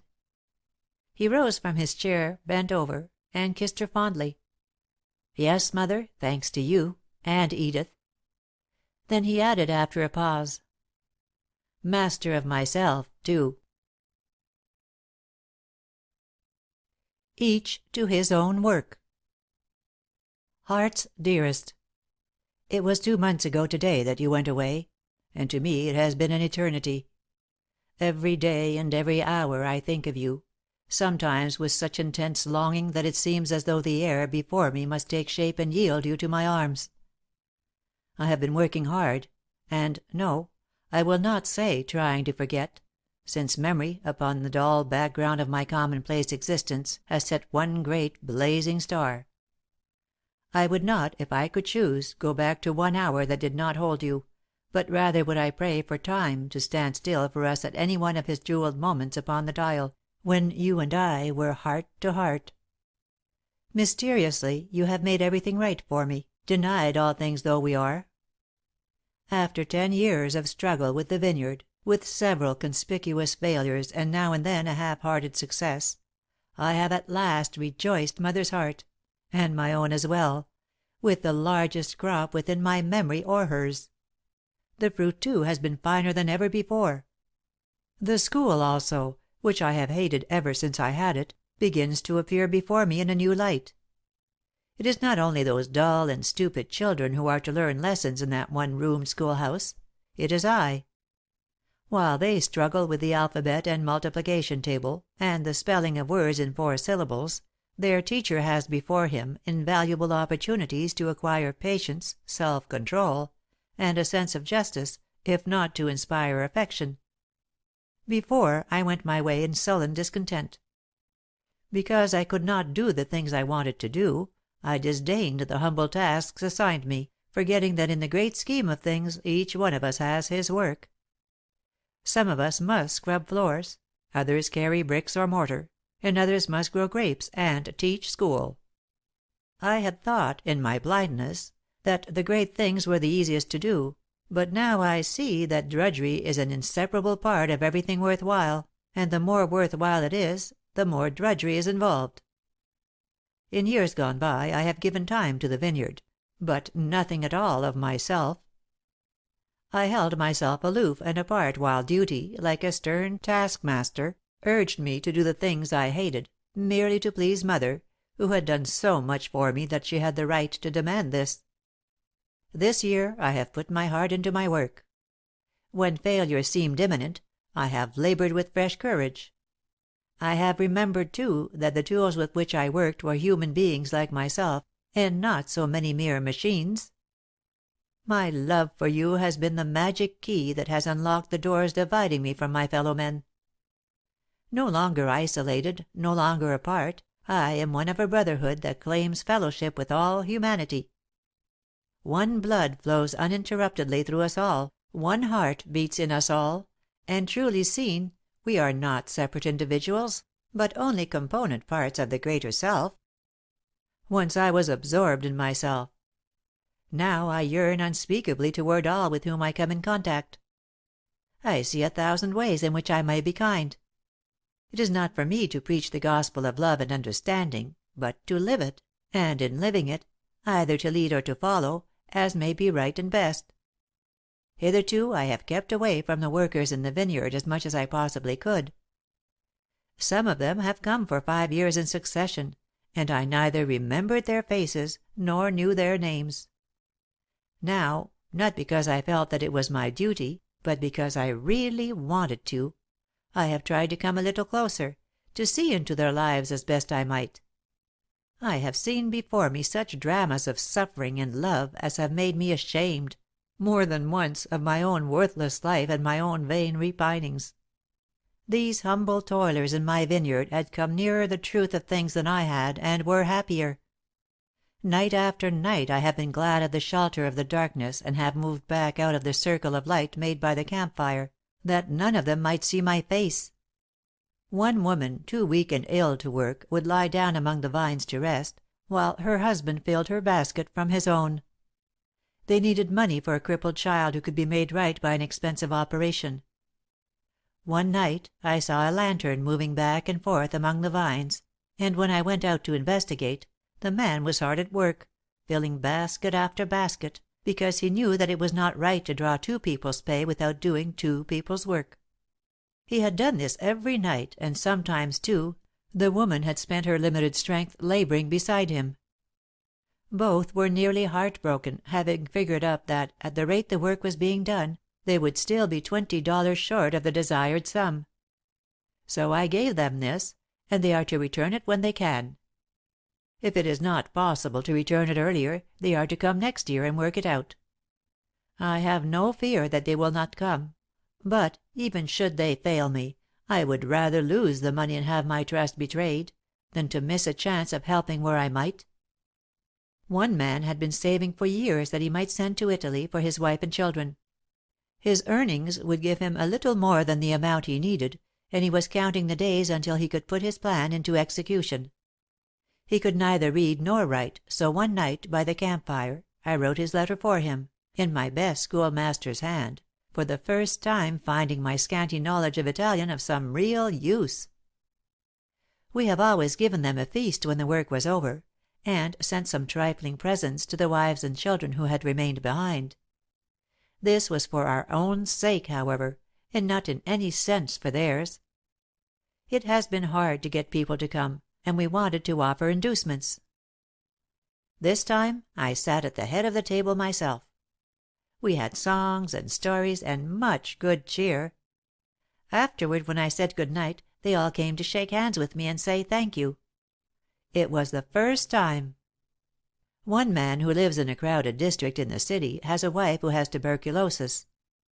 The remainder of the family consists of a daughter of 14 and a boy of 9. He is to come back and bring them with him. They are to have the best of the workers' houses, on the pine hill above the vineyard.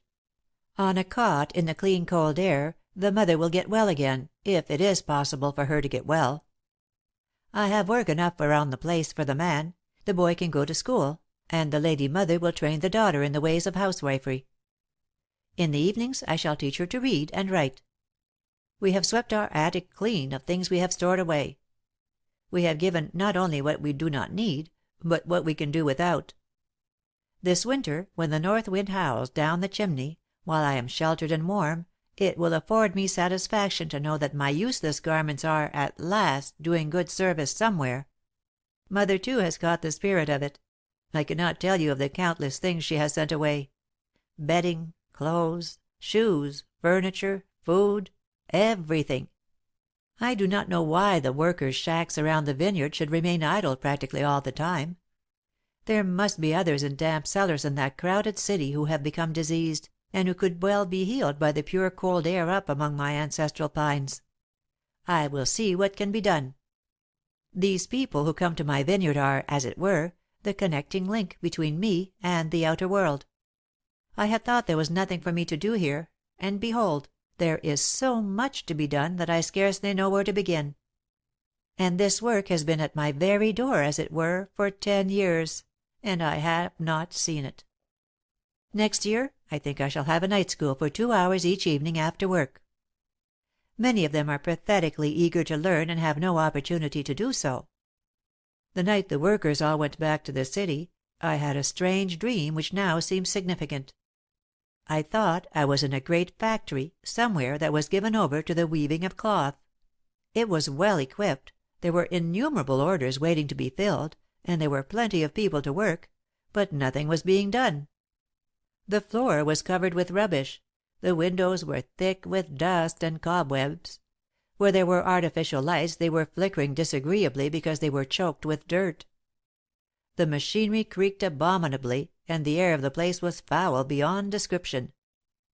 Meanwhile orders accumulated, but the people stood around and complained. Some of them were gathered in groups, arguing; others sat on dusty benches, singly or by twos, with discontented, unhappy faces. Some were angry, and others only hopeless, staring straight ahead, with eyes that did not see. It seemed that no one was satisfied with his lot, and each was eager to change with someone else who also wanted to change, but not with him. The women whose duty it was to scrub floors wanted to work at the looms, but those at the looms aspired to the big airy room where the bolts of cloth were measured and rolled up. The men who had been told to wash windows wanted to make patterns, the man in charge of the ventilating apparatus wanted to work in the office, and the man who was in charge of the office, weary and jaded beyond all power of words to portray, wanted a place at the loom and a pay envelope every Saturday night instead of a commission upon his sales. Those who were supposed to weave blue cloth with white dots upon it wanted to make white cloth with blue dots upon it, but it seemed there was no market for the white cloth with the blue dots, and they could not be made to understand it. The boy who attended the door of the factory wanted to keep books in the office. The men who were supposed to work in the shipping room wanted to cut out the samples that were sent to different firms to order from. The girls who wrote letters and filed the correspondence wanted to draw designs for new patterns. Oh, a great many wanted to draw designs.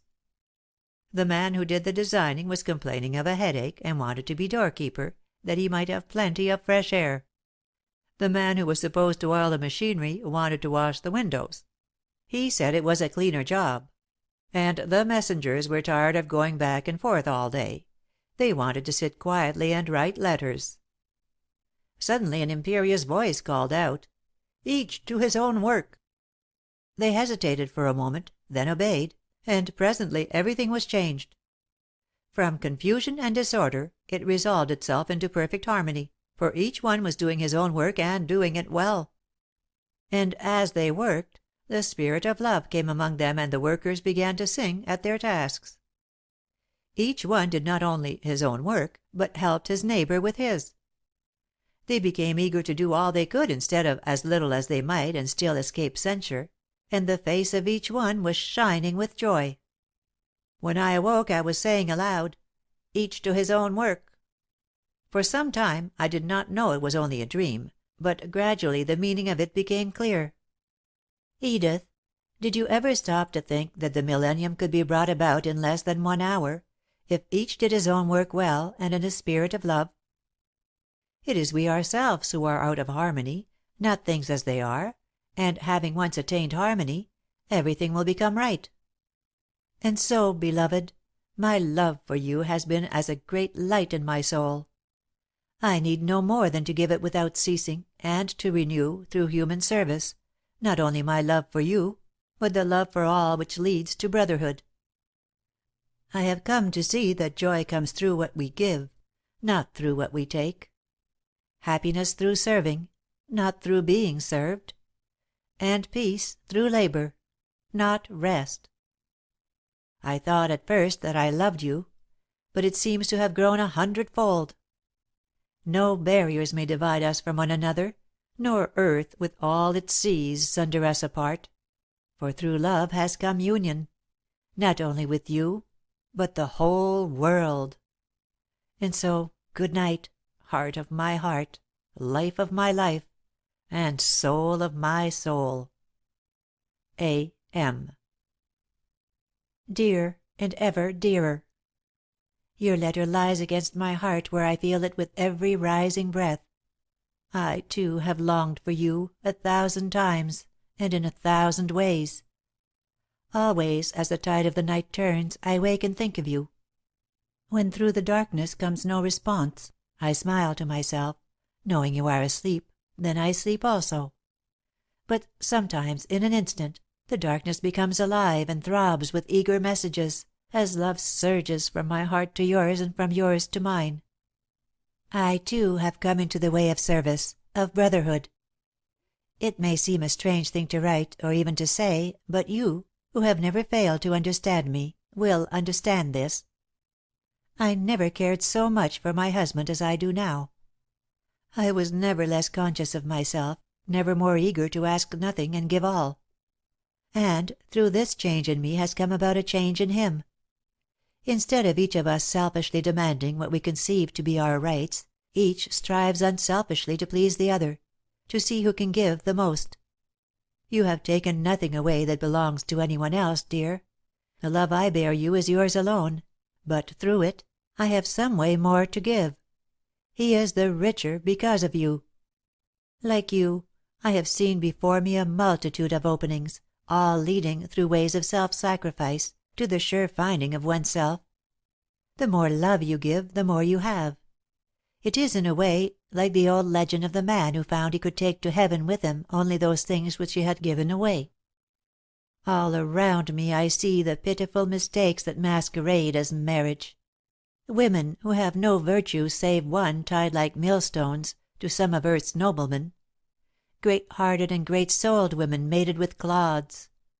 I see people insanely jealous of one another, suspicious, fault-finding, malicious, covertly sending barbed shafts to one another through the medium of general conversation. As if love were ever to be held captive or be won by cords and chains. As if the freest thing on earth would for a moment enter into bondage, or minister unto selfishness when it is, of itself, unselfishness.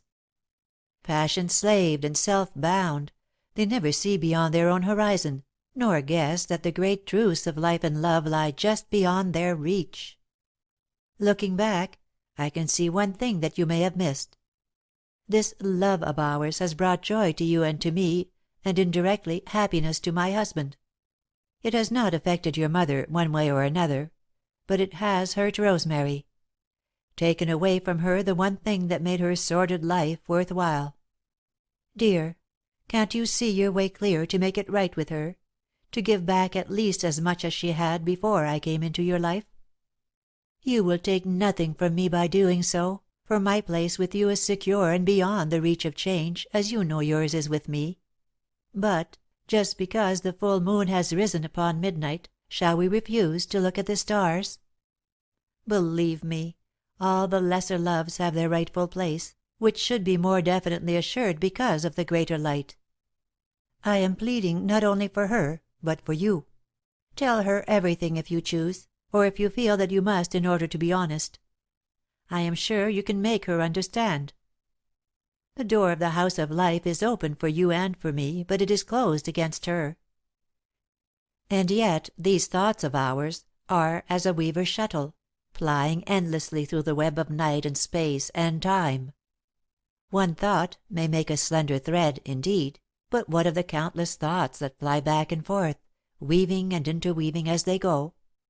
Shall they not make first a thread, and then a cord, then a web, and then a fabric, until, at last, there is no separation but that of the body, which counts for naught? Dear heart, you mean so much to me, are so much. From you and from your love for me I take fresh courage every day. From your strength I make sure of my own strength, from your tenderness I gather compassion, and from your steadfastness I gain the hope that leads me onward, the belief that enables me to face each day bravely and with a smile.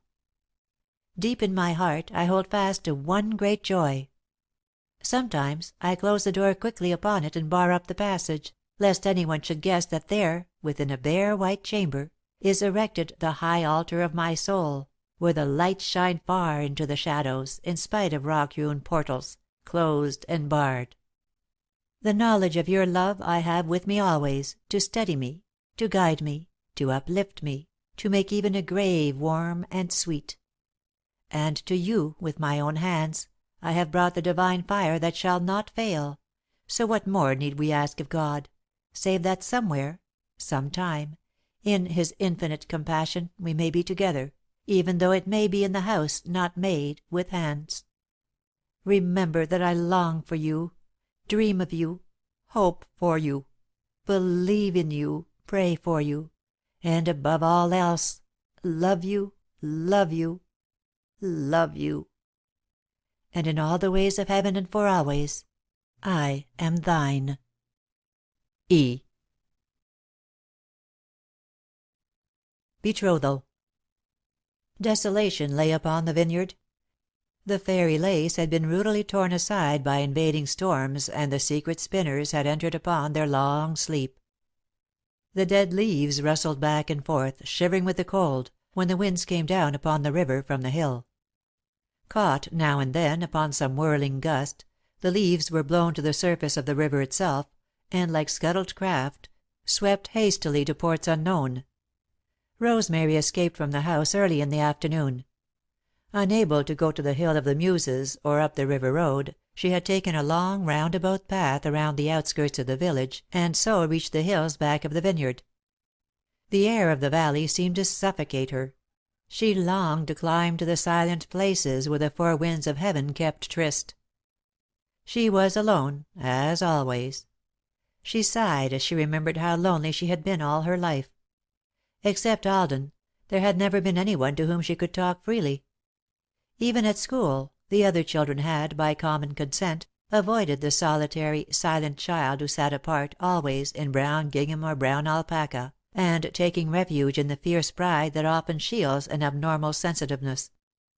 She sat down upon the cold, damp earth and leaned against a tree, wondering if it would not be possible for her to take cold and die. In the books, people died when they wanted to, or what was more to the point, when other people wanted them to. It was wonderful, when you come to think of it, how death invariably aided art. But in real life things were pitifully different. People who ought not to die did so, and those who could well be spared clung to mortal existence as though they had drunk deeply of the fabled fountain of immortal youth. Descending to personalities, Rosemary reflected upon the ironical fate that had taken her father and mother away from her, and spared Grandmother and Aunt Matilda. Or if she could have gone with her father and mother, it would have been all right. Rosemary had no deep longing for life, considered simply as existence. Bitterness and the passion of revolt swayed her for the moment, though she knew that the mood would pass, as it always did, when she took her soul into the sanctuary of the hills. Dispassionately she observed her feet, stretched out in front of her, and compared them with Mrs. Lee's. Rosemary's shoes were heavy and coarse. They had low, broad heels, and had been patched and mended until the village cobbler had proclaimed himself at the end of his resources. Once or twice she had said, half fearfully, that she needed new shoes, but Grandmother had not seemed to hear. Father had meant for her to have everything she wanted. He had said so, in the letter which at that moment lay against Rosemary's bitter young heart. He would have given her a pair of slippers like those Mrs. Lee had worn the day she went there to tea. Black satin, with high heels and thin soles, cunningly embroidered with tiny steel beads. How small and soft the foot had seemed above the slipper! How subtly the flesh had gleamed through the fine black stocking! She wondered whether Father knew. No, probably not, for if he did, he would find some way to come and have it out with Grandmother. She was sure of that. God knew, of course. God knew everything, but why had he allowed Grandmother to do it? It was an inscrutable mystery to her that a being with infinite power should allow things to go wrong. For a moment Rosemary's faith wavered, then reasserted itself. It was she who did not understand. The ways of the Everlasting were not her ways, and, moreover, they were beyond her infinite comprehension. If she waited, and trusted, and meanwhile did the best she could, everything would be right somewhere, sometime. That must be what Heaven was, a place where things were always right for everybody. Gradually her resentment passed away. The impassioned yearning for life, in all its fulness, that once had shaken her to the depths of her soul, had ceased to trouble or to beckon. It had become merely a question of getting through with this as creditably and easily as she might, and passing on to the next, whatever that might prove to be. The ground upon which she sat was cold and damp. Rosemary shivered a little and was glad. Release might come in that way, though she doubted it. She was too hopelessly healthy ever to take cold, and in all her 25 years had never had a day's illness.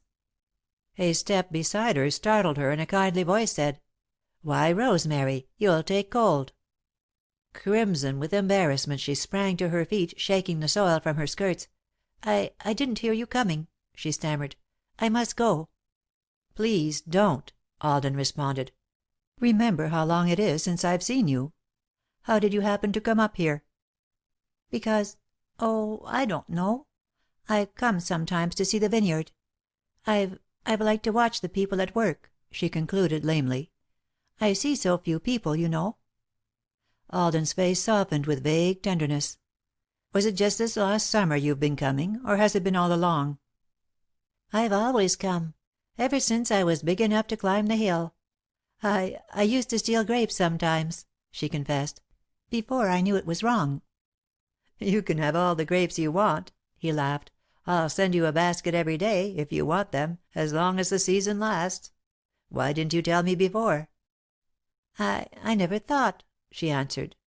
She might have added that she was not accustomed to the idea of any sort of gift, but she did not put the thought into words. "Come over here, Rosemary. I want to show you something. Tell you about some new plans of mine." He led her to the group of workers' houses back of the pines. A great deal of repairing had been done and every house was habitable, if not actually comfortable. They had all been furnished with quiet good taste, and had been freshly whitewashed both inside and out. There was a great pile of cots and a stack of new blankets. "What is it?" asked Rosemary, much interested. "The Marsh Tuberculosis Hospital," he answered. His face was beaming. "I don't understand." "Don't you? Well, it's simple enough. If I hadn't been all kinds of an idiot, and blindly selfish, I'd have thought of it before. One of the men who came to pick grapes this year has a wife at home with tuberculosis. All she needs is to lie on a cot outdoors and have plenty of fresh eggs and milk. He's coming to morrow with her and his 2 children. The girl will learn housekeeping from Mother daytimes, and the boy will go to school. I have room for several others if I can find them, and I have people in town hunting them up for me. See?" "Oh," said Rosemary, "how beautiful! How good you are!" "Not good," said Alden, shamefacedly, digging at the soil with his feet. "Merely decent, that's all." He took a spring cot out of the pile, spread a blanket upon it, and invited Rosemary to sit down. "It is beautiful," she insisted, "no matter what you say. How lovely it must be to be able to do things for people, to give them what they need.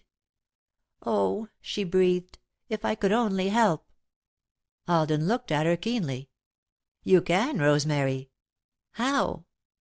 "I don't know, but there's always a way, if one wants to help." "I have nothing to give," she murmured. "I haven't anything of my own but my mother's watch, and that won't go, so it wouldn't be of any use to anybody." "Someone said once," he continued, "that 'the gift without the giver is bare.' That means that what you give doesn't count unless you also give yourself." "To give yourself," she repeated. Then, all at once, her face illumined. "I see now," she cried. "I can give myself. They'll need someone to take care of them, and I can do that. I can cook and scrub floors and keep everything clean, and but Grandmother won't let me," she concluded, sadly. A paragraph from Edith's letter flashed vividly into his memory. "The door of the house of life is open for you and for me, but it is closed against her. It is in your power at least to set it ajar for her; to admit her, too, into full fellowship, through striving and through love." His heart yearned toward her unspeakably. They belonged to one another in ways that Edith had no part in and never could have. Suddenly, without looking at her, he said: "Rosemary, will you marry me?"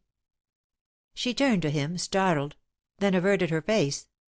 Every vestige of colour was gone, even from her lips. "Don't," she said, brokenly. "Don't make fun of me. I must go."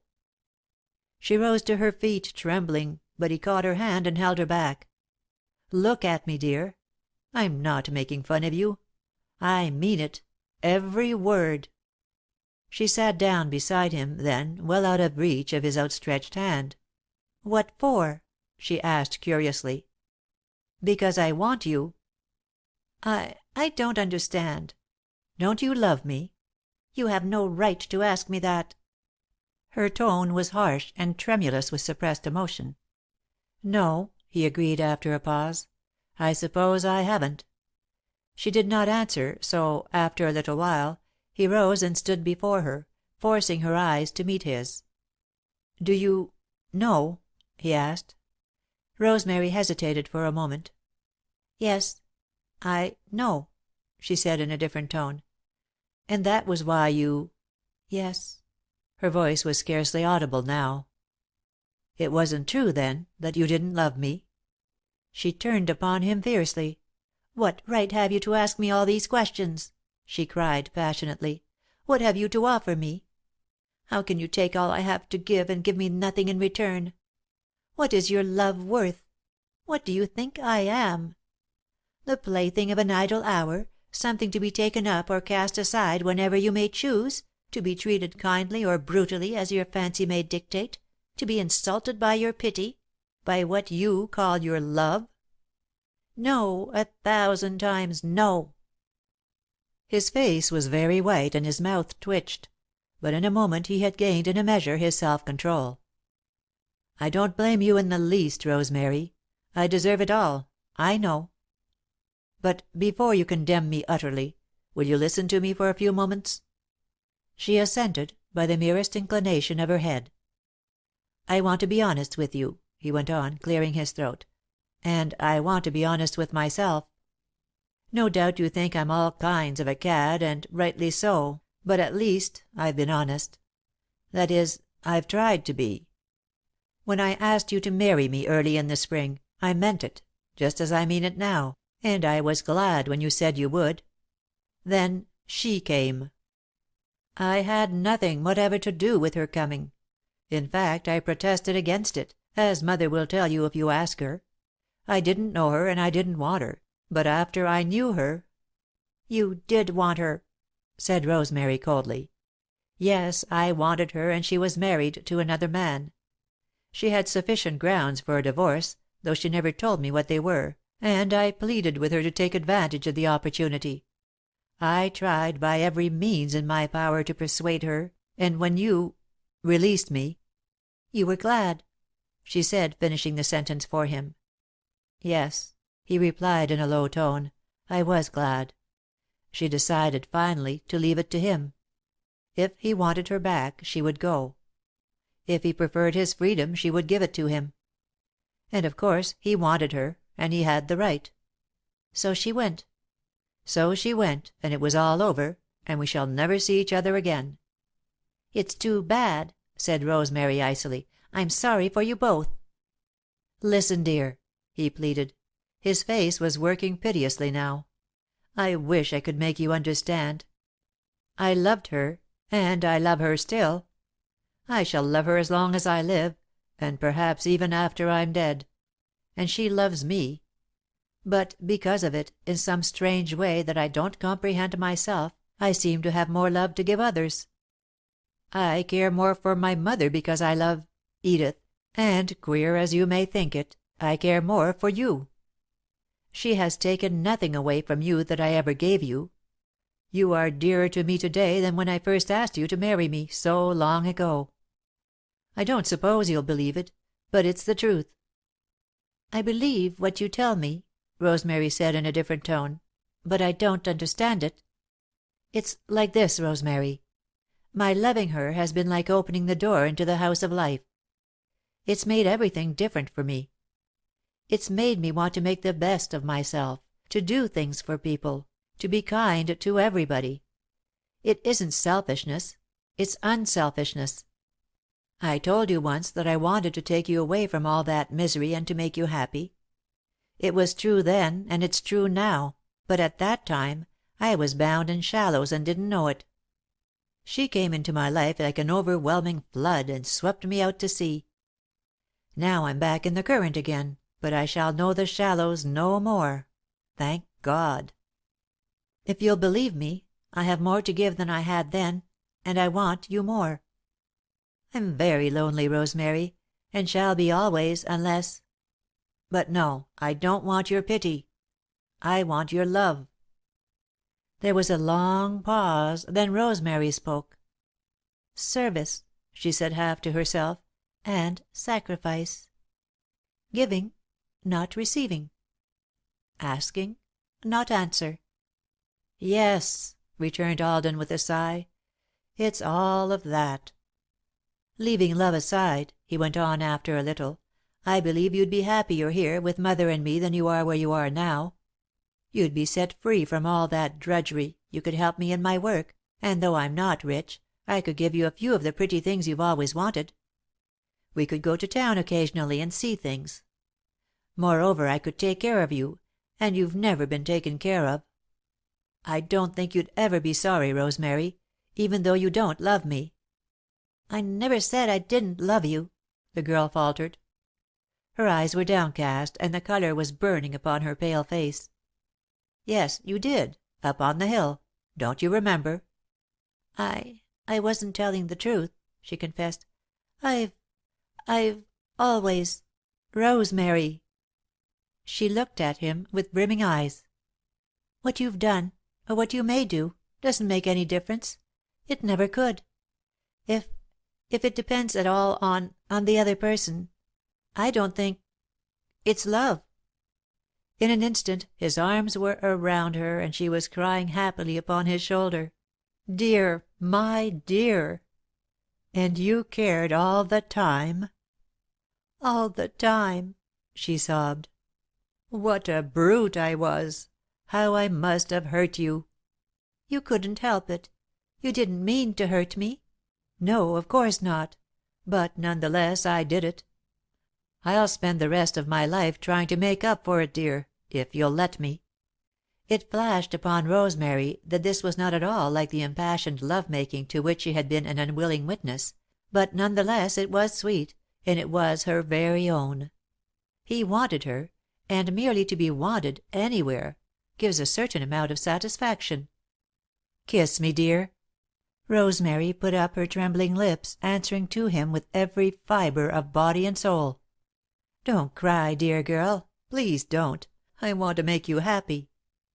Rosemary released herself, wiped her eyes upon a coarse handkerchief, then asked the inevitable question. "Will she care?" "No. She'll be glad. Mother will, too." "Grandmother won't," she laughed, hysterically, "nor Aunt Matilda." "Never mind them. You've considered them all your life. Now it's your turn." "It doesn't seem that I deserve it," whispered Rosemary, with touching humility. "I've never been happy except for a little while this Spring, and now " "And now," he said, taking her into his arms again, "you're going to be happy all the rest of your life, if I can make you so. If I don't, you'll tell me, won't you?" "I can't promise," she murmured, shyly, to his coat sleeve. "I must go now. It's getting late." "Not until you've told me when you'll marry me." "To morrow?" "Oh no!" cried Rosemary. "Not to morrow." "Why not?" "It's too soon." "In a week, then?" I don't know. I'll see." "Make it very soon, my dear, will you?" "Yes, just as soon as I can." "Is that a promise?" "Yes, a promise." "Then kiss me." The white fire burned in Rosemary's blood. Her heart beat hard with rapturous pain. Upon the desert waste that stretched endlessly before her, Spring had come with the old immortal beauty, and more than mortal joy. Half afraid of her own ecstasy, she broke away from him and ran home.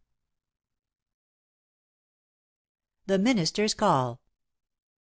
"Rosemary!" Grandmother called, imperiously, but there was no answer. "Rosemary!" she cried, shrilly. "She ain't here, Ma," said Matilda. "I reckon she's gone out somewheres." "Did you ever see the beat of it? She's gettin' high and mighty all of a sudden.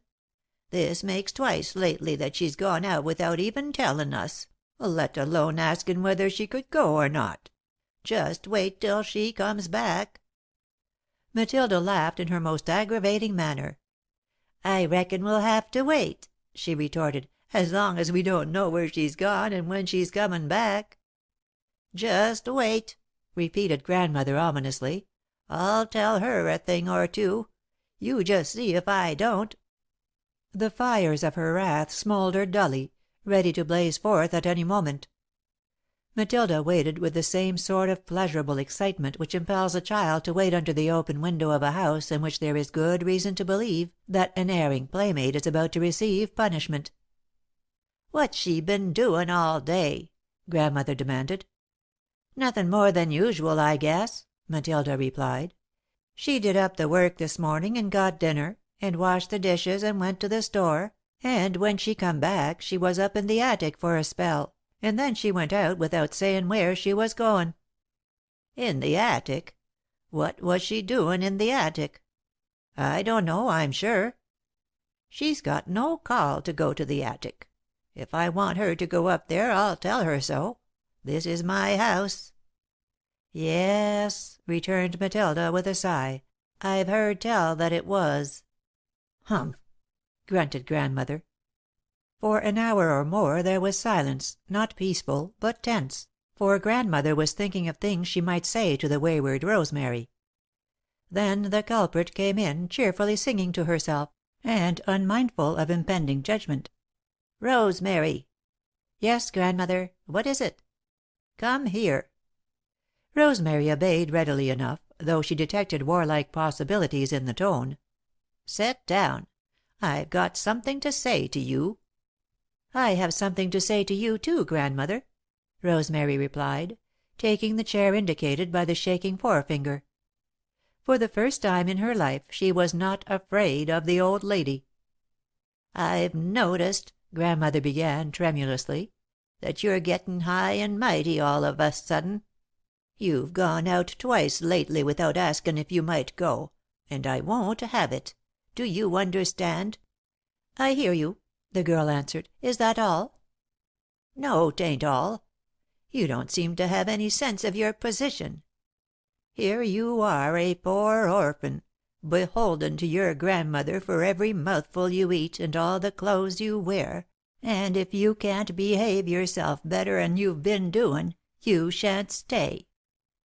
A faint smile appeared around the corners of Rosemary's mouth, then vanished. "Very well, Grandmother," she answered, demurely, rising from her chair. "I'll go whenever you want me to. Shall I go now?" "Set down!" commanded the old lady.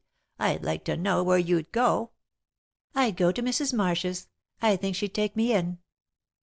"You've got another think coming, then," Grandmother sneered. "Didn't I tell you to set down?" "Yes," returned Rosemary, coolly, "but I'm not going to. I said I had something to say to you. I'm going to be married next week, to Alden Marsh. I've taken enough of the money my father left me to buy a white dress and a new hat, and the storekeeper has sent to the city for me for some white shoes and stockings. I'm going to have some pretty underwear, too, and a grey travelling dress. I've just come from the dressmaker's now." "Money!" screamed the old lady. "So that's what you've been doin' in the attic? You're a thief, that's what you are. Your mother was " "Stop!" said Rosemary. Her voice was low and controlled, but her face was very white. "Not another word against my mother. You've slandered her for the last time. I am not a poor orphan, beholden to my grandmother for the food I eat and the clothes I wear. On the contrary, you and Aunt Matilda are dependent upon me, and have been for a good many years. I have father's letter here. Do you care to read it?" Shaken from head to foot, the old lady sank into her chair. She was speechless, but her eyes blazed. Matilda sat by the window, dumb with astonishment. This was not at all what she had expected. Rosemary had drawn a yellow old letter from the recesses of her brown gingham gown and was offering it to Grandmother. The sight of it had affected the old lady powerfully. "Very well," Rosemary was saying, as she returned the letter to its hiding place. "In case you've forgotten, I'll tell you what's in it. The day Father sailed up the coast, he sent you a draft for more than $11,000. He said it was for me, for my clothes and my education, in case anything happened to him. He said that you were to give me whatever I might want or need, as long as the money lasted. I'll leave it to you whether you've carried out his instructions or not. Now that I'm going to be married, I've taken the liberty of helping myself to a small part of what is my own. There's almost $2,000 left, and you're quite welcome to it, but I won't be married in brown gingham, nor go to my husband in ragged shoes, and if I think of anything else I want, I'm going to have it." "Ma," said Matilda, tremulously, "if this is so, we ain't done right by Rosemary." "It's so," Rosemary continued, turning toward the figure at the window. "You can read the letter if you want to." She put her hand to her breast again, but Matilda shook her head. "If you want me to go," the girl went on, "I'll go now. Mrs. Marsh will take me in, but I'll have to explain why I ask it. I haven't told Alden or his mother, and I don't want to. I won't bring shame upon those of my own blood if I can help it. But what I've had, I've earned, And I don't feel indebted to you for anything, not even a single slice of bread. That's all." Grandmother staggered to her feet, breathing heavily. Her face was colourless, her lips ashen grey. "Rosemary Starr," she said, with long pauses between the words, "I'll never speak to you again as long as I live." Then she fell back into her chair with her hand upon her heart. "Very well, Grandmother," Rosemary returned, shrugging her shoulders. "You'll have to do as you like about that." By supper time the household was calm again, upon the surface. True to her word, Grandmother refused to communicate directly with Rosemary. She treated the girl as if she might a piece of furniture, unworthy of attention except in times of actual use. She conveyed her wishes through Matilda as a sort of human telephone. "Matilda," she would say, "will you ask Rosemary to fill the teapot with hot water?" And again, "Matilda, will you tell Rosemary to put out the milk pitcher and to lock the back door?" It was not necessary, however, for Matilda to tell Rosemary. The girl accepted the requests as though they had been given directly, with her head held high and the faintest shadow of an ironical smile upon her face. After supper, while Rosemary was washing the dishes, Grandmother took the lamp. She was half way to the door when Matilda inquired: "Where are you goin', Ma?" "I'm goin' up to my room to set and read a spell." But the lamp?" "I need it to read by," Grandmother announced, with considerable asperity, "and you don't need to hunt around for no more lamps, neither. I've got 'em all put away." "But," Matilda objected, "me and Rosemary " "You and Rosemary? Humph! You can set in the dark or anywhere else you please." With that, she slammed the door and was gone. Rosemary came in after a little, humming to herself with an assumed cheerfulness she was far from feeling. Then she went out into the kitchen and came back with a match. The feeble flicker of it revealed only Aunt Matilda, and no lamp. "Where's Grandmother?" asked Rosemary, in astonishment. "And what has become of the lamp?" "She's gone up to her room and she's took the lamp with her." Matilda laughed hysterically. Rosemary brought in the candle from the kitchen. As it happened, it was the last candle and was nearly gone, but it would burn for an hour or two. "I'm sorry, Aunt Matilda," said Rosemary, kindly. "If you want to read, or anything " "I don't," she interrupted. "I'd like to sit and talk a spell. I don't know as we need the candle. If she should happen to come back she'd be mad. She said she'd put away the lamps, and I reckon she'd have took the candle, too, if she'd thought." "Very well," answered Rosemary, blowing out the candle. "I'm not afraid of the dark." Moreover, it was not the general policy of the household to ruffle Grandmother's temper unnecessarily. "Rosemary," said Aunt Matilda, a little later, "Ma's a hard woman. She always has been." "Yes," the girl agreed, listlessly.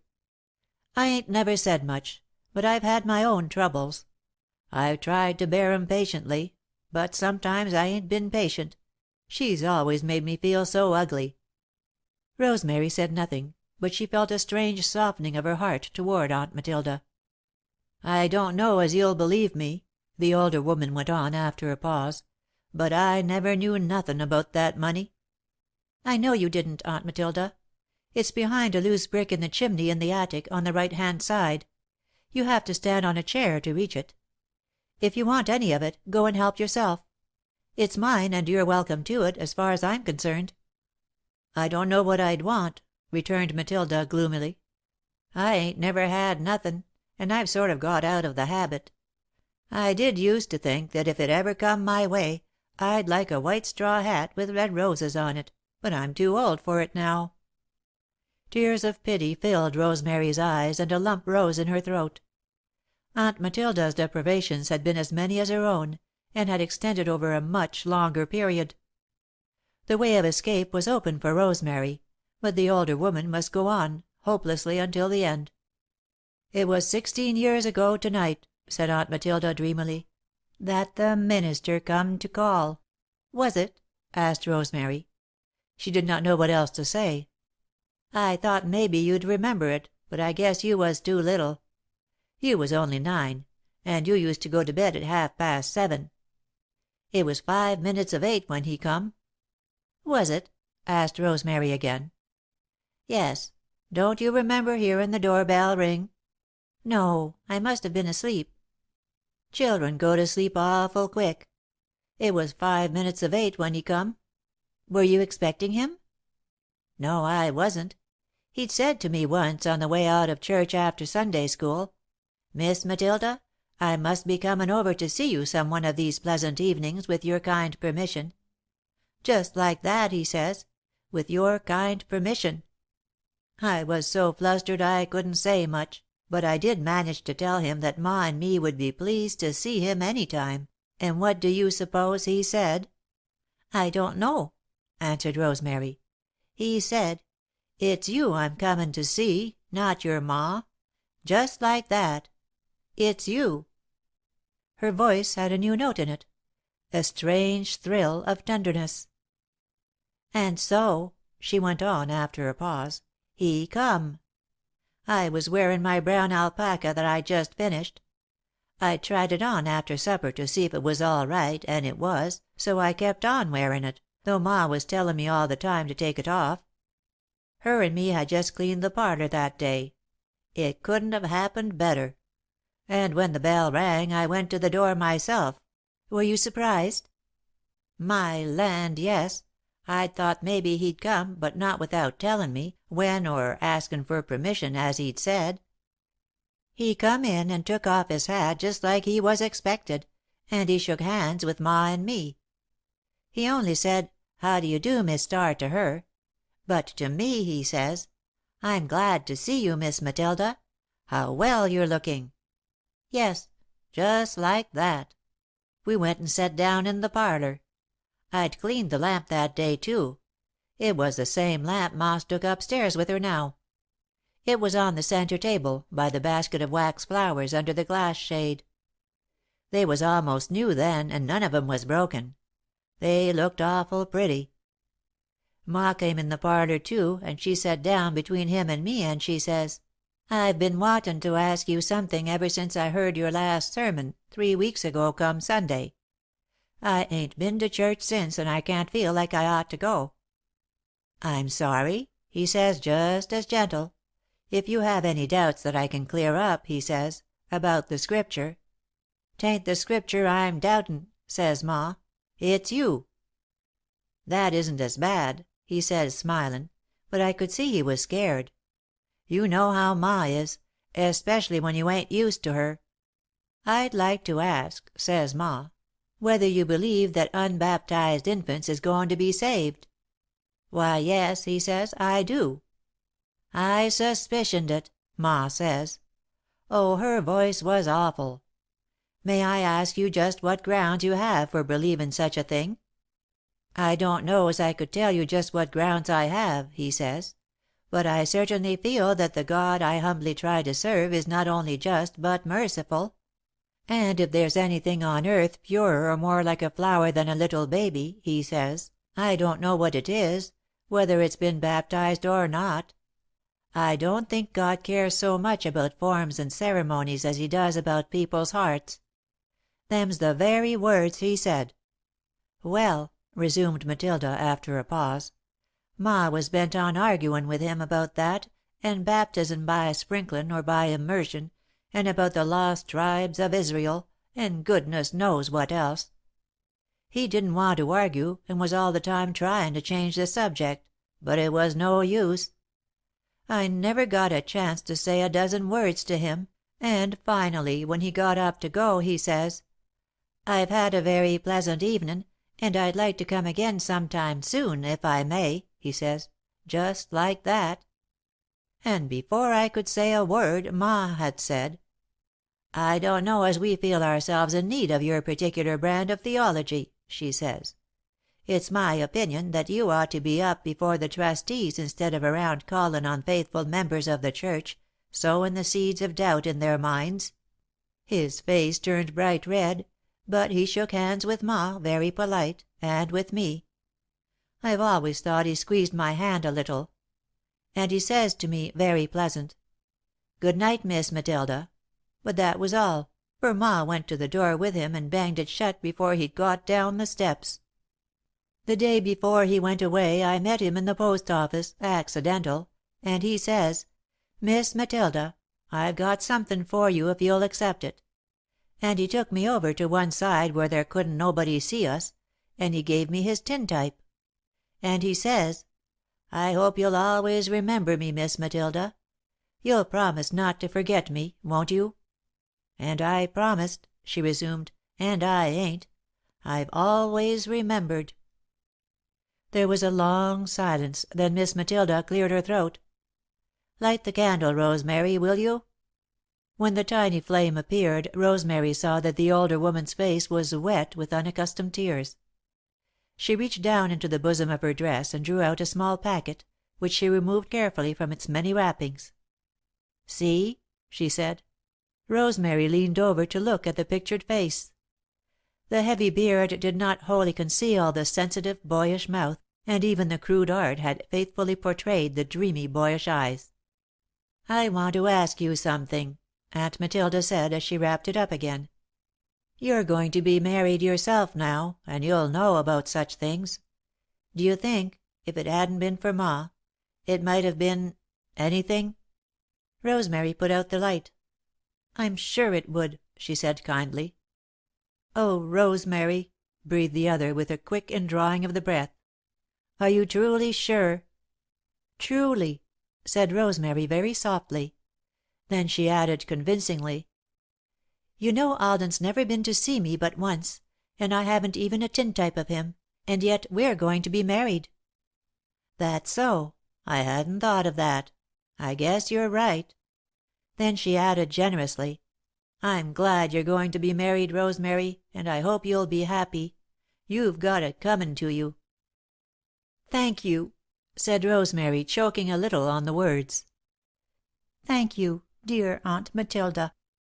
Then, some way, in the dark, their arms found each other, and their lips met. A wedding.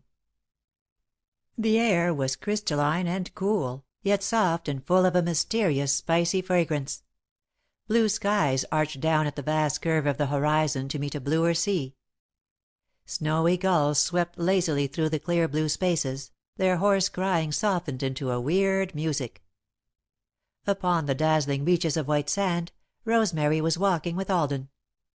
He had his arm around her, and her face was turned toward his. He was radiant with youth and the joy of living. It was in the spring of his step upon the sand, the strong, muscular lines of his body, and, more than all, in his face.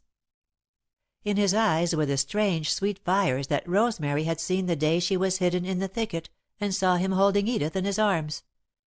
But it was all for her now, for Rosemary, and the past was as dead as though it had never been.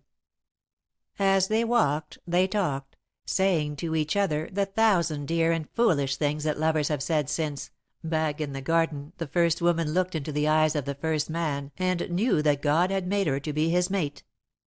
Suddenly a white cliff loomed up on the beach before them, and from its depths came a tremendous knocking, as though someone were endeavouring to escape from a hopeless fastness of stone.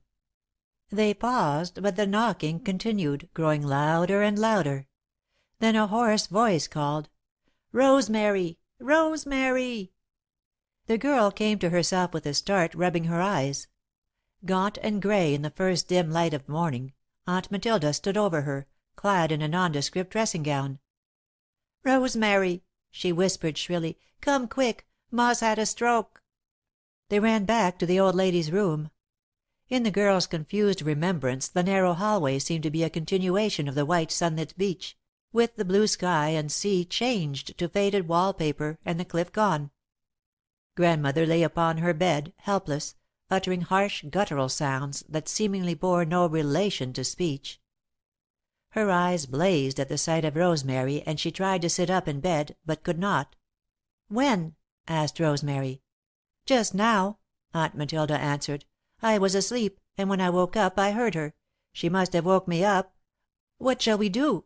she continued, helplessly, after a pause.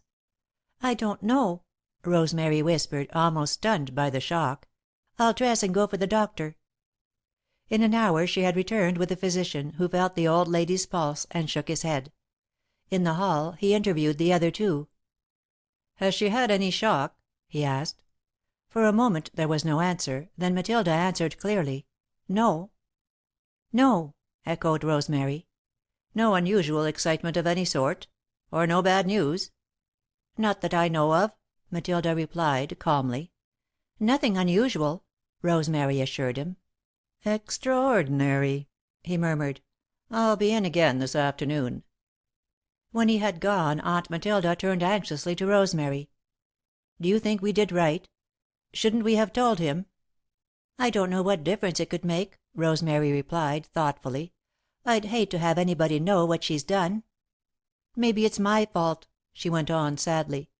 "Perhaps I shouldn't have told her." "Don't go blaming yourself, Rosemary. I don't know why you shouldn't have told her. If I'd been you I'd have told her long ago.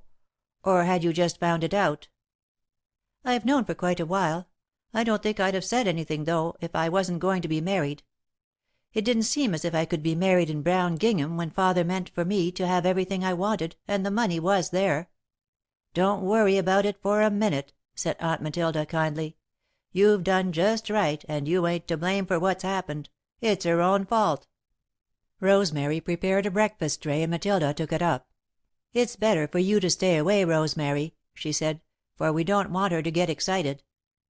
When she returned, she reported that the old lady had, with evident difficulty, eaten a little oatmeal and choked down a cup of coffee. She was calmer, but unable to speak. The unaccustomed silence of the house affected them both strangely. Grandmother might be up stairs and helpless, but the powerful impress of her personality still lingered in the rooms below. Her red and black plaid shawl, hanging from the back of her chair, conveyed a subtle restraint. The chair itself seemed as though she had just left it, and was likely to return to it at any moment.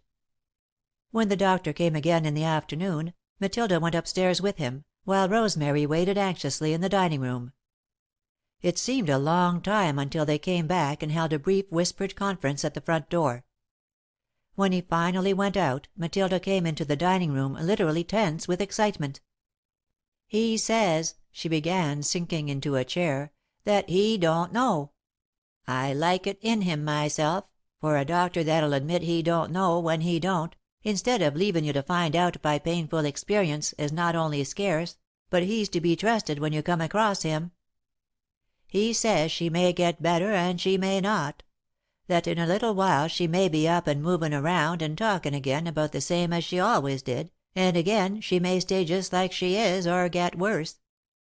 He said he'd do what he could, but he couldn't promise anything; that only time would tell. If she stays like this, she's got to be took care of just the same as if she was a baby, fed and turned over and bathed, and if she gets better she can help herself some. Seems funny, don't it?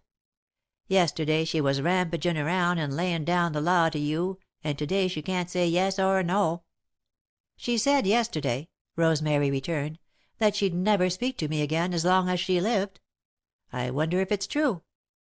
"I wonder," echoed Matilda. "I'd forgotten that."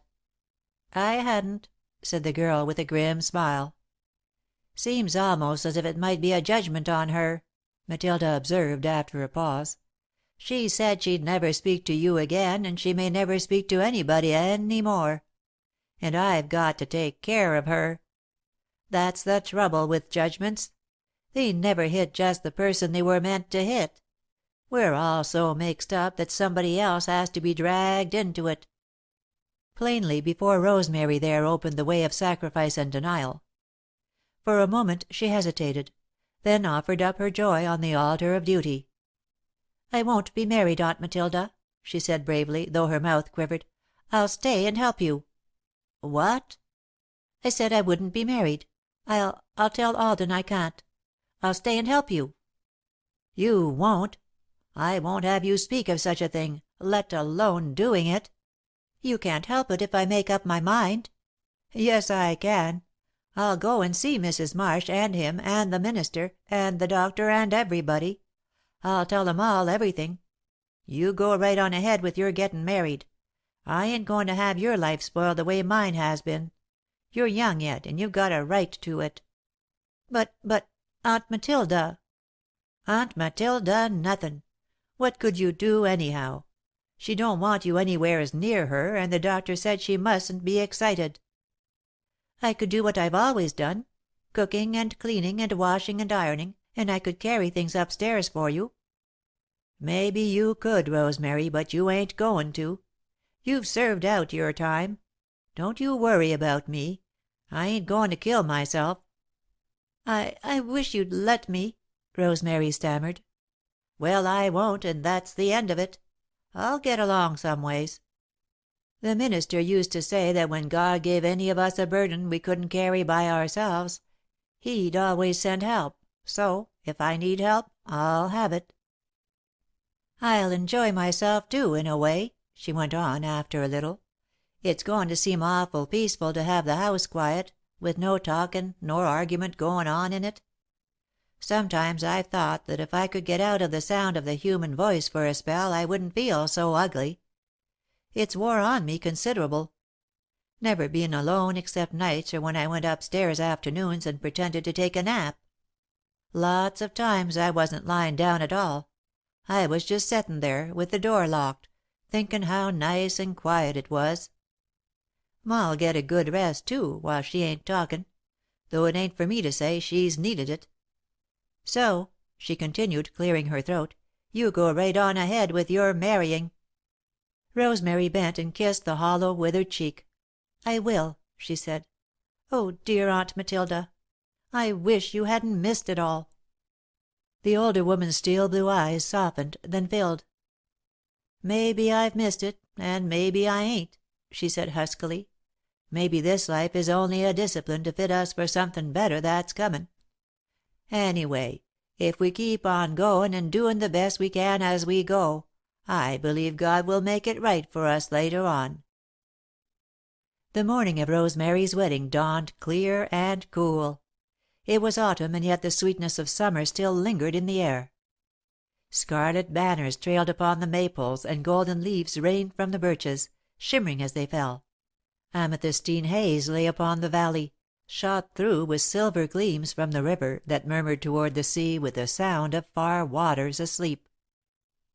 Purple lights laid enchantment upon the distant hills, where the tapestry maker had stored her threads, great skeins of crimson and golden green, russet and flaming orange, to be woven into the warp and woof of September by some magic of starlight and dawn. Lost rainbows and forgotten sunsets had mysteriously come back, to lie for a moment upon hill or river, and then to disappear. Noon had been chosen for the ceremony in the little church at the foot of the Hill of the Muses, for, as Alden had said, with a laugh, even though it was private, it might as well be fashionable. Aunt Matilda was up at dawn, putting new lace into the neck and sleeves of her best brown alpaca, as tremulous and anxious as though she herself were to be the bride. Rosemary had packed her few belongings the day before in the little old-fashioned trunk that had been her mother's. As she dressed, Aunt Matilda sat on the bed, pathetically eager to help in some way, though it might be only to pin up a stray lock or tie a shoe. Rosemary shook out the dull ashen masses of her hair with a sigh. As she put it up, Alden's big betrothal diamond blazed star-like upon her rough, red hand. She contemplated it ruefully. It seemed so out of place. Then brightened at the memory of the promise Mrs. Marsh had made so long ago. "She'll teach me how to take care of my hands," said Rosemary, half to herself, "so they'll look like hers." "She?" repeated Aunt Matilda. "Who?" "Mrs. Marsh. Mother." "Yes, I guess she will. She'll teach you a lot of things Ma and me have never heard tell of. Maybe you'd just as soon ask her, Rosemary, why she never returned my call." "I will, surely. I don't think she meant anything by it, Aunt Matilda. She might have been busy and forgotten about it. Anyhow, you'll have to come to see me now." "Yes, I will. I've thought I'd put the minister's tintype up on the mantel now, as long as Ma ain't likely to see it. It'll be company for me. And I reckon I'll get me a cat. I always wanted one and Ma would never let me have it. I can keep it downstairs and she may never know about it, but even if she hears it meowing, or me talkin' to it, she can't say nothin' about it. My, ain't it beautiful!" she continued as Rosemary slipped her white gown over her head. "Please let me hook it up, Rosemary. This is as near as I'll ever come to a wedding. Are you going in to see her before you go?" Rosemary hesitated. "Yes," she sighed, "I'll go. I think I ought to." "Don't if you don't want to. I wouldn't spoil my wedding day by doing anything I didn't like to do." "I want to," murmured Rosemary. "I wouldn't feel right not to." So when she was ready, she went into the old lady's room. Happiness made her almost lovely as she stood there in her simple white gown and big plumed hat, drawing long white kid gloves over her red hands. "Grandmother," she said, tremulously, "I'm going up to the church now, to be married to Alden Marsh. Before I go, I want to tell you I'm sorry if I've ever done anything I shouldn't do, and ask you to forgive me for any unhappiness I may ever have caused you.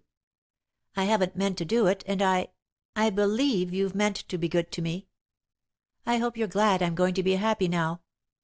The stern old face relaxed, ever so little, the sharp eyes softened with mist, and by tremendous effort, Grandmother put out a withered, wavering hand. Rosemary bent over the bed, lifted her in her strong young arms, and kissed her twice, then hurried away. Alden met them as they were half way to the church, and, utterly regardless of 2 or 3 interested children who happened to be passing, shook hands with Aunt Matilda, then bent to kiss the flushed and happy face under the big plumed hat. "What magnificence!" he said. "I'm unworthy of so much splendour, I'm afraid. How on earth did you manage it?" Rosemary glanced at Aunt Matilda, then laughed a little sadly. "Oh," she answered, with assumed lightness, "I just managed it. That's all." At the door of the church Madame welcomed them with an armful of white roses for the bride. She, too, had a new gown in honour of the occasion, and her sweet old face was radiant with smiles. "What a lovely bride!" she said, as she kissed Rosemary. "Oh, my dear, you mustn't, truly. No tears on a wedding day." The minister was waiting at the altar. Madame and Aunt Matilda sat down together in a front pew. There was a moment's solemn hush, then the beautiful service began. Sunlight streamed through the open windows, carrying the colour and fragrance of autumn into every nook and cranny of the church. From outside came the cheery piping of a robin that had paused upon a convenient window sill to peep in. There was a rush of tiny, furred feet through the drifted leaves, and a gleam of scarlet as a falling maple leaf floated past the open door. In the sunlight, the taper lights on the altar gleamed like great stars suddenly come to earth. "That ye may so live together in this life," the deep voice was saying, "and in the life everlasting. Amen." After the benediction came the minister's perfunctory congratulations. When he called her Mrs. Marsh, Rosemary instinctively looked toward Madame, then laughed and blushed when she understood. Madame took the girl into her arms as she came down from the altar. "Dear daughter," she said, "truly my daughter now." Aunt Matilda and Rosemary hurried back to the little brown house, mindful of Alden's whispered admonition. "Don't keep me waiting long, dear, please." Neither spoke until after Rosemary had changed her gown, and stood before her mirror in pale, lustrous grey, with hat and gloves to match. "I'll go in and say good bye to Grandmother," Rosemary said. "Wait a minute, she may be asleep." Aunt Matilda tiptoed into the old lady's room, then came out again, with her finger on her lips.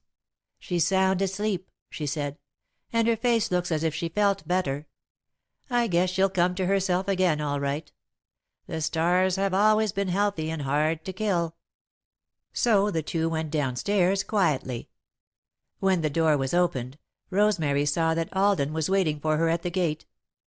Smiling and with joy thrilling her to the utmost fibre of her being, Rosemary kissed Aunt Matilda good bye, then ran out to where her bridegroom was waiting, to lead her into the world of service and of love.